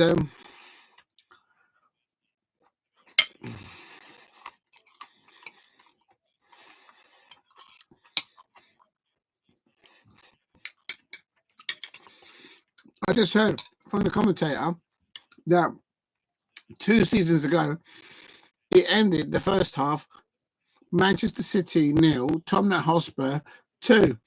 But the match finished Manchester City 4, Tottenham Hotspur 2. So you just know that are Tottenham Hotspur going to bottle it? Are they not? Just in the Palace highlights, 2 goals, quality, amazing. Hendo save. Yeah, that was never a penalty. Never a penalty. Never a penalty. Well done, Hendo. Yeah, absolutely. I saw it live, and I'll tell you something. That was never a penalty. Never. It's I don't know what these referees on pitch side, on the pitch, on the side of the pitch, and the VAR referees. I don't know what they do in their own time, but whatever they're doing, it must be affecting what's going on when they turn up for work, because that was never a penalty. There you go. Hendo saved it because it was never a pen. Sometimes one of those penalties. It's always the way when a penalty is given, and it never should have been a penalty, it gets saved or it goes way over the bar or something.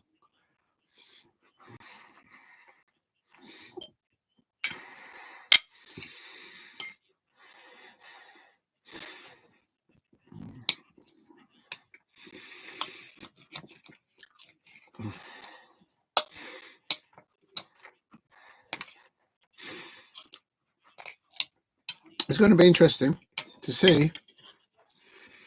But it's just adverts at the moment. Right, let's go and watch the scores on somewhere else. Right, fixtures and scores. In the Scottish Premiership, I can confirm earlier on it ended. Ross County 2, Motherwell 1. I had predicted 1-1 there. St Johnstone 1, Kilmarnock 0. I had predicted a Kilmarnock winning there, but they didn't. Oh, it finished Rangers 1, Dundee United 1. So Rangers equalising there on 66 minutes there. Then you're selling Cerny, and so Rangers picking up a valuable point at home there. They've got issues there. They need to sort things out in the transfer window, I expect. St Mirren 2, Aberdeen 1. Aberdeen lost. So that's good for Rangers and for Celtic, I suppose, because Aberdeen have lost. So very well. And today, Dundee 0, Hibs 1. Hibs are actually winning. My prediction there was Hibs 1 away at Dundee, and they're winning 1-0. Later on at 7:45, so just over an hour's time, a very late kickoff for a Saturday. Goodness sake, what time are they going to finish playing there then? I suppose I don't know. I don't know what the distances are for Hearts and Celtic fans, travelling wise. But Hearts, it's versus Celtic. It's at 7:45. I'll see how I feel. I may do a watch along for that. But in other ones, let me just think what happened with the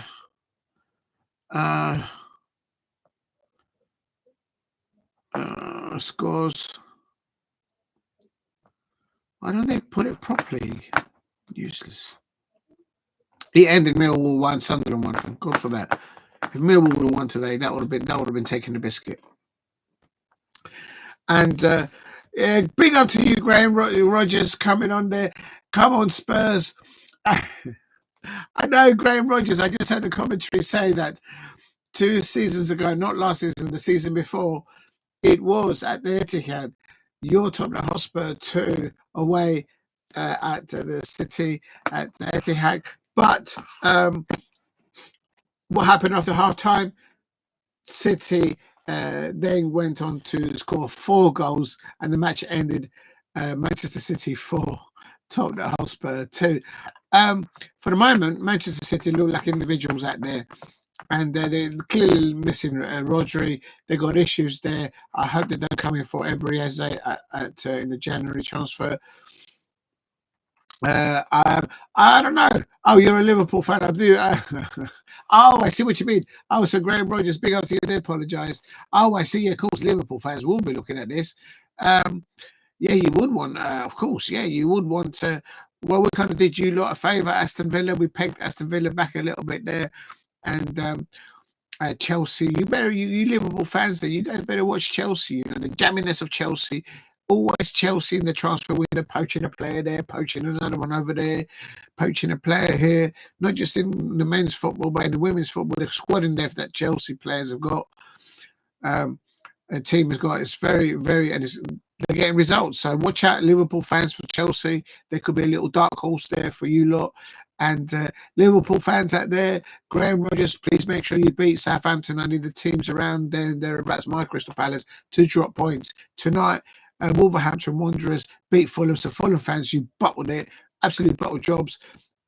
So with Wolverhampton winning 4 over Fulham, which you could never. If you had predicted Fulham 1, Wolves 4, and went to the bookies and put a ton or a little score there over the counter, you would have got something in return there. Real talk. And big up to the Liverpool fan there, Graham Rogers there in the building there. Good luck for you tomorrow. No, you don't need any luck tomorrow. Just make sure you beat at St Mary's. I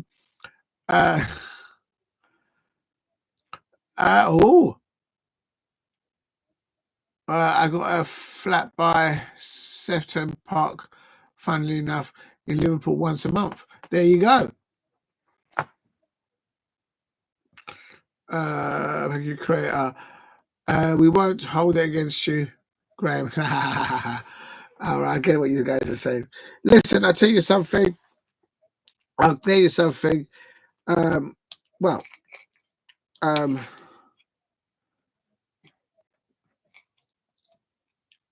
is the second goal. Watching the second goal, the replay of the second goal. Oh, they played through the Manchester City there. What a goal there. In a way, Manchester City are literally doing what they've given out to their opposition in the last 2 or 3 seasons.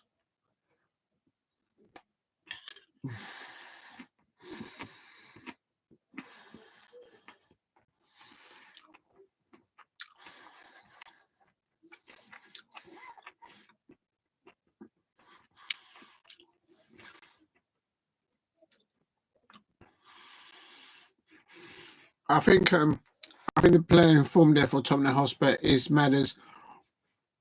I suppose all Liverpool fans out there will be Maddison's corner doing a little celebration like him, because they need City to drop points.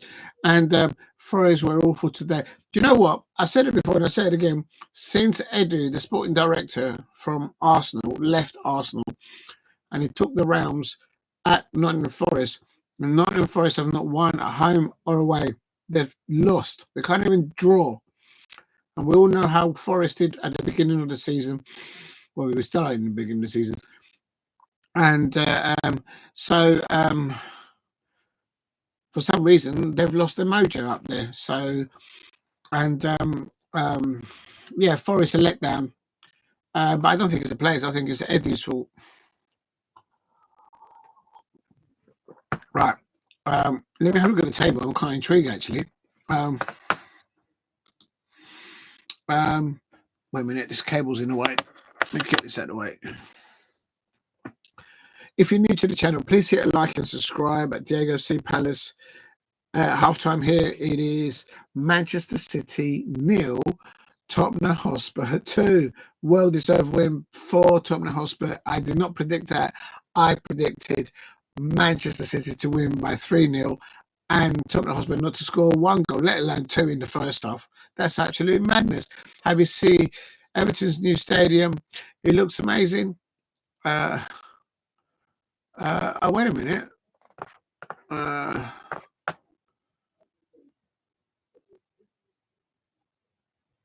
Oh, I see what you're saying. Yeah, I've never heard a Liverpool fan describe the Everton Stadium as amazing. That's why I was like trying to query, is that, are you really?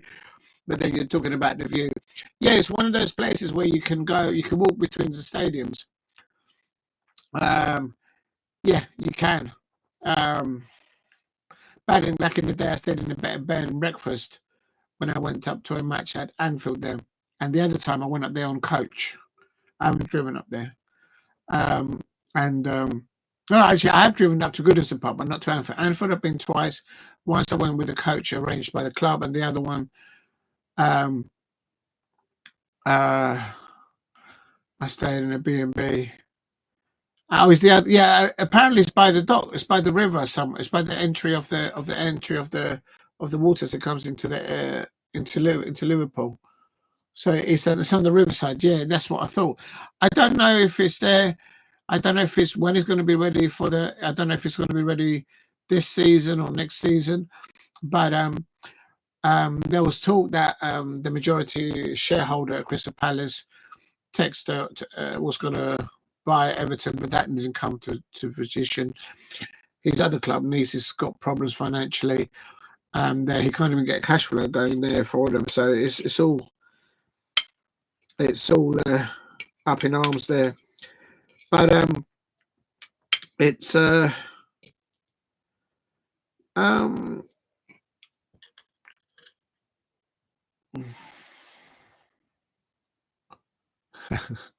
John Stone, you really know how to make. I could just, it'll be really nice to not have to walk up and down Scotty Road twice a year. Well, there is some scenes going along that street there, I have to say, but I'm not saying anything else.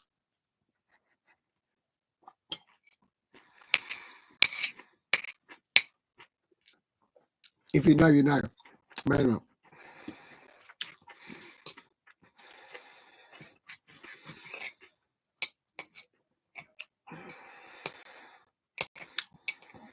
Well, is Tottenham Hotspur, are they going to bottle it? Or are they going to pick up 3 points today? As it stands, Manchester City have played a game more than Liverpool. And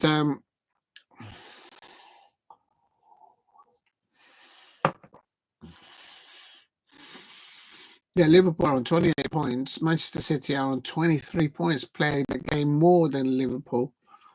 I told you about Chelsea. Look at Chelsea. Chelsea are on 22 points, having played 12. So Chelsea and Arsenal are looking, and Liverpool fans, I expect, they're looking for Manchester City to drop not just 1 point, not 2 points, but all 3 points today. I can't believe Brighton, Hove and Albion are on 22 points, joint with Arsenal and Chelsea. Can someone please beat Brighton? It's ruining my chicken broccoli salad dinner here. Someone please beat Brighton. That's all I ask. Tottenham Hotspur fans, you are now, as it stands, with a 2-0 win at half-time. You are 6th place and with 19 points with a goal difference plus of 12 above Nottingham Forest, Aston Villa and Newcastle. Oh, yeah, Newcastle play on Monday. Not sure who they're playing up against. I think, oh, yeah, they're playing West Ham. Not sure if they're playing at St James's or at the stadium. That's not really a football stadium. I never understand why West Ham fans left Upton Park. That was a decent away trip there. I forgot where we were. Shenanigans on the railway for pre-pints for Palace. I remember one time I went up there on the coach, and it was when we won 2-1 and Julian Gray scored back in the day. To go to Anfield and win away it tastes, it feels, it smells nice. Believe me. Anyway, and Steve Campbell was a temporary manager there, I think it was at the time. Absolute scenes there. He was trying to get us out of the mire, and because we were all celebrating so much, a lot of us were late back to the coach. And what it is, there's a time set. So if you get taken up there by the organised coach that the club sets up, literally when the whistle blows, you can't be jumping around like a muppet, giving it all of this and all of that to the Liverpool fans. You got to get on your bike. You literally might just have time to go for a piss quickly and get into just make your way back to the coach. And then because we had so many away coaches, and I think it was a midweek kickoff. I remember it wasn't at the weekend. It was because I remember I think having to take a day off Lou and stuff like that. And I was late to the coach back, and I wasn't the only one though, so it wasn't too bad. If you're the last person to be on, but they all waited for us, and then we got on the coach back. And on the way back on the coach normally comes back down the M1. Either goes down to the bottom of the M1 and decides to go down towards, at that time of night, there's not much traffic, but they usually go to the, if they don't go that way, they usually go around the south, the North Circular around to the South Circular. But this one drove all the way down the A1, so it ended up towards the end of A1 towards where Arsenal is, down the Holloway Road, and then it started going towards King's Cross. And when it was in King's Cross, I think what he was trying to do is trying to get to King's Cross, and then from King's Cross to cut from King's Cross to get onto the road that goes towards Blackfriars Bridge. Well, anyway, and he got stuck in King's Cross, like, because it was a really late kickoff. It must have been, I don't know, about some mad hour, like 1 o'clock, 2 o'clock in the morning, or 3 o'clock in the morning, and he got stuck in a dodgy area in King's Cross at that early hours in the morning. And everyone in the coach were going, "What's he on? What's he on about? Is he a referee?" But anyway, in the end, we got home. It was a long journey. Right, here we go. Texas announced he isn't allowed to get involved in the workings of Palace because he's played too much as a Championship manager. His skills in buying and keep picking the team. He has done well in Brazil, and he is worth a lot, but he's just got too many hands and too many pies and too many clubs, and he's in trouble in Nice at the moment. Or is it Leon? One of those anyway. And with Palace, he's got a majority holding, but he doesn't really call the shot because, as you know, Steve Parish does it. But that's how he was brought in as an investor. The problem that he has is that at the value of the shares that he wants to sell them at, apparently they're all worth around £110 million. I don't know if that's true. What investor out there would pay for that and then want to come and buy all those shares of Crystal Palace and still not have a majority or have any say on how your money, on how the club is run? Investors, there won't be a short amount of investors that would want to buy Texas shares. I don't think. There'll always be global investors, whether from the UK or Europe or globally. There'll always be investors there. I think, but at the moment, for the price that he wants to sell his shares for Crystal Palace, timing is everything. And then, of course, he wanted that to happen before he can go over to Everton, and that's fallen through. But there's still, I think that needs to be sorted out, because I think that has an effect on how the club is run. They won't say that publicly because no business would. But if the majority shareholder of your stock, of your company, wants out and they want to do something elsewhere with one of your competitors, it has an effect on the people that work at the company that you have your shares in, of course, in Crystal Palace. So they won't say publicly, but of course there is. They'll be keeping an eye on that. Maddison's down injured. It's coming up to 47 minutes. On my end, Manchester City 0, Tottenham Hotspur 2. A team whoever invested. Yeah, okay, wasn't it? He needs. Then James Stone says he needs to be kept well away from running the club. He's a disaster. Money talks, James. Money talks. And about.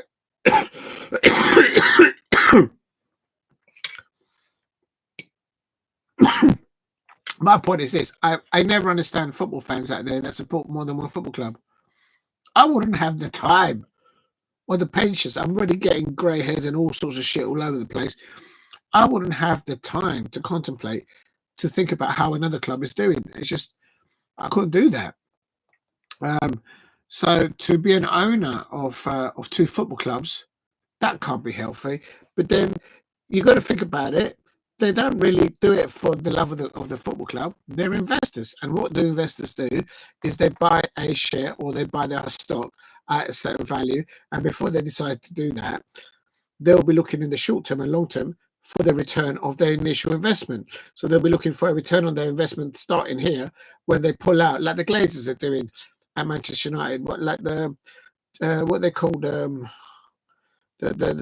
people that own Arsenal, they buy the shares at a certain value at the beginning, and they're looking to sell at a different value when they finish, considerably to a better amount.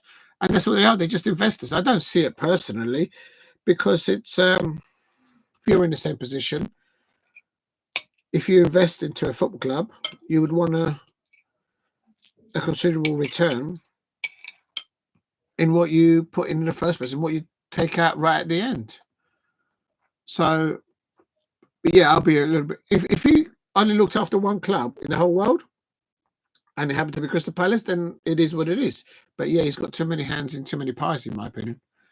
So I can't agree with you there.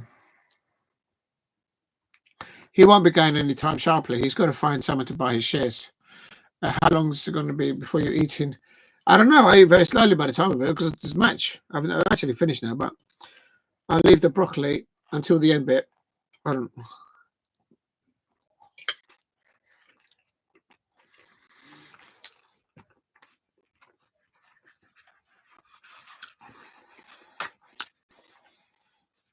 The only way Pep Guardiola is just kind of covering his head. He's just stroking his head. They're having a mare with the coaching staff of City because they know the quality of their players is a lot better, but they just look like individuals out there. They're missing Rodri. Where's Kevin De Bruyne? Is Kevin De Bruyne on the bench? Hold on a minute. Is he on the bench? He's certainly in on the pitch because I haven't heard him talk. I know I've been munching away and eating. No, he's not on. He's not. Kevin De Bruyne is not on the bench. Oh, I beg your pardon. He is right. Okay, look at this bench for Manchester City. They've got Ayew, they've got Kevin De Bruyne, they've got Grealish, they've got McAteer, they've got Matheus Nunes, they've got O'Reilly, they've got Ortega. Oh my God, the list goes on. And they're losing 2-0 at home. And Pep Guardiola is not changing anyone. And you guys, don't tell me. No way, no way. All right, if Tottenham Hotspur score one, they're on the break on the left-hand side. If they go there, I'm going to eat the broccoli next. Solanke is available on the right-hand side. He's crossed it inwards. Toro! Oh my God! Manchester City fans. Toro, a cut back there by their best player on the pitch, the best player for Tottenham Hotspur, in my opinion.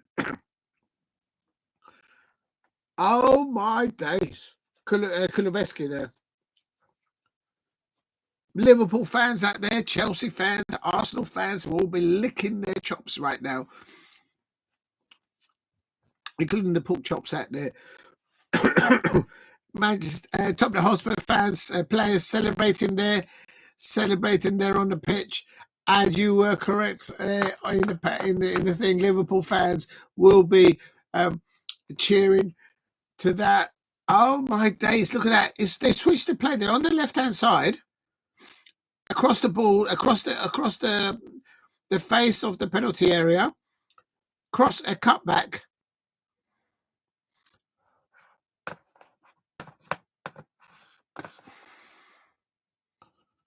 What a goal by a fullback. Oh, what a goal.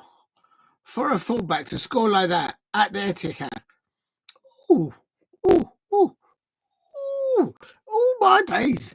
Oh, my days. So 2 seasons ago, it was 2-0 at halftime and he ended Manchester City 4, Tottenham Hotspur 3.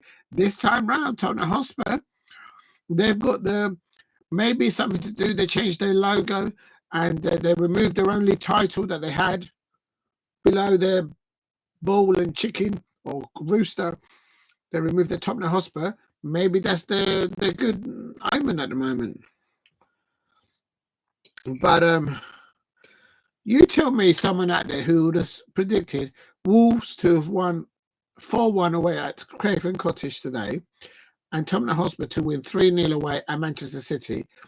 Anyone out there who's predicted that and gone to the bookies before any kickoff, I wouldn't believe you. I wouldn't believe you. Please keep hitting the likes and subscribe at Diego C. Palace. And, someone's getting a yellow there. Sard there. Okay, let's have a look. Liverpool, Forest were awful today. Then Anfield, have you seen Everton? Yes, I've done that. Yes, we walked up. I've done that. The new stadium is far away. Yep, that's the point on the riverside. Hope it sinks.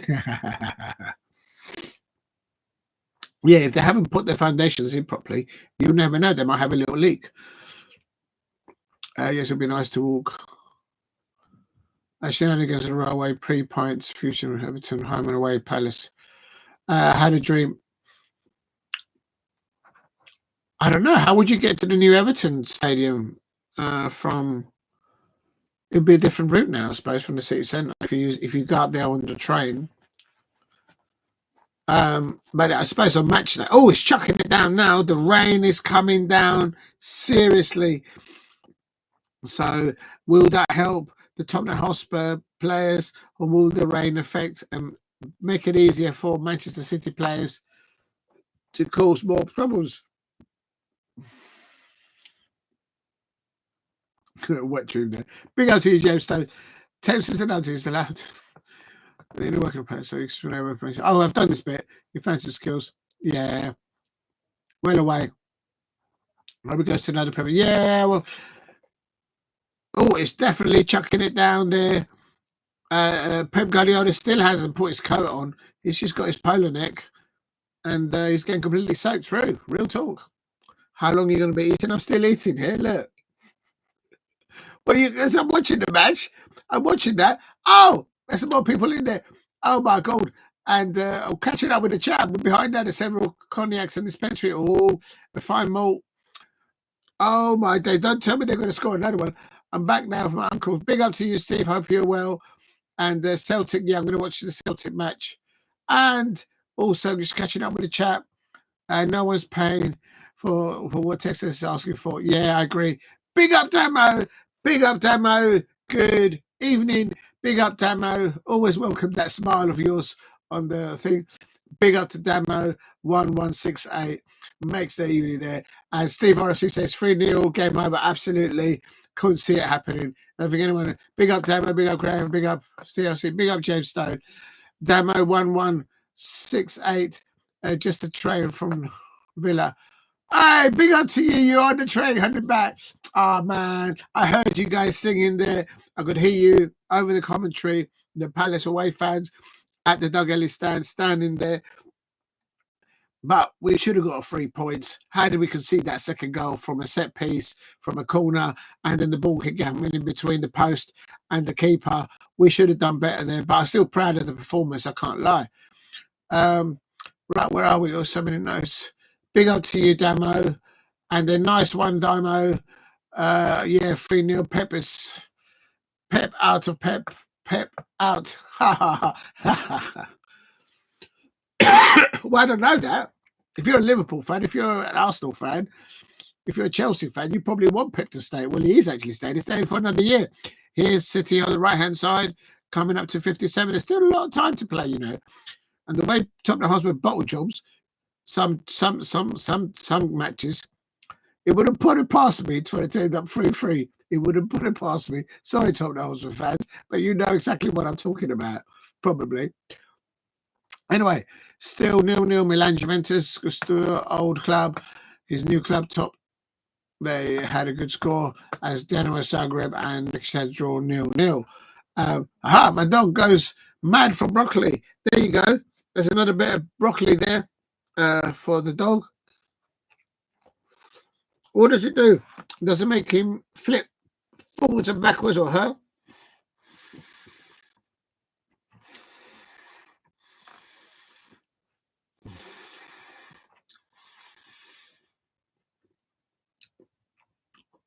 There's City on the left-hand side. Oh, City are now coming into it. Ake crossing the ball in. 5 losses for City unless they show great comeback. 5 losses now. I think the league's gone. No, it can't be 5 losses in the Premier League. No, I mean, I believe you, Steve. Let me have a butcher's at that. They've lost 3. Oh, but you mean in the other? Yeah, in the other competitions, of course, in the Champions League. As it stands, they've lost 3 in the. Oh, it's Haaland. Oh, it's off the crossbar. Off the crossbar. The angle was too tight. He can only hit the top of the crossbar. That sums up them. Hold on. Lucky win to Wolves last minute. So let's come back. That would be probably on about 2,000 City fans left in Etihad. Oh my days. Yeah, there's well, I don't know what's wrong with them. They're turning up. They're individuals. They're not playing as a team as before. They're missing Rodri. Oh my God, are they missing Rodri? I'm worried that they might come in for if they get rid of Grealish, because I've heard they're going to get rid of Grealish. They might come in for Ebrieze. I hope we don't lose Ebrieze. Of course, I want him to go to places and win things. It's City. That's going to be the first goal. How did City not score there? How did City not score there? Well defended there by Pero, the goal scorer. And this is Diego live stream so far behind. He's wearing flares still. Listen, mate, I'm still living in the 80s. Still are, still were, still am, will always be. That's where my heyday was. Real talk. The 80s. 90s weren't too bad, but anything after that. Real talk. I'm getting there. To get to the new Everton Stadium, just walk up to the dock. Oh, here we go. To get to the Everton Stadium, just walk up to the dock road by the river, out from the waterfront.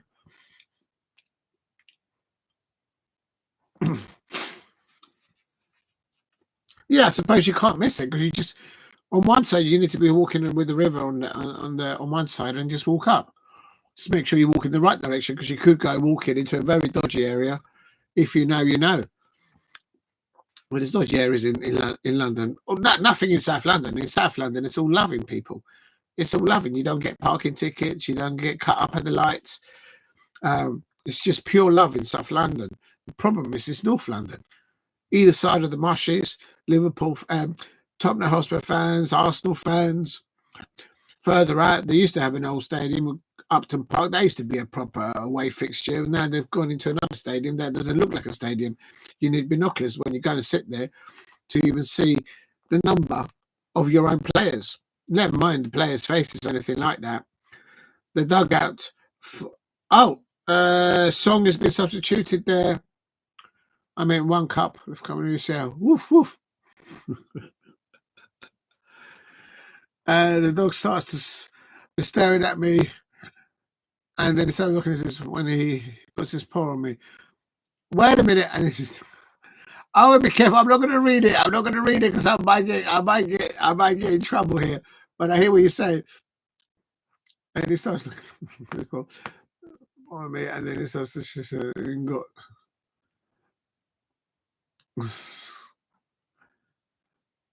And it's a French bulldog. Well, I say if your little dog likes broccoli, give her some more broccoli, because without her, Crystal Palace wouldn't get the result that we got today. like parts like a pack of Alsatians. Some people are more afraid of a dog of the likes of a little French bulldog than a big Alsatian. I used to have a Rottweiler. I had a Rottweiler for, I think, 11, 12 years. So if you know, you know. Of having a big dog.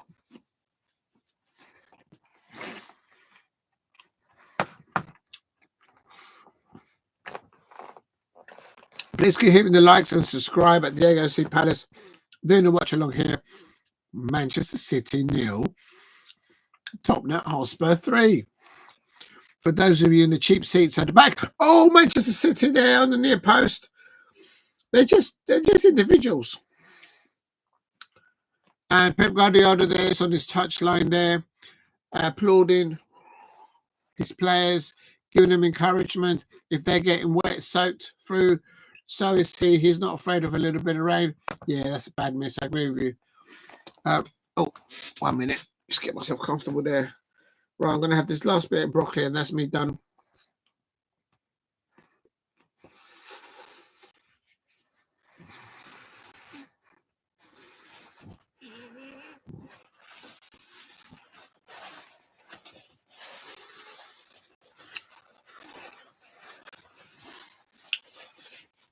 Mm. Mm.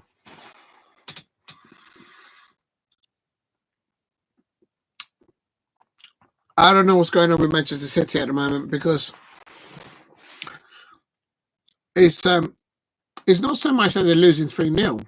If you look at how Tottenham build up the play to how they scored the 3 goals, literally they walked the ball through, well, apart from the third one. And here's Tottenham Hotspur on the break again on the right-hand side. Oh, my God, it's going to be 4. Oh, my God. Oh, what a save. What a save there by Ederson. I thought that was a 4th. Oh, my God. Ederson just went out like that. And he managed to just, as he was going down with his knees, he managed to block the shot in. That should have been Tottenham Hotspur 4-0 up. And now here comes City on the break on the counter on the left-hand side. For some reason, Manchester City now, when you're in the position, I hope they play like this when they play against my Palace. At the moment, Manchester City have got 1, 2, 3, 4. They've got numbers up top, but they've not able to penetrate through the defenses of the opponents like their opponents can with them. And I need Manchester City to play like this against my Palace. Oh, over the bar. Completely, they look like individuals out there. When it comes to food, my dog is very, very manipulative. Yeah, they normally are. Oh, big up, Steve. The Celtic win 3 ahead and 11 ahead of Rangers. Has it started yet? I can't remember what time it kicks off there. They're doing some mad kick-off tower. No, I don't think they've kicked off yet. But I'm predicting Celtic to win 2-1 away. But I'm actually going to quickly have a butch at the other scores. Let's have a look. As it stands, if I can find them.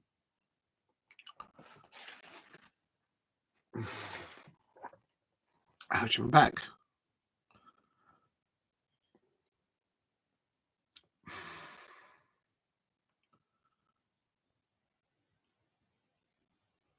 Here it is, Scottish Premiership. Oh, Hibs. You see, this is what I'm talking about. I'm so sorry to any Hibs fans out there. I always jinxed them. I predicted you guys to win 1-0. Who's that they're zooming into?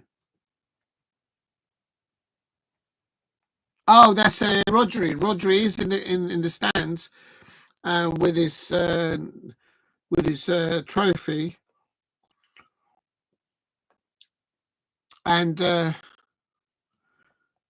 they miss him. They miss players like him. They're missing him and Kevin De Bruyne playing in the pitch. It's as simple as that. Anyway, at the moment, at half time, it's Dundee 3, Hibs 1. I jinxed it. I told you. I jinxed it for them. I said Hibs to win 1-0 away at Dundee. And half time, before half time, it was 1-0. And now suddenly they're 3-1 down. Manchester City could not score even if they didn't have an opposition or a goalie in front of them. They just can't do it today.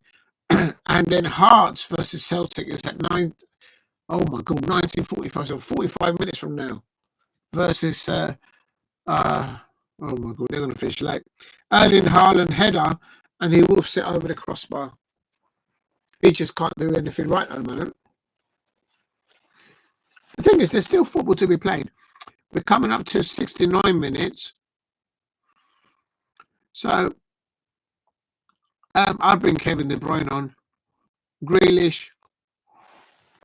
Where's,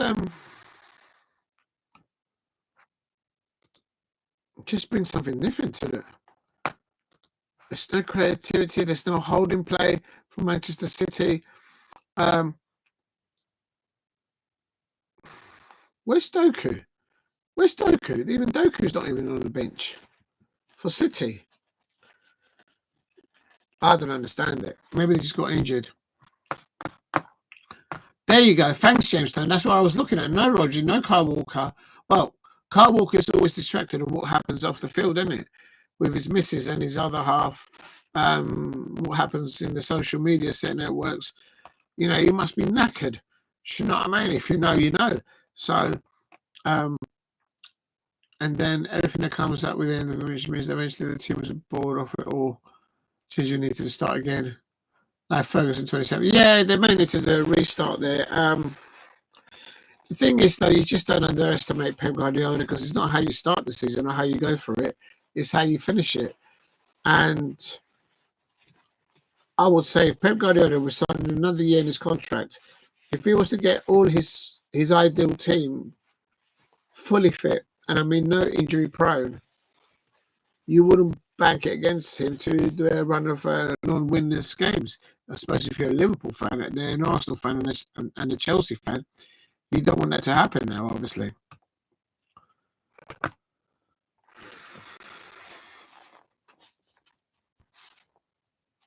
But then to counter your point of view there, that is likes of Ferguson of 27 years, look what's happened at Liverpool. Jurgen Klopp was there. He won all those the Champions League. He won all those trophies, and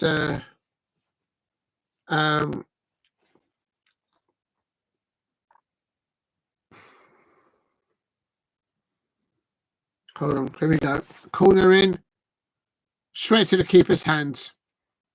Vicario, good hands by the goalkeeper, you can't deny. I'm going to put this here. Oh, I just need to have a little stretch.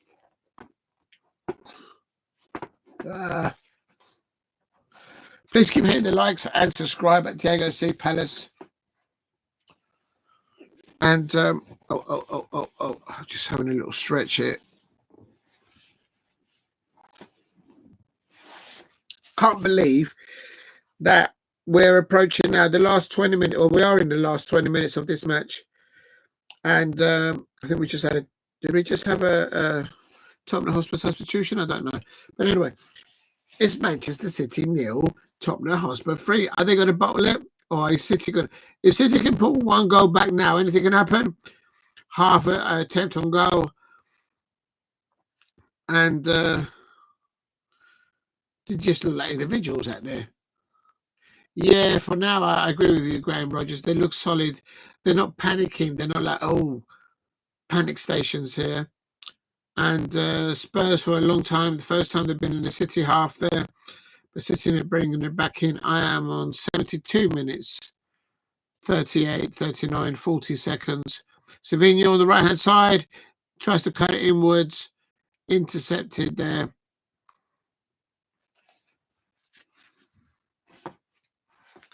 There you see, De Bruyne and Grealish are coming on. We're now... they're going to have like 17 minutes, 18 minutes. So that tells me that Pep Guardiola thinks that Kevin De Bruyne and Grealish have only got 20 minutes in them. If Pep Guardiola thought that, especially Kevin De Bruyne, had more minutes in him, he would have started. Okay, let's see what happens now. Oh, 1 minute. Kevin De Bruyne on. And Grealish coming on. Suspect haircut from Grealish there.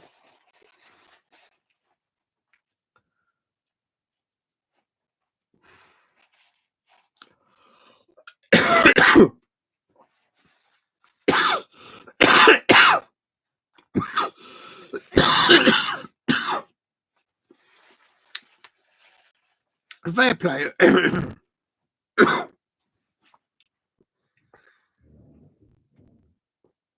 What made their team the success that they had is Kevin De Bruyne and Rodri. It's as simple as that. Oh, there you go. Kevin De Bruyne straight away. And the opportunity that he creates on the right-hand side. That is what they've been missing throughout the whole match. Kevin De Bruyne comes on, quick feet on that right-hand side and whips it in. And now Kyle Walker whips the ball across and he hits it into Rose. I keep telling you, Kyle Walker, he's getting distracted on what's going off the pitch. And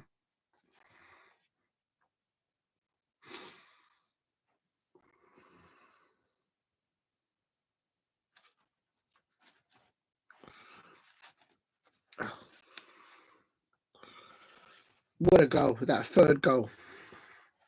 I think had Tottenham Hotspur not got that third goal, then, yeah. But I think Steve was right in the chat. He said, yeah, game done. But the thing is, now with Kevin De Bruyne on, and he's got about 16 minutes, well, 15 minutes, almost 75 minutes here. I'll stop it. Bernardo Silva. Ricardo, good hands. He hands the ball out. But he should just hold the ball. Just hold the ball. Run the clock down. Manchester City team and every other team Guardiola has managed are unwatchable. It's incredibly boring. Not for me. Yeah, I agree with you a little bit with that. But the thing is, it wasn't so long ago that they won the quadruple. They won the League Cup, the FA Cup, Champions League, the Premier League, and then they win the World Championship as well. So I could be wrong in one of them. Maybe they didn't. No, I think the League Cup was won by Liverpool that year. Go on the one. Oh, hits it. It hits it out to Ricardo with the inner post. Vicario for Tottenham Hotspur.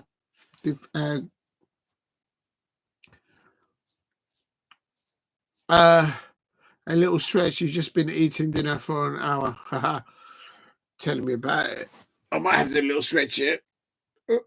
That's as much as I can stretch. Had I got the 3 points at Villa Park today, I would have been doing somersaults and press-ups and all that kind of thing with the energy, mate. Real talk. Phil Foden from outside the box. That's a foul. And that's a free kick to Tottenham Hotspur. Manchester City players frustrated on the pitch there. Please get hit the likes and subscribe at Diego C. Palace. This has been a watch along for Chelsea away at the King Power Stadium against Leicester City. Chelsea winning 2-1 away. Jordan Ayew scoring for Leicester City in the extra time of the second half. Last kick of the match, literally. Oh, yellow card coming out here. Bernardo Silva getting a yellow there. The referee not happy with him chopping him up from behind there. And, oh, I can't find it. Never mind. I'll have to wait now. I did have some chocolates, but I can't find them. So I'll have to go and get them in a minute. Or I should go get dessert, get some apple strudel with some vanilla ice cream. I'll have to wait. I'll go watch for this. Manchester City getting the ball. They look a completely different side with Kevin De Bruyne there, but even then they can't keep hold of the ball. That sums up their evening. Manchester City fans out there, what is happening to your football club? And I sincerely hope, not in a bad way, not in a salty way, but I hope Manchester City fans, I hope you guys perform the way you're performing today against my Palace. We've got to play you soon. So, yeah.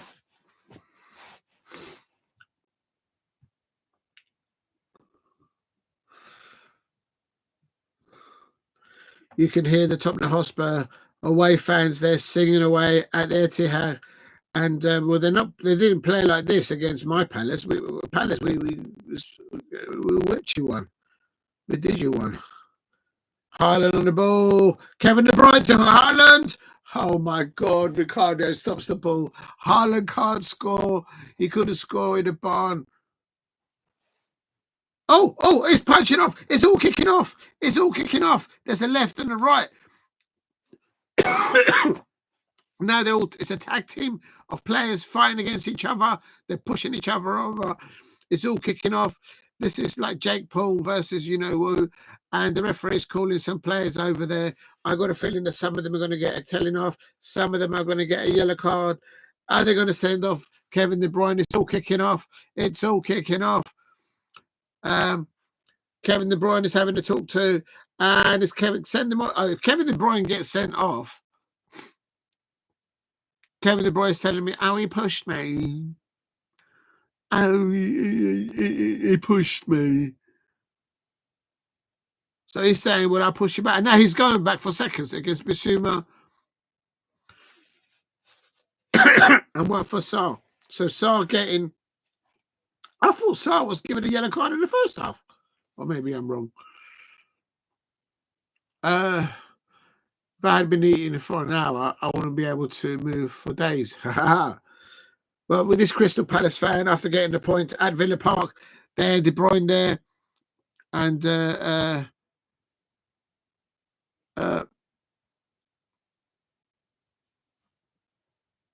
this is all helping. This is all helping the Tottenham Hotspur players because all this argy-bargy sort of things. Oh, he pushed me. Oh, he did this to me. Oh, what are you talking about? It's football. It's eating into the clock, I suppose. It's just coming up to 81 minutes at my end, and it is still Manchester City 0, Tottenham Hotspur 3. Now, is there going to be another goal in this match? If Tottenham Hotspur score it, that's it. It's done and dusted, surely. Could that be the end of the Premier League campaign for Pep Guardiola? I don't think so. Liverpool fans out there, Arsenal fans out there, Chelsea fans out there, they'll be looking at this and they were saying, right, this is how we're going to play against Manchester City when we face them. And if not this, as this is an example, look at what Bournemouth did to Manchester City. Real talk. You need to polish up a tin of whispers. Yeah, I've actually got some over there, but I don't know I don't know where they are. I just want to. I don't think there'll be any more goals, surely.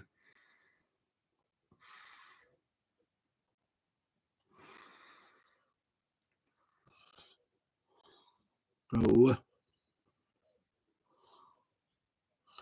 Kanji on the ball. Oh.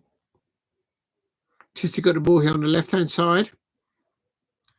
Cavadio on the ball.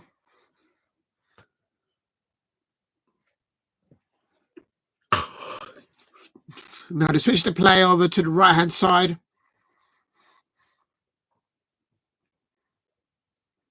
Sarr with the ball.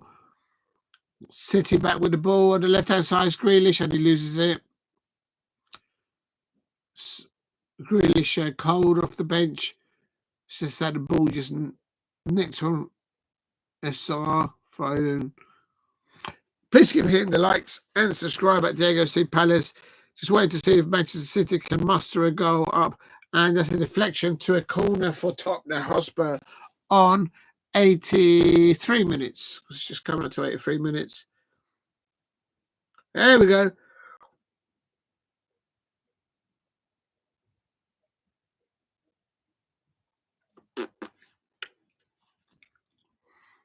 Grealish on the ball here on the left-hand side. He's crossing it into the back post. Half a volley by Bernardo Silva. And it goes towards goal, but it goes way over. Oh, yeah, you're right. I am going to have a little stretch. I can't lie. Can't believe it's gone over 5 hours of streaming. How time flies. Unbelievable. That's mad. 5 hours. And the Tottenham Hotspur away fans are celebrating at Etihad like they've won a trophy. But this does not mean you've won a trophy. It just means you've had a good day at the office. Because certainly when you played against my Crystal Palace, Tottenham Hotspur fans, I wish we played you lot every day of the week. Games are not even... Big up to you, Steve. Games done. Not even Spurs can bottle this. Yeah, surely. I put Dundee Hibs on a full time with Manchester City on Premier Sports. Yeah. I got a lot of my Scottish Premier League off.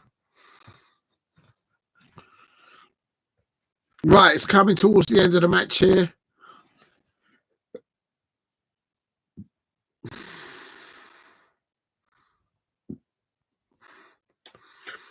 Pep Guardiola is having a reason to have an argument with the fourth official. Mate, you can't lose. You know, I'm quite critical of the officials. But as a neutral looking at this match, Tottenham Hotspur be more in control of the ball. On the first two goals, they were able to walk the ball through after Manchester did the high press. Just walked through them, and they went 2-0 up. The third goal was a bit more of an open goal. Right, that's me being emotional right today. Yeah, big up to you, James. That's much better. Absolutely crackered.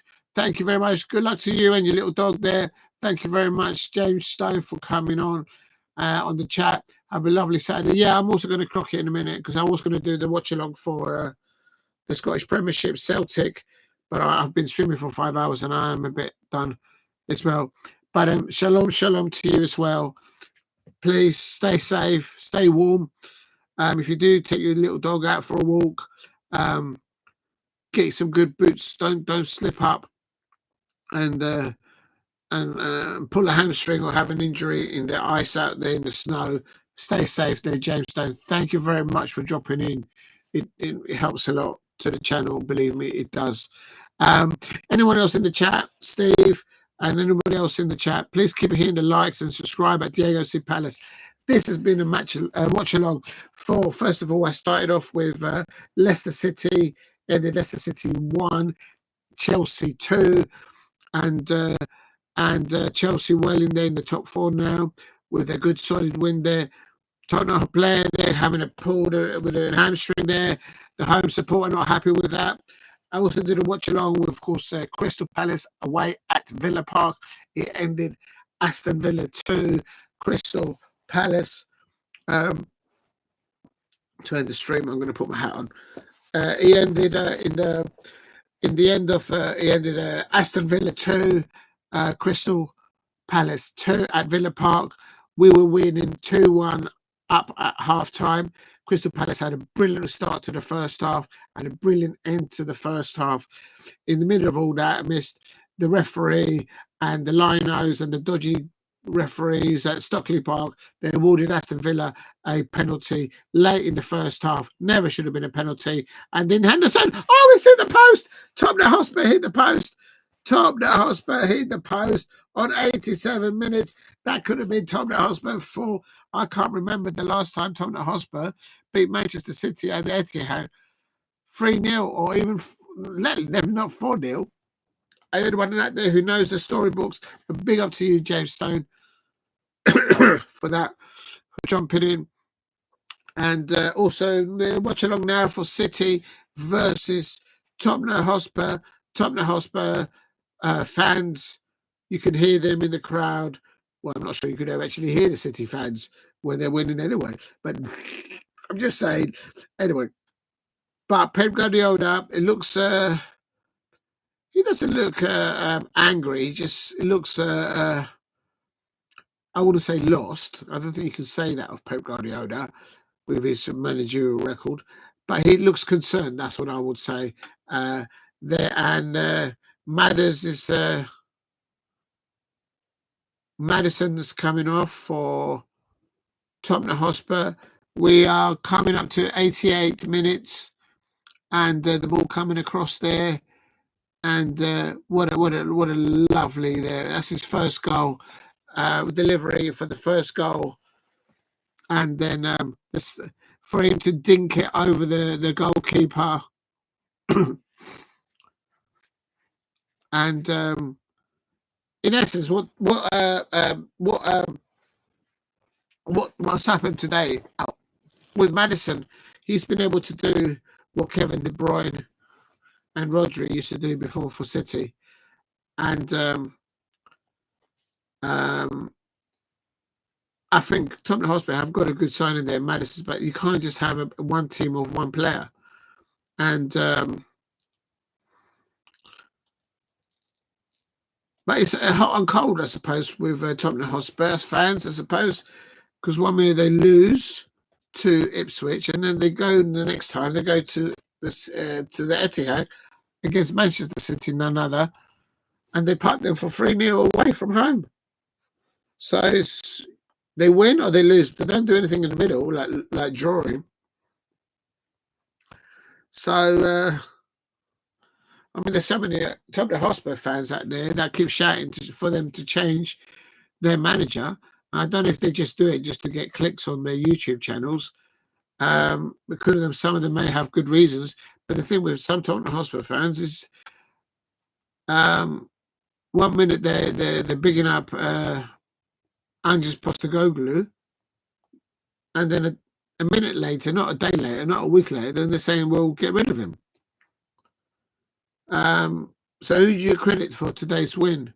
Is it the fact that City just playing like individuals, or do you attribute it to the way that Tottenham applied themselves, playing the high press game against like City are playing against them, but in return, in the offensive mode, in the transition from defence to attack, Tottenham Hotspur have been able to literally walk through the ball through the midfield and the centre halves of Manchester City, and that's the reason why Manchester City are winning. Manchester City are 0 and Tottenham Hotspur are 3 up. Big up to you, James. Big up to you, Steve RFC. And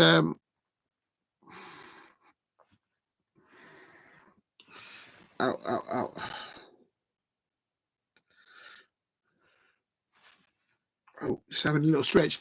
Oh my God, it's coming up to 5 hours and a half. And there's a foul there on the Tottenham Hotspur player. And they get a yellow card there for that, no doubt. That's frustration there from the City player. It's a minimum of 4 minutes of additional extra time in the second half. At the end of the second half has been announced. And please keep hitting the likes and subscribe at Diego C. Palace. Tomorrow, of course.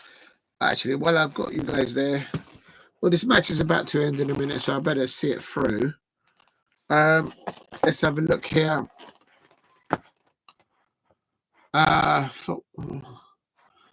Fixtures for tomorrow. There's quite a bit going on tomorrow. 2 massive games, well, 3 massive games in my opinion. I'll come to be where it's 4 now. Timo Werner on the left-hand side for Tottenham Hotspur on the last minute. 1-on-1 against the keeper. Oh! Tottenham Hotspur has scored 4 in the last minute. In the last minute of additional extra time. That won't be offside. That won't be ruled off. Tottenham Hotspur 4. Yeah, big up to you, Steve. Unbelievable scenes. Manchester City fans, the few Tottenham Hotspur fans that are in there, there's only a few bunch, and having them they've recently lost against Ipswich Town, they've lost against my Crystal Palace with that beautiful shirt there. Erling Haaland looks absolutely distraught. Pep Guardiola looks like he's sucking on a lemon. And I'll tell you this much, what is happening, City fans, with your team? I still think you're up there, thereabouts with the Premier League in the top 4. Definitely. I still think that you're there, up and thereabouts in the Champions League. But something is not right. The moment that your Kevin De Bruyne did come on, it did change it. But tonight it's not about Manchester City. Tonight is about Tottenham Hotspur. The mannerism of how they've applied themselves, pressing the high play against Manchester City, and then on the counter, doing what City does to other oppositions. Tottenham Hotspur literally walking around, walking through the Manchester City defence. Look at the pace. Look at the pace. Oh, my days. They just couldn't hold it. And Ange Postecoglou is probably saying he puts his one fist in the air when the fourth goal goes in, and you can hear the Tottenham Hotspur fans all singing. Carl Walker looks absolutely knackered there. I think he looked knackered before he started the kick of the match. Don't know what's happening there back at home. I don't know. It is 94 minutes. It is Manchester City 0, Tottenham Hotspur 4, and they probably just got like half a second to play now. Tottenham Hotspur on the ball. Don't do anything silly. This goal difference actually will help them a lot, but you wouldn't have thought that they would get improve their goal difference to the extent of 4, and they couldn't even get a 5th. And oh no, it's hit the back of the Tottenham Hotspur player, and that is the end of it. Timeout. Postecoglou goes over to Pep Guardiola, gives him a little halfway fug there, and both coaching staffs exchange their handshakes. I didn't see Tottenham Hotspur scoring any goals today. I didn't see them winning today. My prediction was Manchester City 3, Tottenham Hotspur 0, but that's not what's happened. It is Manchester City 0, Tottenham Hotspur 4. What a shocking, is that the shocking result of the weekend, or will there be a shocker tomorrow? Will Ruben Amorim get a nice little taste of what it's like to play in the Premier League away at Ipswich Town? I need Ipswich Town to lose points tomorrow, but tonight the Manchester City players were truly and truly beaten 4-0. Spurs go 5th. Would not surprise me. Let's have a look at the tables. Big up to you, Steve. Let me have a little butchers at the table. Let me refresh this because this has gone mad. Tottenham Hotspur are up there. Top of there's 3 clubs there on 19 points, having played 12. And Tottenham Hotspur are up into 6th place.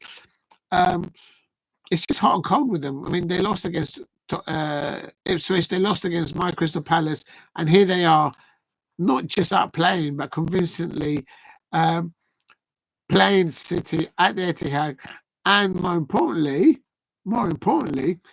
beating them at their own game.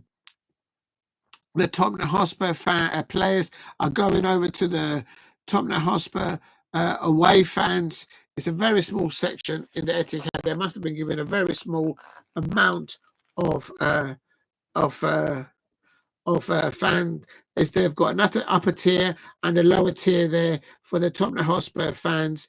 There is all their players. There's Madders going over to their coach, and they're all going over to the away fans to give their thank you. As Madders there clapping away at the away fans there. Oh my days. Aston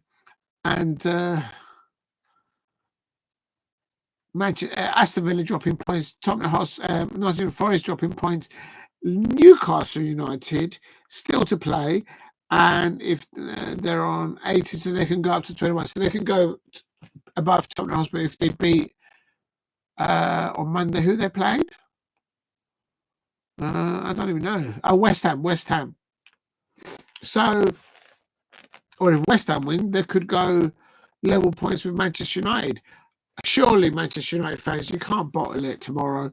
I need Ipswich Town to lose tomorrow, Southampton to lose tomorrow. So Liverpool fans and Manchester United fans, please don't let me down. And here goes the Tottenham Hotspur players and their away fans over the moon of their win over City. Very convincing win there. Shock result of the weekend. No one could have predicted Tottenham Hotspur away win by 4-0, keeping a clean sheet at Etihad. And there goes one of the Tottenham Hotspur players going over to a little kid and giving that's Madders, giving a T-shirt to one of the young kids, and that's gonna mean a lot for that young man. There, well done to him getting Madders Madders T-shirt. The sponsors won't be liking that because at the moment Madison is leaving the pitch right now, but he hasn't got the logo and all the sponsors pay a lot of money for these moments. So when the cameras are photographing the players, they need to be wearing the shirt because it costs a lot of money what they pay. But there you go.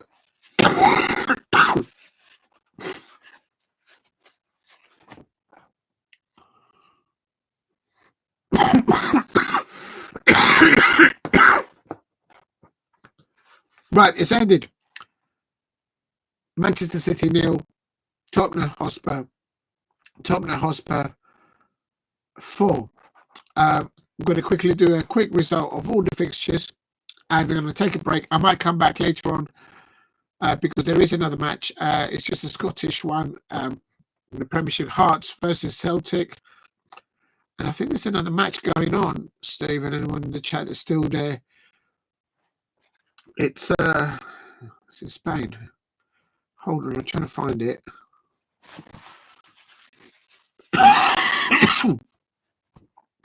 Just trying to find them. The women, Tottenham Hotspur women, they won today against the Aston Villa women in the League Cup. So well done to the Tottenham Hotspur women. They winning 1-0. Well done to them, and their men have won as well today. Well, there you go. Very good day in the office. Well, Tottenham Hotspur. Yes, if there is another match going on. Celta Vigo versus Barcelona at 8 o'clock. So yeah, I'm going to do a combined watch along later on with Barcelona versus and away at Celta Vigo, combining it with Celtic. And also there's a late kickoff as well there. AC Milan 0, Juventus 0, and so Inter Milan winning 5-0 away at Hellas Verona. And there is another match, Parma, Atlanta. They're taking place later on. And Club Rouge, it doesn't show the league that you mentioned, Steve, the ones that are in Azerbaijan. Let me just get the names of the leagues that you mentioned at the top of the stream. Hold on. I can't see them anyway.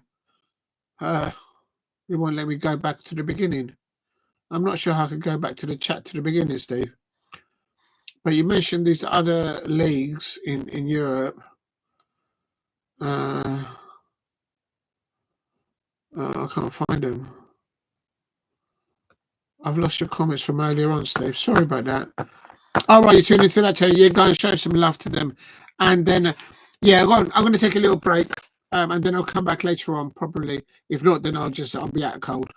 But well done, Tottenham Hotspur fans. Well done, Tottenham Hotspur women's fans. They won in today in their League Cup. The women in the League Cup against. Excuse me. Still got a little bit of the cold, but that's me done. Thank you very much for watching, everyone. Coming up to 5 hours and 30 minutes. I'm going to end it on this. I'm going to give the player of the match for Crystal Palace, the youngster, Justin Devaney. Well done to him. Well done to Issa as well, scoring as well. And for me, very well done. We got a point away at Villa Park. I'm gutted, a little bit gutted. Not gutted really, but a little bit upset that we didn't get the 3 points. We deserved the 3 points. but we're turning the corner there. Oliver Glasner and his team there. We're getting players back from injury, and they all look eager to play rather than like, oh, have I really got to play? So well done to all the players. Hope all the players recover well from injuries, both in the men's and in the women's squads. But I'm giving the player of the match to the youngster Justin Devaney, and also the shock result of today, of course, Tottenham Hotspur winning away at their Etihad, Manchester City 0, Tottenham Hotspur 4. And the last plea that I have before I sign off, if there's any Manchester United fans out there, there's any Liverpool fans out there, please beat. Who's it you're playing tomorrow?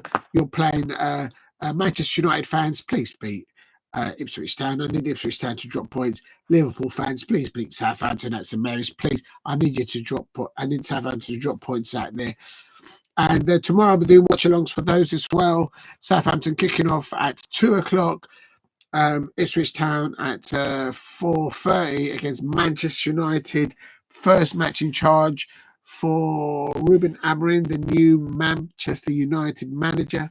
It looks like wants to play a different formation, a different style with the same squad in there that ETH had. So let's see what happens there.